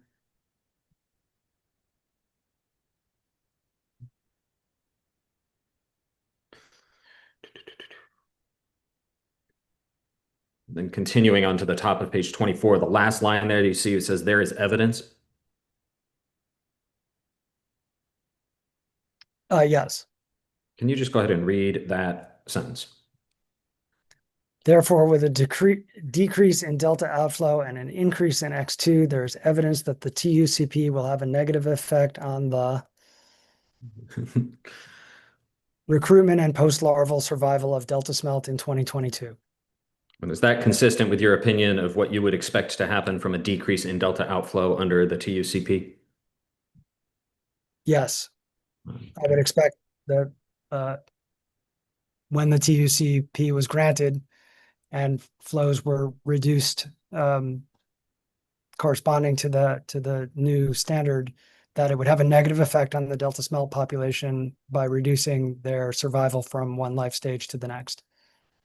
And for longfin smelt, if we go to the bottom of page 25, about 6 lines up from the bottom in that paragraph, do you see the sentence that starts overall? Yes. And you agree that the state board assumed that the TUCP would have the potential to degrade habitat quality and result in poor recruitment for juveniles in 2022. That's correct. Go to the next page, 26. There's a discussion related to estuarine habitat. Would you expect that reducing delta outflow under the TUCP would constrain estuarine habitat and food, and would also result in lower survival and recruitment of estuarine-dependent aquatic species? Yes, it identifies the likelihood of reduced abundance of several invertebrate prey species, which are also indicators of estuarine habitat condition, regardless of their role as food for fish. And at the end of the top paragraph on this page, right before footnote 43, that's in addition to the consequences of the drought, correct? Yes.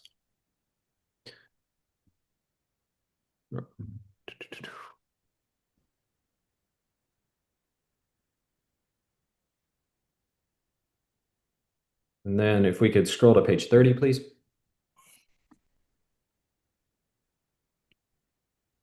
Actually, let's look at page 29 to orient. This is the section on winter run Chinook salmon, correct? Correct.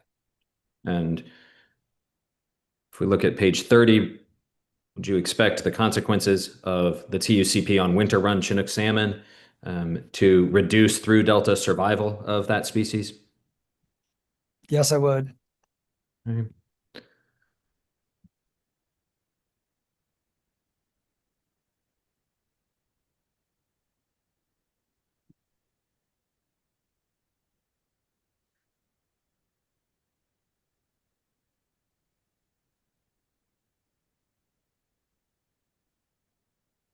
We go to page 31, please.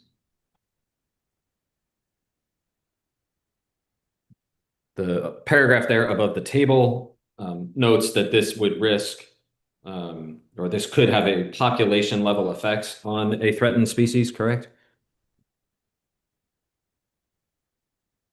Yes. And is that consistent with your opinion and testimony that you've provided that even small looking reductions in survival can have population level effects and threaten the persistence of endangered fish? Yes, I would say population level effects that look small to us are nevertheless population level effects, and that those that seem small to us are, that doesn't necessarily mean they're biologically small impacts, and fish species that are endangered are particularly susceptible to any kind of impact that's negative on their population. Okay. And would you expect the consequences of the TUCP in 2022 to have been similar for spring run and fall run Chinook salmon? Yes, to the extent that flows were reduced in the March through June period, they would affect spring run and fall run that migrate at those times. Okay. If we could go to the top of page 33, please. And the last sentence there in that partial first paragraph indicates that the negative impacts on young of year spring run would be in addition to the pre-existing impacts of drought in 2021, correct? Correct. So that was a man-made impact, not just a natural hydrological consequence. That's true of both years. Okay. Well, it says the pre-existing impacts of drought, but important to remember that the outflow rules were also changed in 2021, just as they are being proposed to be changed in 2022 in this document. Thank you. And apart from these specific examples from 2022, can you just describe briefly your expert opinion about the overall impact of the 6 temporary urgency change petitions that were granted by the state board between 2014 and 2023? Yeah, the water quality standards, as I've discussed in my testimony, the existing water quality standards, the minimum standards, are inadequate to protect fish and wildlife beneficial uses, including for endangered species and fish species that still support a fishery. Reducing those standards has negative impacts. I mean, that's why the board, presumably why the board set them as minimum standards to begin with, is they thought that that was the level that would be protective, and less flows would be less protective. And no surprise, every year that temporary urgency changes were analyzed by DWR and the Bureau and the Water Board, they expected negative effects to occur. Compound those negative effects by repeating them in 6 years out of 10, 60% of years, and it's clear that that's not reasonable protection, because it's, by definition, right, the water board already set these flow levels as what they considered at the time to be reasonably protective. They've since learned that those flows are not reasonably protective, and yet flows are being reduced in 60, or the flow standards that are inadequate are being waived or trimmed in 60% of years. That's clearly not consistent with reasonable protection of fish and wildlife populations. And last question I have, I want to make sure the hearing officer and the state board understand why that matters, not just in a backward looking criticism of the state board's decisions, but with respect to this proceeding. So can you explain why consistent waivers or violations of rules or regulations are important in understanding the potential impacts of the Delta Conveyance project? Objection. This is outside the scope of the testimony. The questions that I asked regarding this were not related to future actions or the cumulative impacts of future actions. And this is surprise testimony. It's not surprise. It's in Dr. Rosenfield's written testimony as to why it matters. And Ms. Morris asked a series of questions that implied that the TUCPs were reasonable, beneficial, did not cause harm. And rather than just criticize prior actions, I think it's important to understand Dr. Rosenfield's testimony as to why that matters within the scope of the I'll cross. allow it within the scope of understanding the relationship between proposed operation of the Delta Conveyance project and any future TUCPs. So I'll go ahead, Dr. Rosenfield. Thank you. So as we've discussed, I find that in my review of DWR's analysis and other analyses of the project and the Delta Conveyance project and similar proposals to divert water, that there are a wide range of negative effects that DWR and the other agencies expect to result from operations of the Delta Conveyance project. Those effects, though, appear to me to be likely to be the very best case scenario, because in reality, Department of Water Resources and Bureau of Reclamation do not comply with the existing water quality regulations, either because they petitioned to have them waived in dry years, but also in wet years. And even when those water quality standards are waived, and sometimes when they're not modified, the Bureau of Reclamation and DWR do not comply with them, nor do they always comply. I provide examples of where they have not complied with their incidental take permits and requirements of the biological opinions. So this pattern of not meeting standards for whatever reason, whether authorized or not, indicates that the flows that are modeled that are then converted to biological outcomes in DWR's documents are likely paint a rosy picture of what will actually happen if DWR and the Bureau continue to not comply with whatever water quality standards the board applies to DCP or in an update to the water quality control plan. Thank you, Dr. Rosenfield. I don't have any further questions at this point. Thank you. And I will turn to Ms. Morris. Do you have follow-up based on those that redirect? I do. You just testified that there were several papers that supported your position regarding temperature.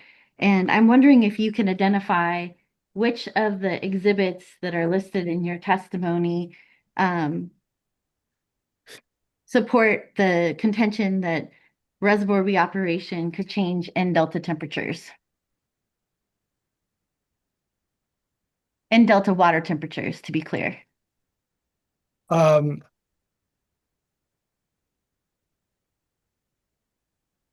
Well, the Vroom paper, VROOM. Could you identify it by the exhibit? There's a lot. You have several pages starting on page 95. So if you could identify it by the BK Sure. exhibit, please. Sure. Ms. Morris, if I may, Vroom, which he just referred to, is BK226. That's correct. Is that the only paper? No, there's also the so the Vroom paper studies delta water. Sorry, I'm curious. I just want to know the list of exhibits. I don't need you to summarize them for me. Well, the thing is that I'm pulling together a body of knowledge. So there's not one paper that says if you change water operations upstream, you can change temperatures in the delta, and that's what you should do, which are 3 different premises, right? So I'm trying to identify for your aid that some papers address one of those premises, other papers address other premises. It is logical for me to put them together as the premise that reservoir operations can be used to modify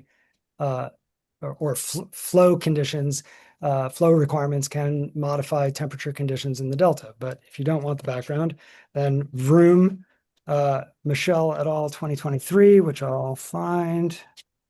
Again, I just like to read. Hold on. 168. Sorry, Mr. Busher, did you say BK 168? Yes. And then Ms. Carroll, you had an objection, I believe. Yes, I'd like to reiterate our objection that Dr. Rosenfeld is continuing to not answer the question at issue. And while I understand his belief in the importance of his response, it would help with the efficiency to move forward by answering only the questions asked. Thank you. Noted, and I think we're getting to that right now. BK 180, I believe, may also be relevant to this topic, although I'd have to review the details of the specifics of where they are and what recommendations they make. Any other citation? There may be, but I'll need to find them later. None come to the top of mind right now. And what reservoirs specifically can be reoperated, in your opinion, to change water temperatures in the Delta? Are you asking for my opinion? I am. Okay. I think Shasta can have a big effect, the Feather River, Oroville, Folsom. On the south side of the Delta, New Melones, New Don Pedro, big reservoirs that carry a lot of water. And would that be including in the summer months? I wasn't referring specifically to summer months because I was referring to time periods when fish and wildlife that are temperature dependent might be affected by temperatures which are mainly in the spring months. Effects in the summer are of flow are a different beast. I have no further questions. Thank you, Ms. Morris. I believe with that, we have concluded hearing from you. Dr. Rosenfield, thank you so much for spending so much time with us and for your patience and for hanging in there. And I appreciate your testimony and your time, and you are excused. Thank you.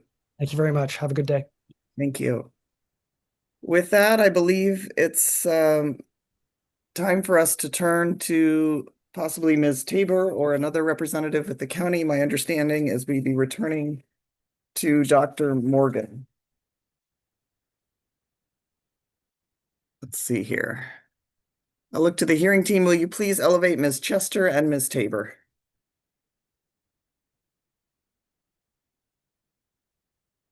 Good afternoon, Ms. Tabor. Good afternoon, Hearing Officer Kenzie.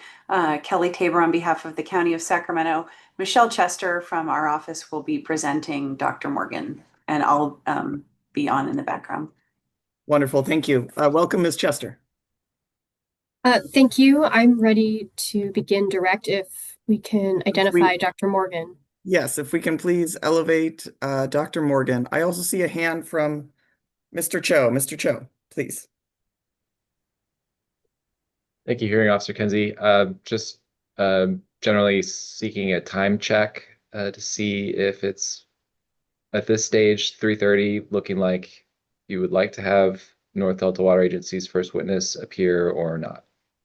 I think, how long, will you remind me, or maybe I don't know, the summary of direct testimony from your first witness? What is the estimate for that? I believe we have an opening statement that should run about 5 minutes, and then direct testimony, I believe, would run about 20 minutes.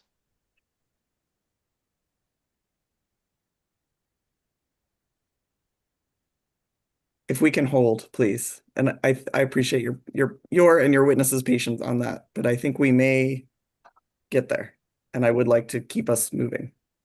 It might be helpful if DWR would mind providing what their estimate is for their cross of Melinda Terry. I'm just trying to determine if she needs to plan on coming back on the 18th or not. It seems likely, but I will defer to DWR. Do you have an estimate? Probably half an hour to an hour. Yeah.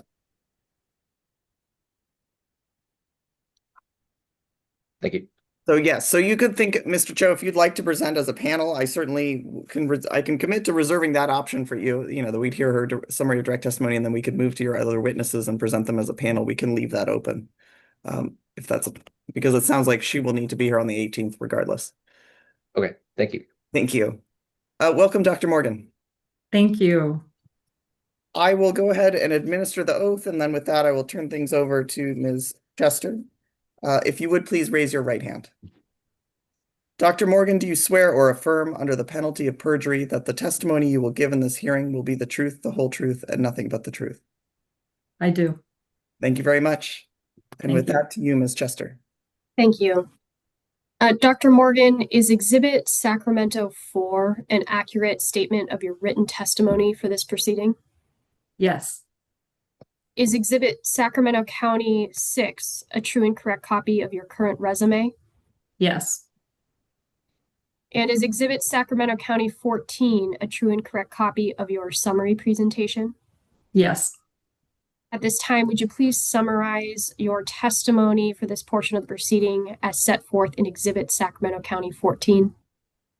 Sure. Today, I am going to present testimony on the impacts of the Delta Conveyance Project on the Sacramento-San Joaquin Delta National Heritage Area.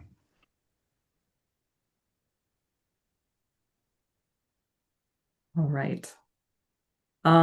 So good afternoon again, and thank you, Hearing Officer Kenzie. I'm Nancy Morgan, Principal of Point Heritage Development Consulting, or Point HDC. Slide. By way of background, I'm the principal and founder of Point HDC, and throughout my career, I've worked at the intersection of cultural heritage, planning, and public policy. I have over 20 years of experience in planning and management of national heritage areas, including as executive director of the Cane River National Heritage Area in Louisiana, and I hold a PhD in cultural anthropology. But most relevant for this hearing, I led development of the Sacramento-San Joaquin Delta National Heritage Area Management Plan, adopted for the period 2020 to 2035 and approved by the Secretary of the Interior earlier this year. Slide. National heritage areas are regions of national significance designated by the United States Congress. Today, there are 62 national heritage areas across the country, and they form a system within the National Park Service. They're non-regulatory. They impose absolutely no jurisdictional authority. And they are large living landscapes that are not defined by a single site, but rather by a strategic assemblage of cultural, historic, natural, and recreational resources that together tell a nationally significant story. Slide. National heritage areas provide a strategy for community-led conservation, interpretation, recreation, tourism, and economic development. They emphasize collaboration, local leadership, and regional sustainability, and through that approach, foster pride of place and enhance quality of life. But most importantly, I want to reiterate that the significance of national heritage areas lies in the scale of the landscape itself, not in any one site in isolation. Slide. The Sacramento-San Joaquin Delta National Heritage Area was designated by Congress in 2019. It remains California's first and only national heritage area. The region was designated because of the Delta's rare inland geography and its significant cultural history, including millennia of indigenous stewardship, successive waves of immigration and settlement, agricultural innovation, and the complex water management systems that shaped California and the nation. Slide. As you see here, the National Heritage Area boundary encompasses the core of the Delta and the Sassoon Marsh across parts of Sacramento, San Joaquin, Contra Costa, Solano, and Yolo counties. At its heart is the confluence of the Sacramento and San Joaquin rivers. Slide. It's important to recognize that the Sacramento-San Joaquin Delta National Heritage Area designation is rooted in decades of policy and planning. The Delta Protection Acts of 1959 and 1992 affirmed the protection of agriculture, recreation, and water quality. The 2008 Delta Vision, set forth by Governor Schwarzenegger's Blue Ribbon Task Force, declared the Delta as a place, quote unquote, to be the third pillar of Delta sustainability, necessary for achieving the co-equal goals of water supply and ecosystem health. The 2009 Delta Reform Act actually mandated pursuit of National Heritage Area designation for the Delta, and the 2013 Delta Plan elevated the Delta's identity, recognizing its cultural and community values as essential to long-term sustainability. Slide. In the designating legislation, Congress required a management plan, and that plan was developed through extensive public engagement, tribal consultation, and interagency coordination at the state level. The mission, vision, and goals in the management plan are underpinned by broad strategies in the preservation of working lands, historic communities, and cultural traditions, the natural resource conservation, heritage tourism and economic development, interpretation, recreation, and the reinforcement of sense of place and regional identity. The proposed Delta Conveyance project would completely undermine the goals and strategies outlined in the National Heritage Area Management Plan. Slide. The DCP would result in the fragmentation of the Delta's cultural landscape, physically, visually, and experientially. I'd like to highlight 3 of the Delta legacy communities by which DCP facilities would be sited and then move on to broader landscape impacts from there. In Hood, the management plan envisioned visitor orientation and interpretive enhancements, but 2 massive water intakes would overwhelm the town's historic character and render that vision completely ineffective. Due to a 15-year construction timeline for the DCP, nearby Lock and Walnut Grove, both of which are listed in the National Register of Historic Places, one at the highest level possible in the nation, would likely see reduced visitor access to the communities and therefore reduced tourism dollars, as well as a decline in investment in historic preservation and tourism infrastructure. Construction of the DCP would bring noise, dust, vibration, truck traffic, and artificial lighting over a prolonged period that overlaps entirely with the NHA's implementation window. The project would also result in permanent destruction of farmland, impacting the region's historic agricultural industry that is a mainstay for the economy and also an important living tradition. Overall, the landscape's rural and scenic character and its visual integrity will be compromised. Slide. The loss of working agricultural lands would negatively affect agritourism and the heritage interpretation that accompanies it. Moreover, the DCP would result in habitat loss and water disruption, impacting key ecological and recreational resources, including the region's refuges and preserves, and the boating corridors that thread the Delta. Related effects would include reduced opportunities for recreational boating, wildlife viewing, and nature-based recreation, especially at Stone Lakes National Wildlife Refuge and Cosumnes River Preserve. Furthermore, displaced visitation from these and other sites nearby could increase pressure on sites across the Delta, straining facilities and programming elsewhere. In addition, the DCP would threaten small businesses tied to outdoor recreation, especially the region's iconic marinas. The DCP would also jeopardize local festivals and community events, the very gatherings that sustain Delta culture and identity, and bring in tourism revenue in Delta legacy communities such as Hood, Lock, Walnut Grove, Clarksburg, and Cortland. The DCP would increase traffic and safety hazards on rural levee roads as scenic byways are transformed into industrial haul routes for over a decade. Construction traffic would degrade the character of the rural corridors, impede access to heritage destinations, and increase road deterioration. Most importantly, inserting permanent industrial infrastructure into the heart of the region threatens the integrity of the Delta as a unified cultural landscape with a complex interplay between land, water, community, and history. Slide. Regarding the impact of the DCP on the National Heritage Area, it's critical to emphasize that the National Heritage Area is a nationally significant cultural landscape, formally recognized by Congress and grounded in long-standing federal and state policy. Its designation was not symbolic or honorific. It is a policy-backed and strategic action long in the making and foreseeable well before the DCP planning advanced.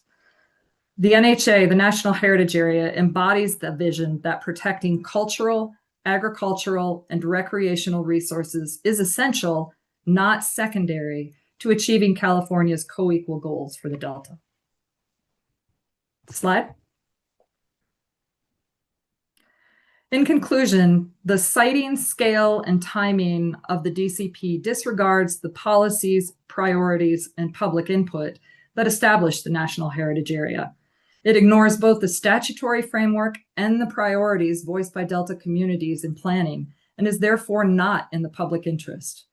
The prolonged construction and permanent infrastructure of the DCP pose a material threat to the integrity and implementation of the Sacramento-San Joaquin Delta National Heritage Area.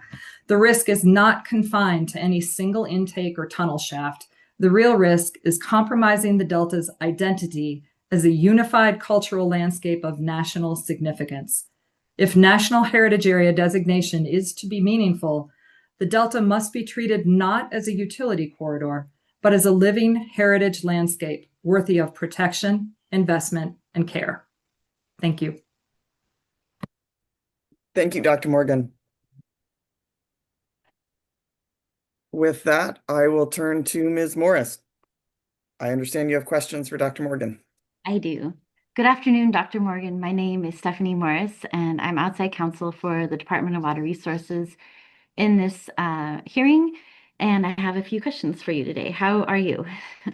Good, thank you. Good afternoon, Ms. Morris. Good afternoon. I understand from your testimony that you are the principal of Point HDC, correct? That's correct. And Point HDC led the development of the Sacramento-San Joaquin Delta National Heritage Area Plan, correct? That is correct. So it's fair to assume that you are familiar with the plan. I am familiar with the plan. I will say that there are other entities that were deeply involved in its construction as well, but I'm familiar with the content of the plan. Were you compensated for your time in drafting your testimony and to be here today? Yes. And by whom? The County of Sacramento. I'd like to ask you some questions about the plan. And I think most of my questions are referencing to the plan, so maybe we will just pull it up in advance.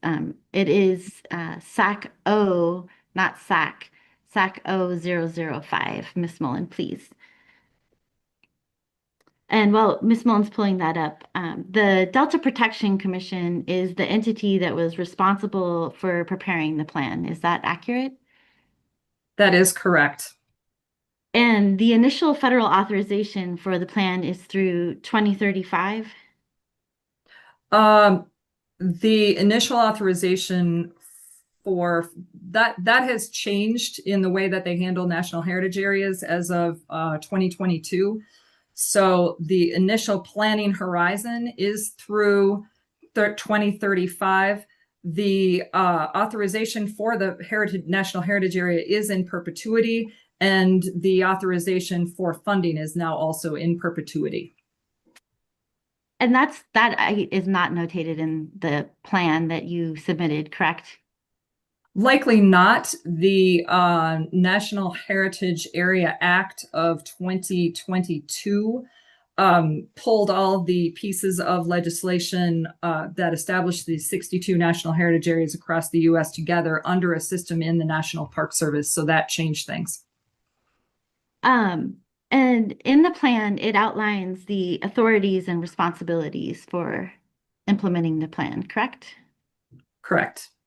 And if we could go to, I believe it is PDF page 31, Ms. Mullen. And then scroll down a bit. And this section is talks about the authorities. Does that look accurate? That is correct. And if we That's scroll accurate. down to the next page, PDF 32, it also has listed prohibitions, correct? It does. And specifically, it states that the NHA has no regulatory authority, correct? That is correct. And the plan recognizes specific protections as it relates to water and private property. Would you agree? I would agree. And if we could just look at the prohibition where it states that on the first or second, it's the third full sentence, the NHA. Would you agree that it states that the NHA shall not be interpreted or implemented in a manner that directly or indirectly has a negative effect on the operations of the Central Valley Project, the State Water Project, or any water supply facilities within the Bay Delta watershed? That is a quote from the designating legislation, and I believe the operative word is operations. But you would agree that it does say that it will not impact any water supply facilities. Do you see that? As it will not, I agree that it says it will not have a negative impact, a negative effect on the operations of any water supply facility within the Bay Delta watershed. And if we could look at page 164 of the plan PDF page. And if we can scroll, we can just look at the top. Would you agree that this page in the very last sentence states that the plan, that the NHA does not take a position on the Delta Conveyance project? I agree that the NHA, I agree what is said in the plan. I do not represent the NHA. But you I do do not represent. speak for the, I do not speak for the Delta Protection Commission is what I'm trying to say. I have expertise on national heritage areas and what they are, what they're supposed to accomplish. And Dr. Morgan, did you review the Delta Conveyance Project EIR? I did. Not in detail. That's outside the scope of my knowledge. It's a very lengthy document, so do you know what you reviewed? Primarily the siting and the scope of the proposed facilities. And did you review the mitigation measures for the Delta Conveyance Project? Would those mitigation measures, please clarify what those mitigation measures are? In the document, there's a whole, it's labeled MMRP, and it lists all of the mitigation and the mitigation measures and monitoring for the project. Did you happen to review that document? Objection. Are they called the vague. permits? Oh, I'm sorry, go ahead, Ms. Chester. Objection to the term of the document. I believe Ms. Morris is referencing the FEIR. That should be clear for the question.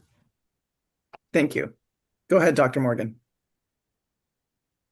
Point of clarification, are you referring to the permits that are suggesting mitigation measures? No, I'm referring in, there is a separate document that is listed, and it is a mitigation and monitoring plan document, and I can get you the site in a second. But I think you would recall if you reviewed it, because it's a list of several different actions related to several different categories identified in the environmental impact report. Objection. I think argumentative. I think the witness should be able to speak for herself if she's reviewed it or not. Well, Dr. Morgan, would it be helpful if we brought up the document? Would that help you recognize whether or not you've looked at it? Sure, I have not looked at it recently. I believe it's AHO 68. Nope. It might be DWR 60. I think it's a DWR. I think it didn't come in with the AHO exhibits. It was sort of an odd one. It might be 800 then.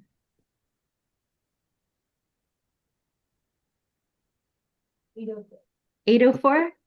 That sounds about right. Let's try DWR 804, please. There we go. This is the front page, but Dr. Morgan, if you want to look at any more of it, we can scroll. Does this refresh your recollection of whether you've reviewed this document? I looked at it a long time ago. In looking at all of the siting and the scope, my focus was on siting and scope at that time. And when you say scope, what do you mean by scope? The sheer size of the facilities and the project itself and how it is spread across the landscape. And did you review what's been marked as DWR 1101, a list of permit terms that were DWR submitted as part of this hearing? Yes. And when did you review those? This week. This week. Today's Monday, right? So today, This weekend. I'm just, I can't actually remember the days at this point. So, so you reviewed those this weekend. Were you Yes. directed to review those? I was told that they existed. I was not directed to review them. Did you perform any noise analysis to support your testimony? That is way outside the scope of what I do. And did you perform any traffic analysis to support your testimony? Again, that is outside the scope of what I do. And did you perform any lighting analysis to support your testimony? That is outside the scope of what I do. All of this was brought up in public meetings and interviews during the planning process, however. During the planning process being, which planning process? The National Heritage Area Management Planning process that I oversaw. And these analysis related to the Delta Conveyance project were brought up in that process? Concerns from the public were raised. And did you perform any water quality analysis? Again, outside the scope of what I do. And Dr. Morgan, have you been in the Delta? Many times. So you're familiar with the geography of the Delta? I am very familiar with the geography of the Delta. And you're familiar with the locations that you cite in your testimony? I am familiar with the Delta Legacy communities, the National Wildlife Refuge, the locations I cite in my testimony. Okay, and if we could pull up a map from the plan, I believe it is, so we're back to SAC 0005. Mm-hmm.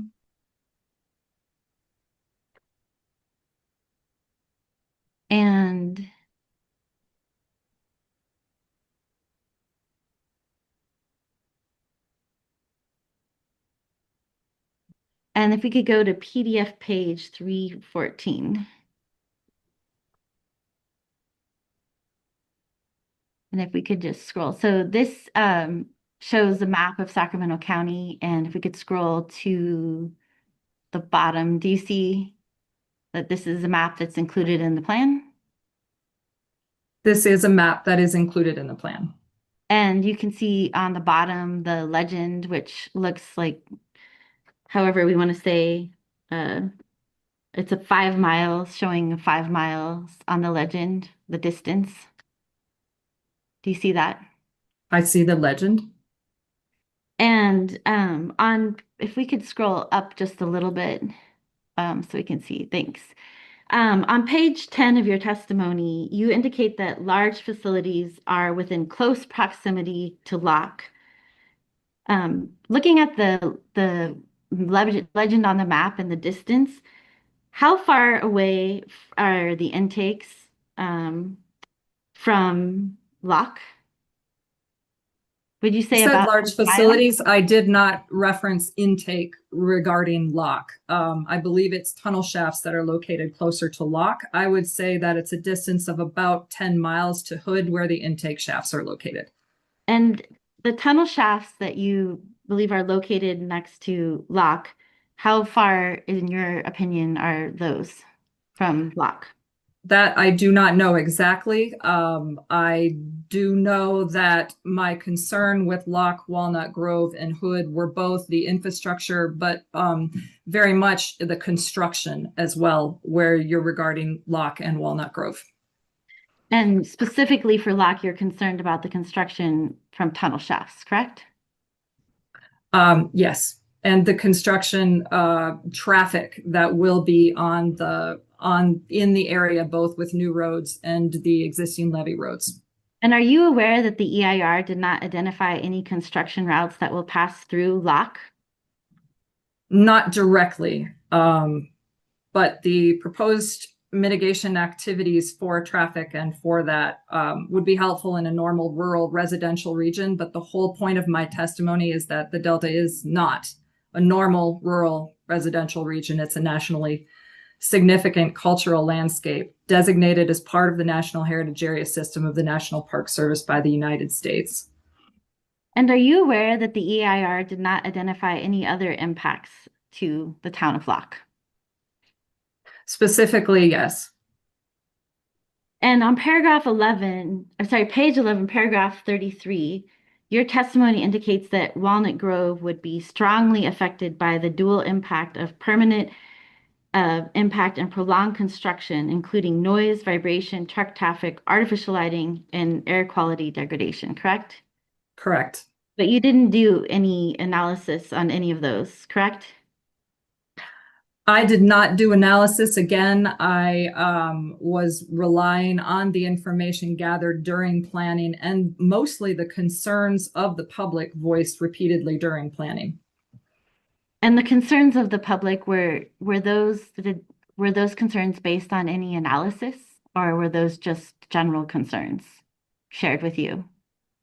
They are concerns shared with us, but they are also responses to the DCP by the Delta Protection Commission and the other state agencies that we were able to read. And how close, what construction are you concerned about with Walnut Grove?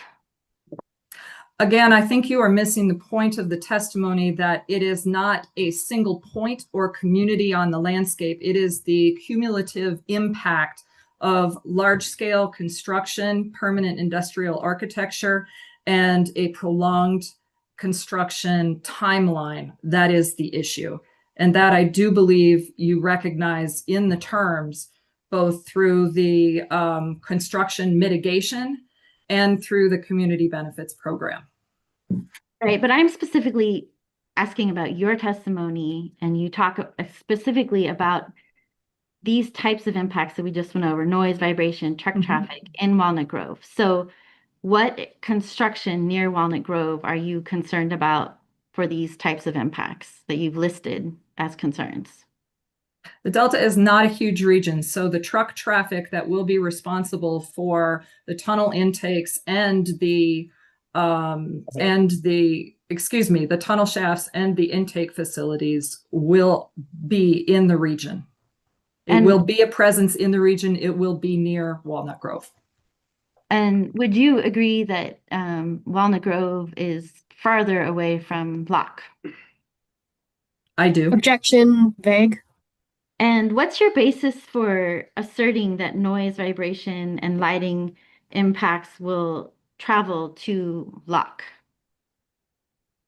My assertion that noise, vibration, and lighting are issues in the construction area are based in part on the permits that say we need to mitigate this. And do they say they need to mitigate it at Locke? No.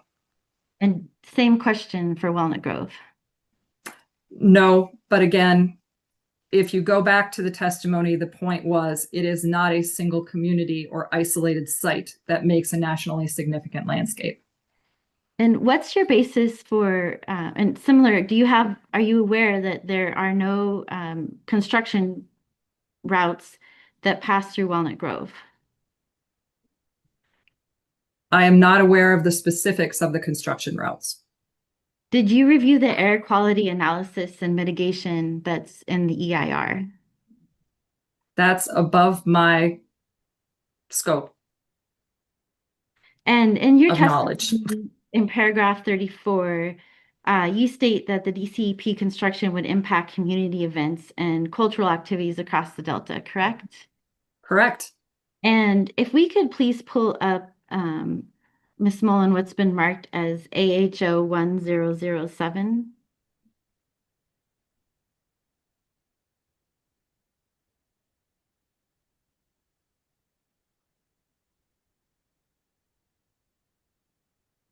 If we could, this is environmental commitments and best management practices is Appendix 3B. Do you see that from the final environmental impact report?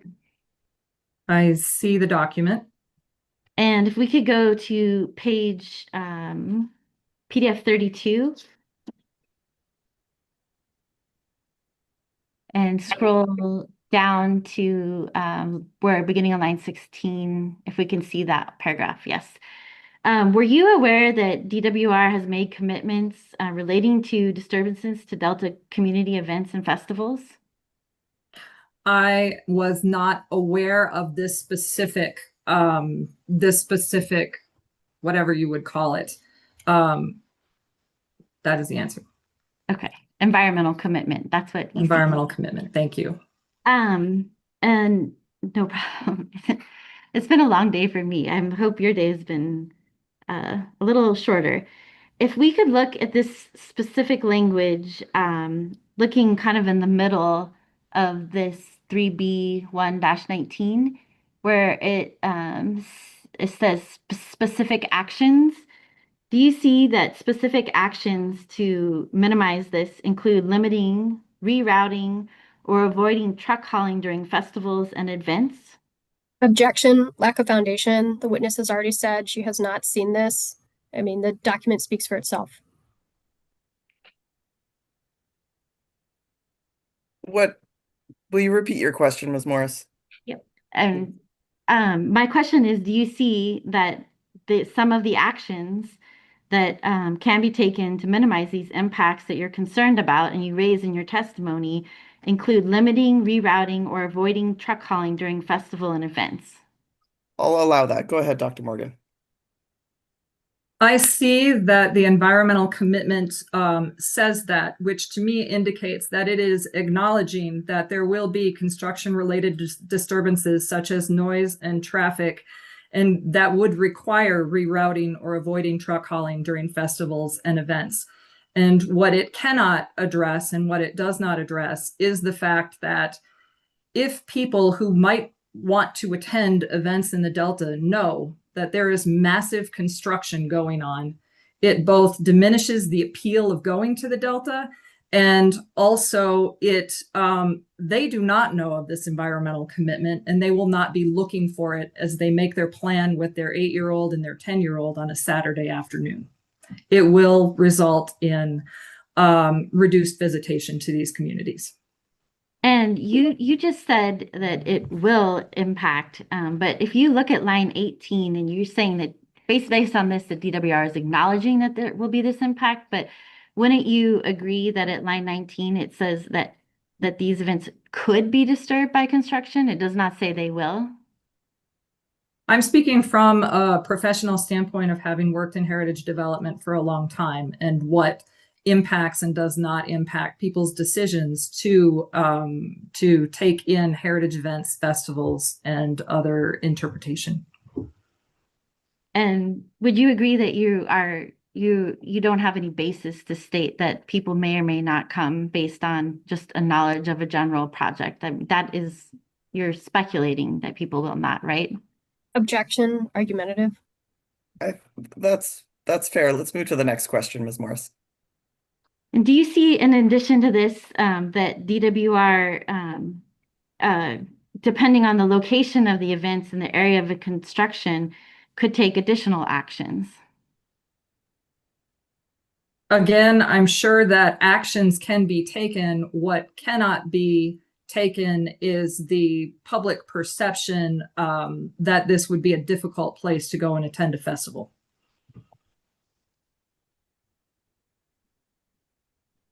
Are you aware that the construction at the intakes is not going to be occurring during nighttime or weekend hours, except for short-term trimmy concrete pours that are limited to a few days?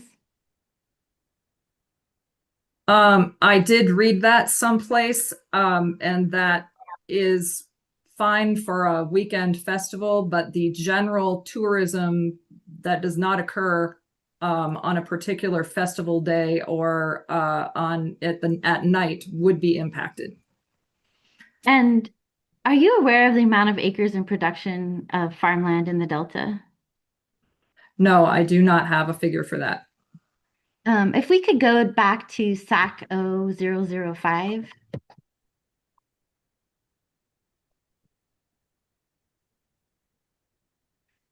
And PDF page 67.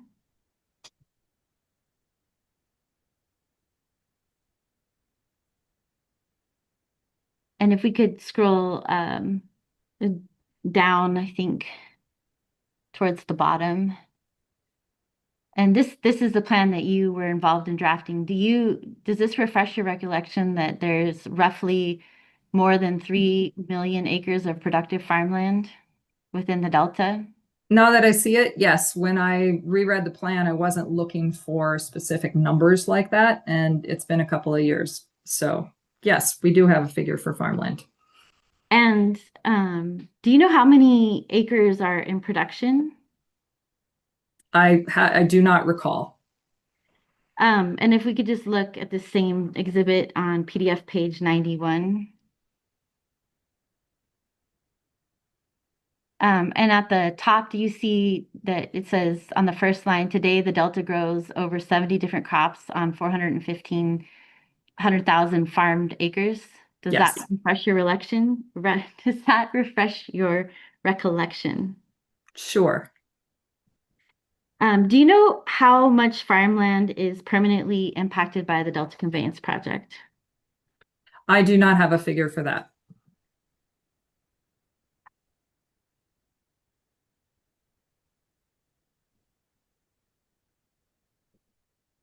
In your testimony, you list concerns about impacts to Stone Lakes National Wildlife Refuge and Cosumnes River Preserve, correct? I mentioned them. And what analysis did you do to find that there would be impacts? I was not looking at the habitat loss or the water disruption. I was looking at, with recreation, what would happen in that particular case. Right, and maybe you want to orient yourself in your testimony in page paragraph 35, page 12. And you say that degradation also extends to those areas. So that those first two sentences, what is the basis for those statements? Could you reorient me, please? Sure. It's SAC 04, your testimony. Sure. Page 12, lines 4 through 7. That's the sentences that occur there, the full complete sentences. Okay. And what is the basis for your statement there? Again, the basis is the same. They will be adversely affected by sustained construction activity over a 15-year period that is very close to them. This is a massive construction project. I do not have numbers for that. That is outside my scope of knowledge. The point of that paragraph is that the impact would lessen opportunities for and appeal of wildlife viewing, nature-based recreation, and environmental education. That was the point of my assertion. And that statement is based solely on your opinion, correct? There's no citations that support those statements. There is not a citation here. However, again, that is based on, in part, professional opinion when you see projects like this in communities and other areas. And on your in your testimony in page 11, I think lines 16 through 18.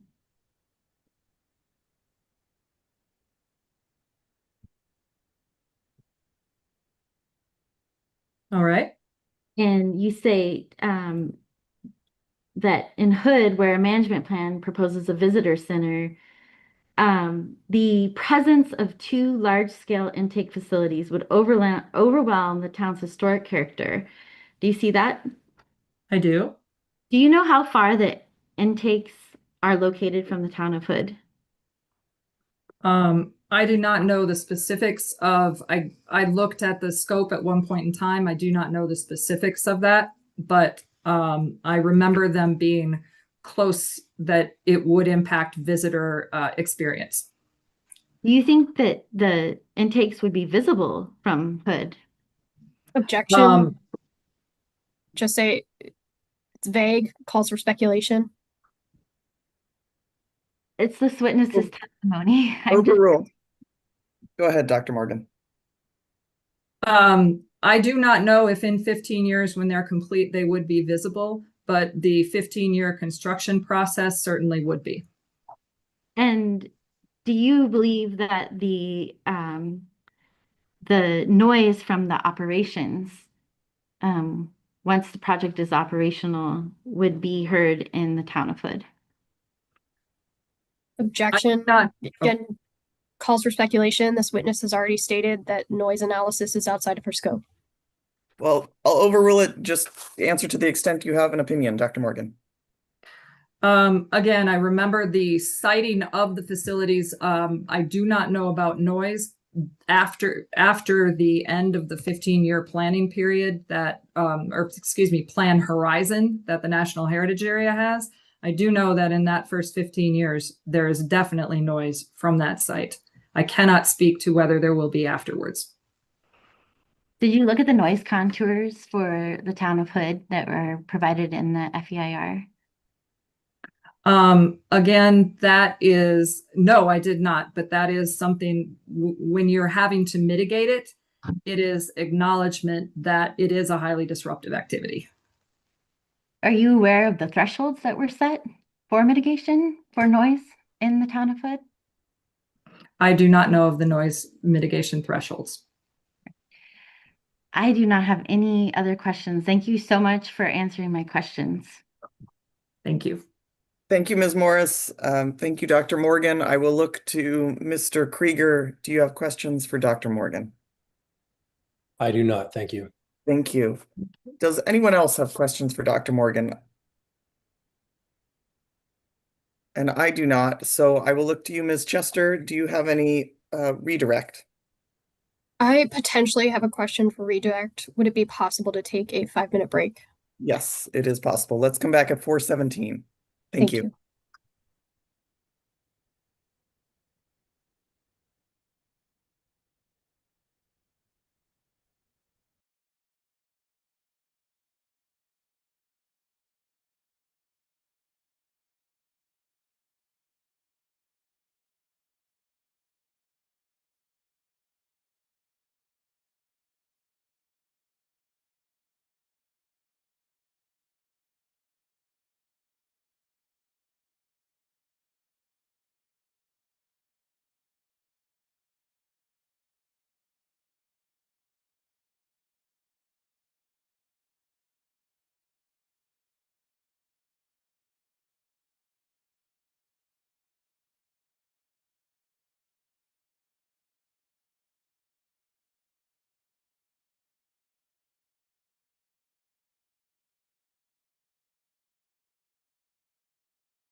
All right, welcome back to our court reporter. Are you ready for us to go back on the record? I am Hearing Officer Kinsey. Excellent, thank you. I see we have Ms. Chester and Dr. Morgan. Ms. Chester, do you have questions or a question? Briefly, thank you. Sure. Dr. Morgan, do you recall questions by Ms. Morris regarding DWR's proposed permit terms, exhibit DWR 01101? Yes. And in your opinion, are the potential impacts of the tunnel project limited to construction effects? No, they are not. They are also including the long-term industrial facilities that will be on the landscape.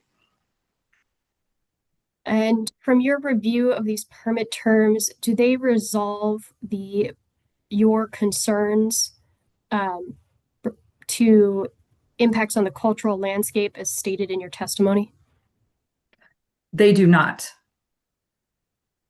Thank you. Those are all the questions that I have. Thank you.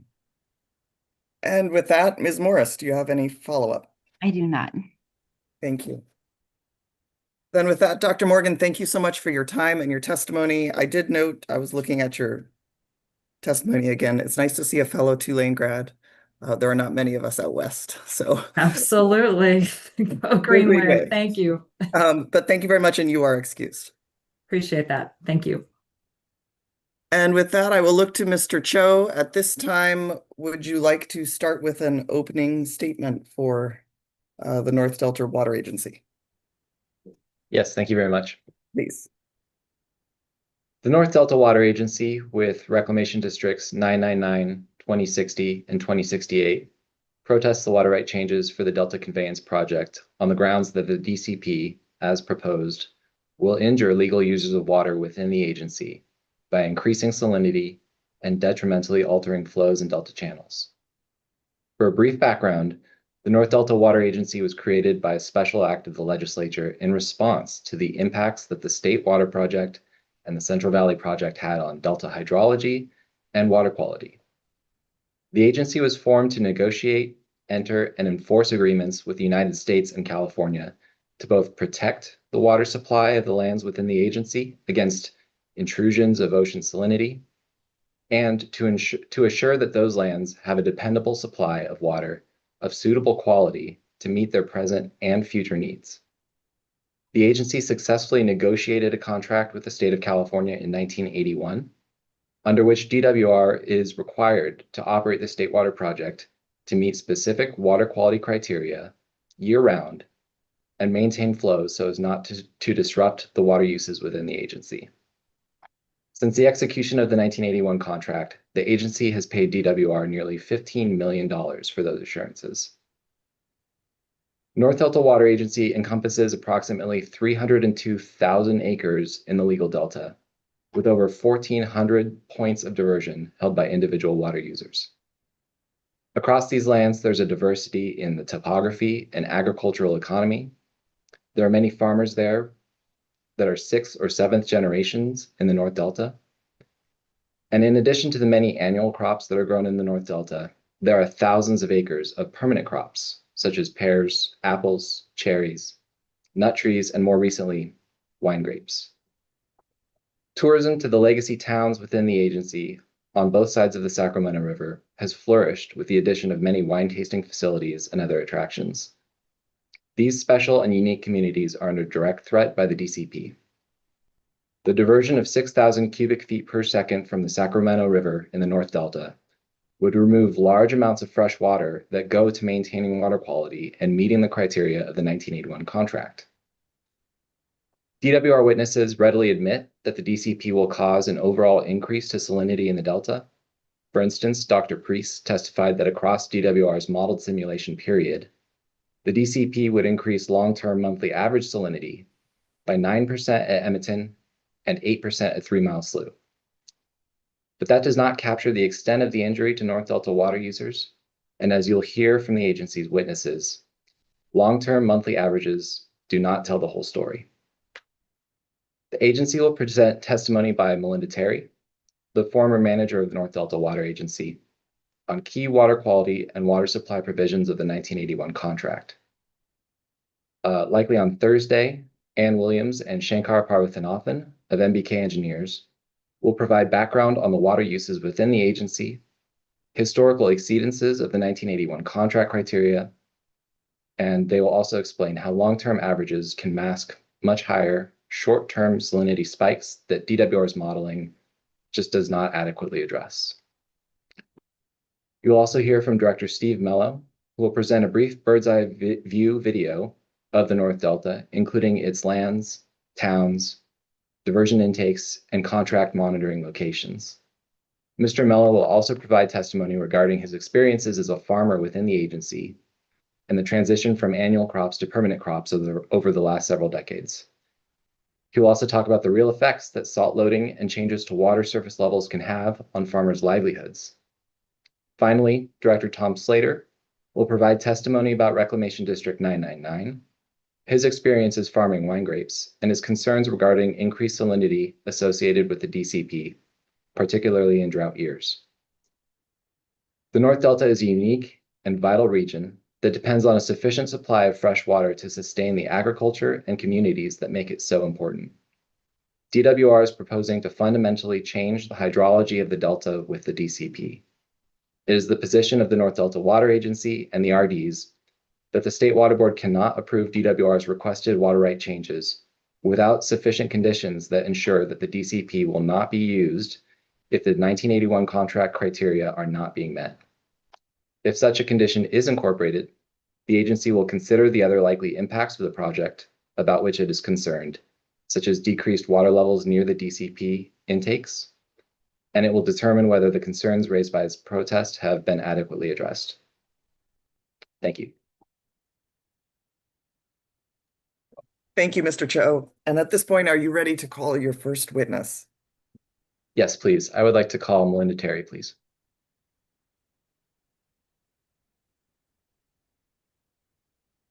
And to the hearing team, will you please elevate Ms. Terry?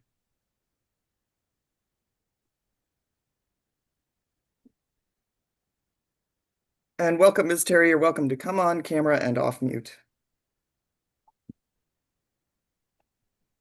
Good afternoon. Good afternoon. If you would please raise your right hand and I will administer the oath. Ms. Terry, do you swear or affirm under the penalty of perjury that the testimony you will give in this hearing will be the truth, the whole truth, and nothing but the truth? Yes, I do. Thank you very much. And with that, I'll turn to you, Mr. Cho. Thank you. Good afternoon, Ms. Terry. Good afternoon. Is Exhibit NDWA 005 a true and correct copy of your written testimony? Yes, it is. And do you have any corrections that you'd like to note for that testimony? Yes, I have one on page 5, line 2. The words memorandum of understanding should say agreement. Thank you. And for the record, we have submitted that revised exhibit as an errata, which is numbered NDWA 5E. Thank that you. was submitted to the hearing office staff. Ms. Terry, is Exhibit NDWA 8 a true and correct copy of your professional qualifications? Yes, it is. Thanks. And as you write in your written testimony, you are the former manager of the North Delta Water Agency. Is that correct? Yes, I was the manager from March 2008 through my retirement on December 30th, 2024. And I thank you for coming back out of retirement to assist the agency with this proceeding. Would you mind please just briefly describing what your duties were as manager of the North Delta Water Agency? Sure. I was responsible for organizing the agency's public meetings and communicating with landowners. I also supported the board of directors in their fulfilling their statutory responsibilities and in assisting them to administer and enforce the 1981 contract with DWR, and also collecting assessments, property assessments from lands within the agency. But I probably spent most of my time attending various Delta planning meetings and reviewing the documents associated with all of those planning efforts, including the Delta Conveyance Plan and its predecessors, Water Fix and the Bay Delta Conservation Plan, and took the lead in helping to draft the comments on the EIRs for each of those projects. Thank you. And referring to the portion of your testimony starting on page 3 at paragraph 7 through 8, would you mind providing a summary of the purpose and authority of North Delta Water Agency? Yeah, the governing statutes for the agency were established by the state legislature in 1973 and describes the purpose, powers, and duties of the agency, including the authority to levy property assessments on the lands within the agency, and authorizes the board of directors to take all reasonable and lawful actions necessary to fulfill its duties, statutory duties. And in the act, it states the general purpose of the agency is to negotiate, execute, administer, and enforce one or more contracts with the state of California and the United States to protect the water supply within the jurisdiction from salinity intrusion, and to assure the lands have a dependable supply of water of adequate quality. Ms. Mullen, if you wouldn't mind, could you please pull up Exhibit NDWA 9? Mm-hmm.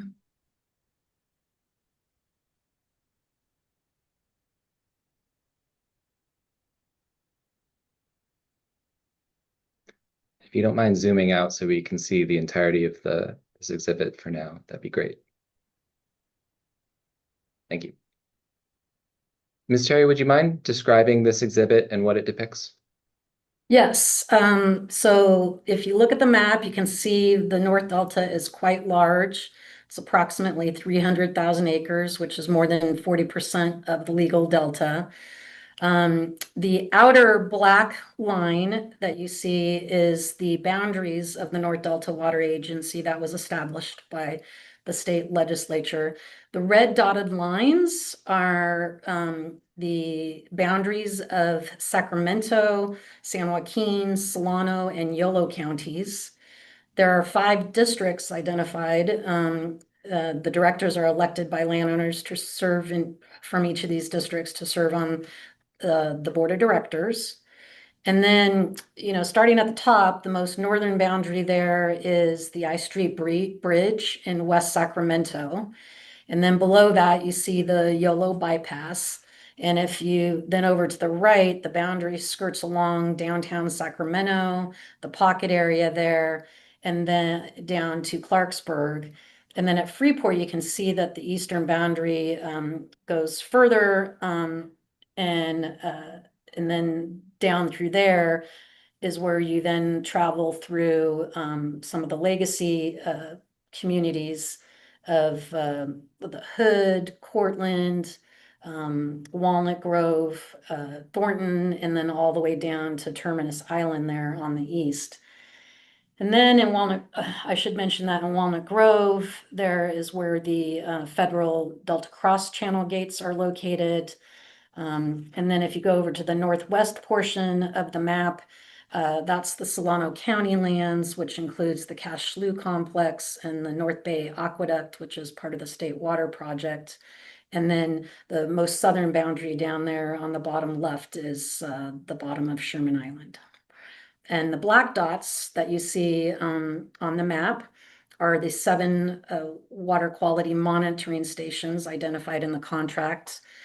Starting over there on the right is the Sacramento River at Walnut Grove. Just below there is the North Fork McCullummy River near Walnut Grove.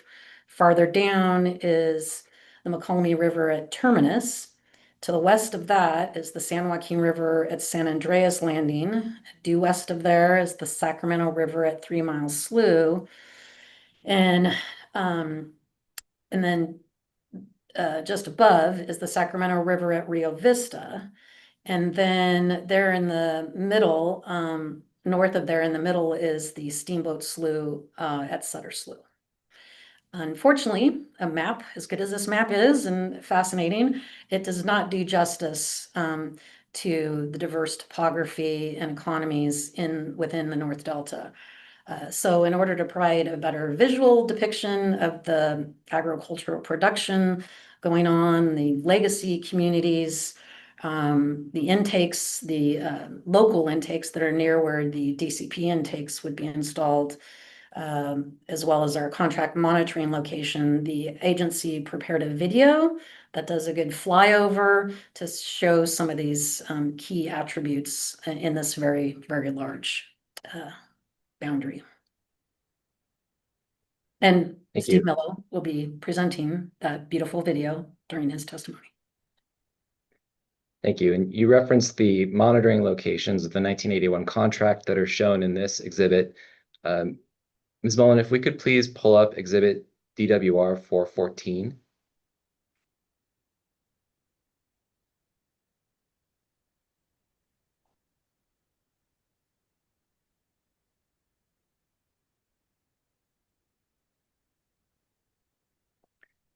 And Ms. Terry, do you recognize this as a true and correct copy of the 1981 contract? It is a true copy of the 1981 contract, but it does not clearly depict the y-axis on the water quality graph in attachment A. But Ann Williams with MBK Engineers will explain this more fully in her testimony. Yeah, Ms. Mullen, do you mind scrolling down to attachment A of this contract just so we can flag that for later? Is it page 8? Is it at the end? Yes. I believe so. Oh, Or maybe 7? Right before 7, that, please. yeah. And if you go to the bottom part of the page. The y-axis will be at the bottom, is that right? Yeah. I think just part of it's not visible is what I think. Yeah, could you either zoom out or scroll down? We may be stuck here. Oh, But if we can scroll down to, there we go. yeah. Oh, there, at the bottom of that page, I think, is where the y-axis gets cut off. Yeah. And as I said, Ann Williams will be presenting better graphs to talk about. Thank you. And now, Ms. Mullen, if you don't mind scrolling back up to the first page after the title.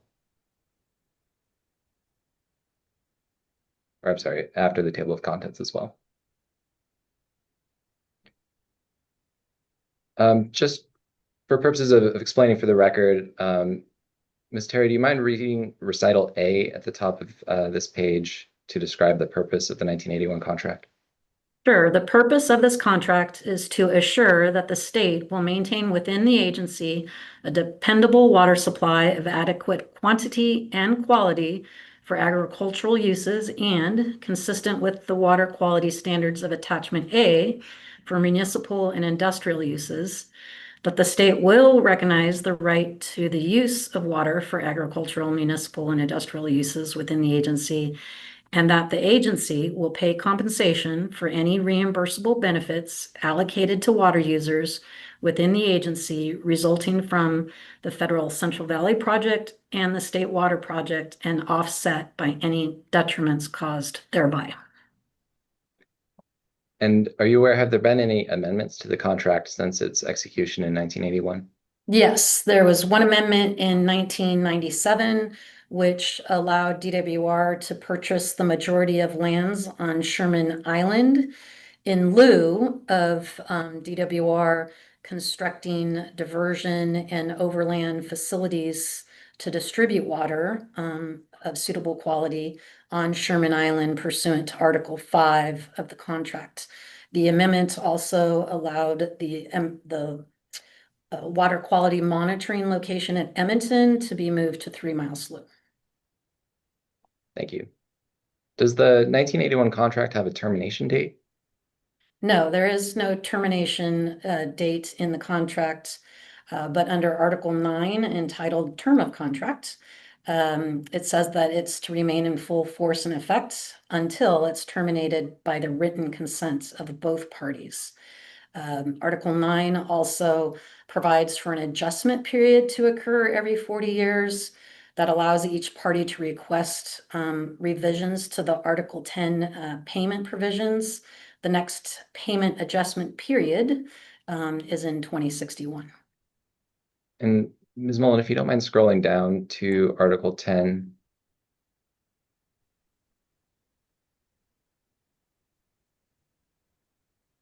That should be on page 5. There we go. Ms. Terry, could you please just describe briefly the annual payment provision that North Delta Water Agency makes to DWR as consideration for the assurances that are provided, namely that the state will maintain water quality within the agency? Yes, in accordance with Article 10, which is entitled Amount and Method of Payment for Water, the agency makes an annual payment to DWR in 2 installments. There is an escalator clause in this provision that allows an increase in the payment of up to 25% every 5 years. And these payments are funded by the property assessments collected by the North Delta Water Agency. Ms. Mullen, if you'll please pull up Exhibit NDWA 11.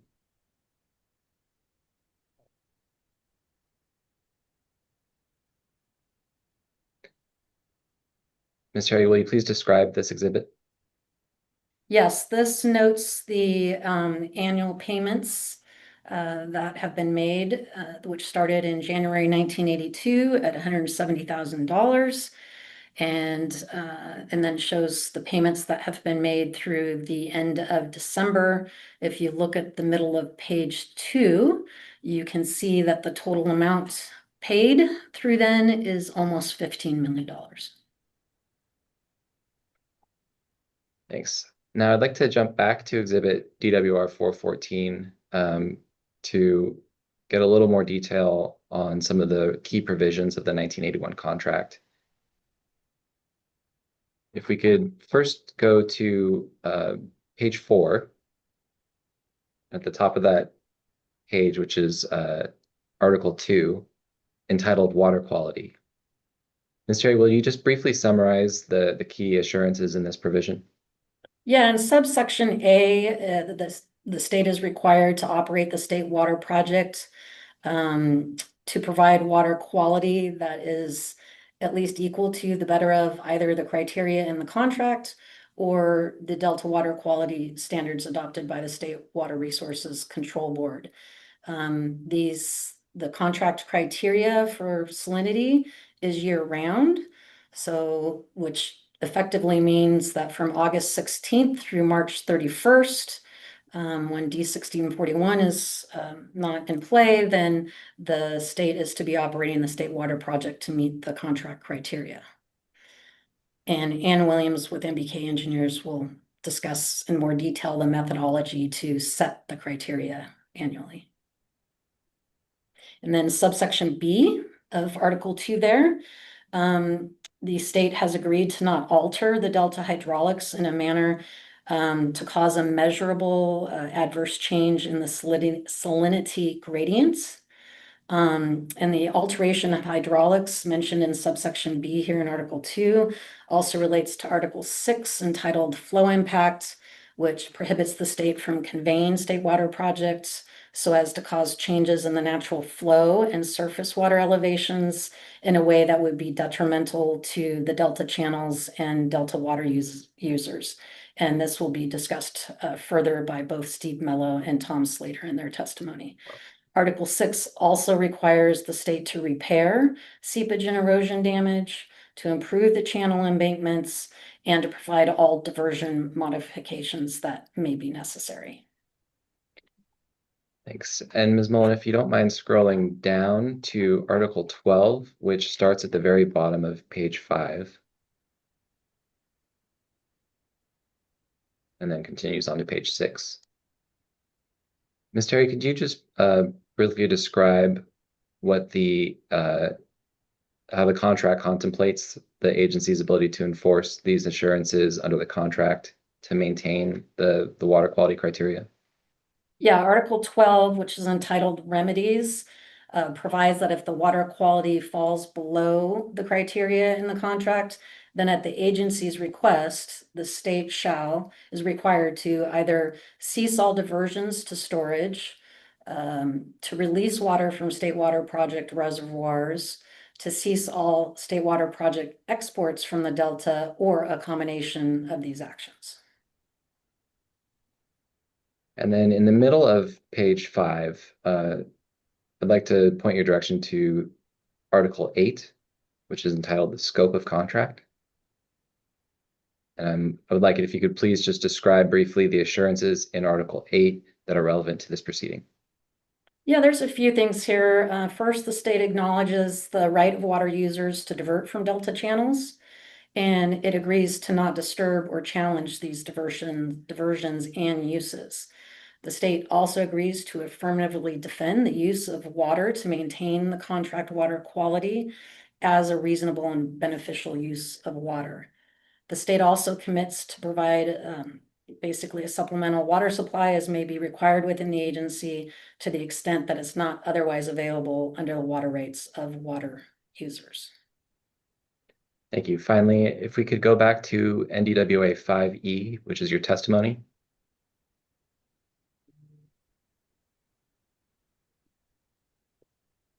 And if I could direct your attention to page 6, starting at paragraph 18. Would you briefly summarize this testimony describing North Delta Water Agency's protest and why these concerns are being brought in this proceeding? Yes, DWR is seeking to significantly alter the Delta hydrodynamics with the operation of new points of diversion inside the agency's boundaries. The North Delta Water Agency has submitted documents in this proceeding that shows these hydrodynamic changes and that they will be detrimental to the local diversion intakes and legal water users, and will increase the likelihood of more frequent and longer duration exceedances of the 1981 contract. So the agency is hopeful these proceedings will facilitate the settlement of these issues that are raised in the protest through the adoption of appropriate terms and conditions that prevent any injury to legal water users. Thank you, Ms. Terry. That completes my direct examination of Ms. Terry. Thank you, Ms. Terry, and thank you, Mr. Cho. At this point, I think it's a good time to wrap up for today, and then we would reconvene on the 18th. Before we do adjourn for the day, are there procedural issues that we should address before we break and then reconvene on Thursday?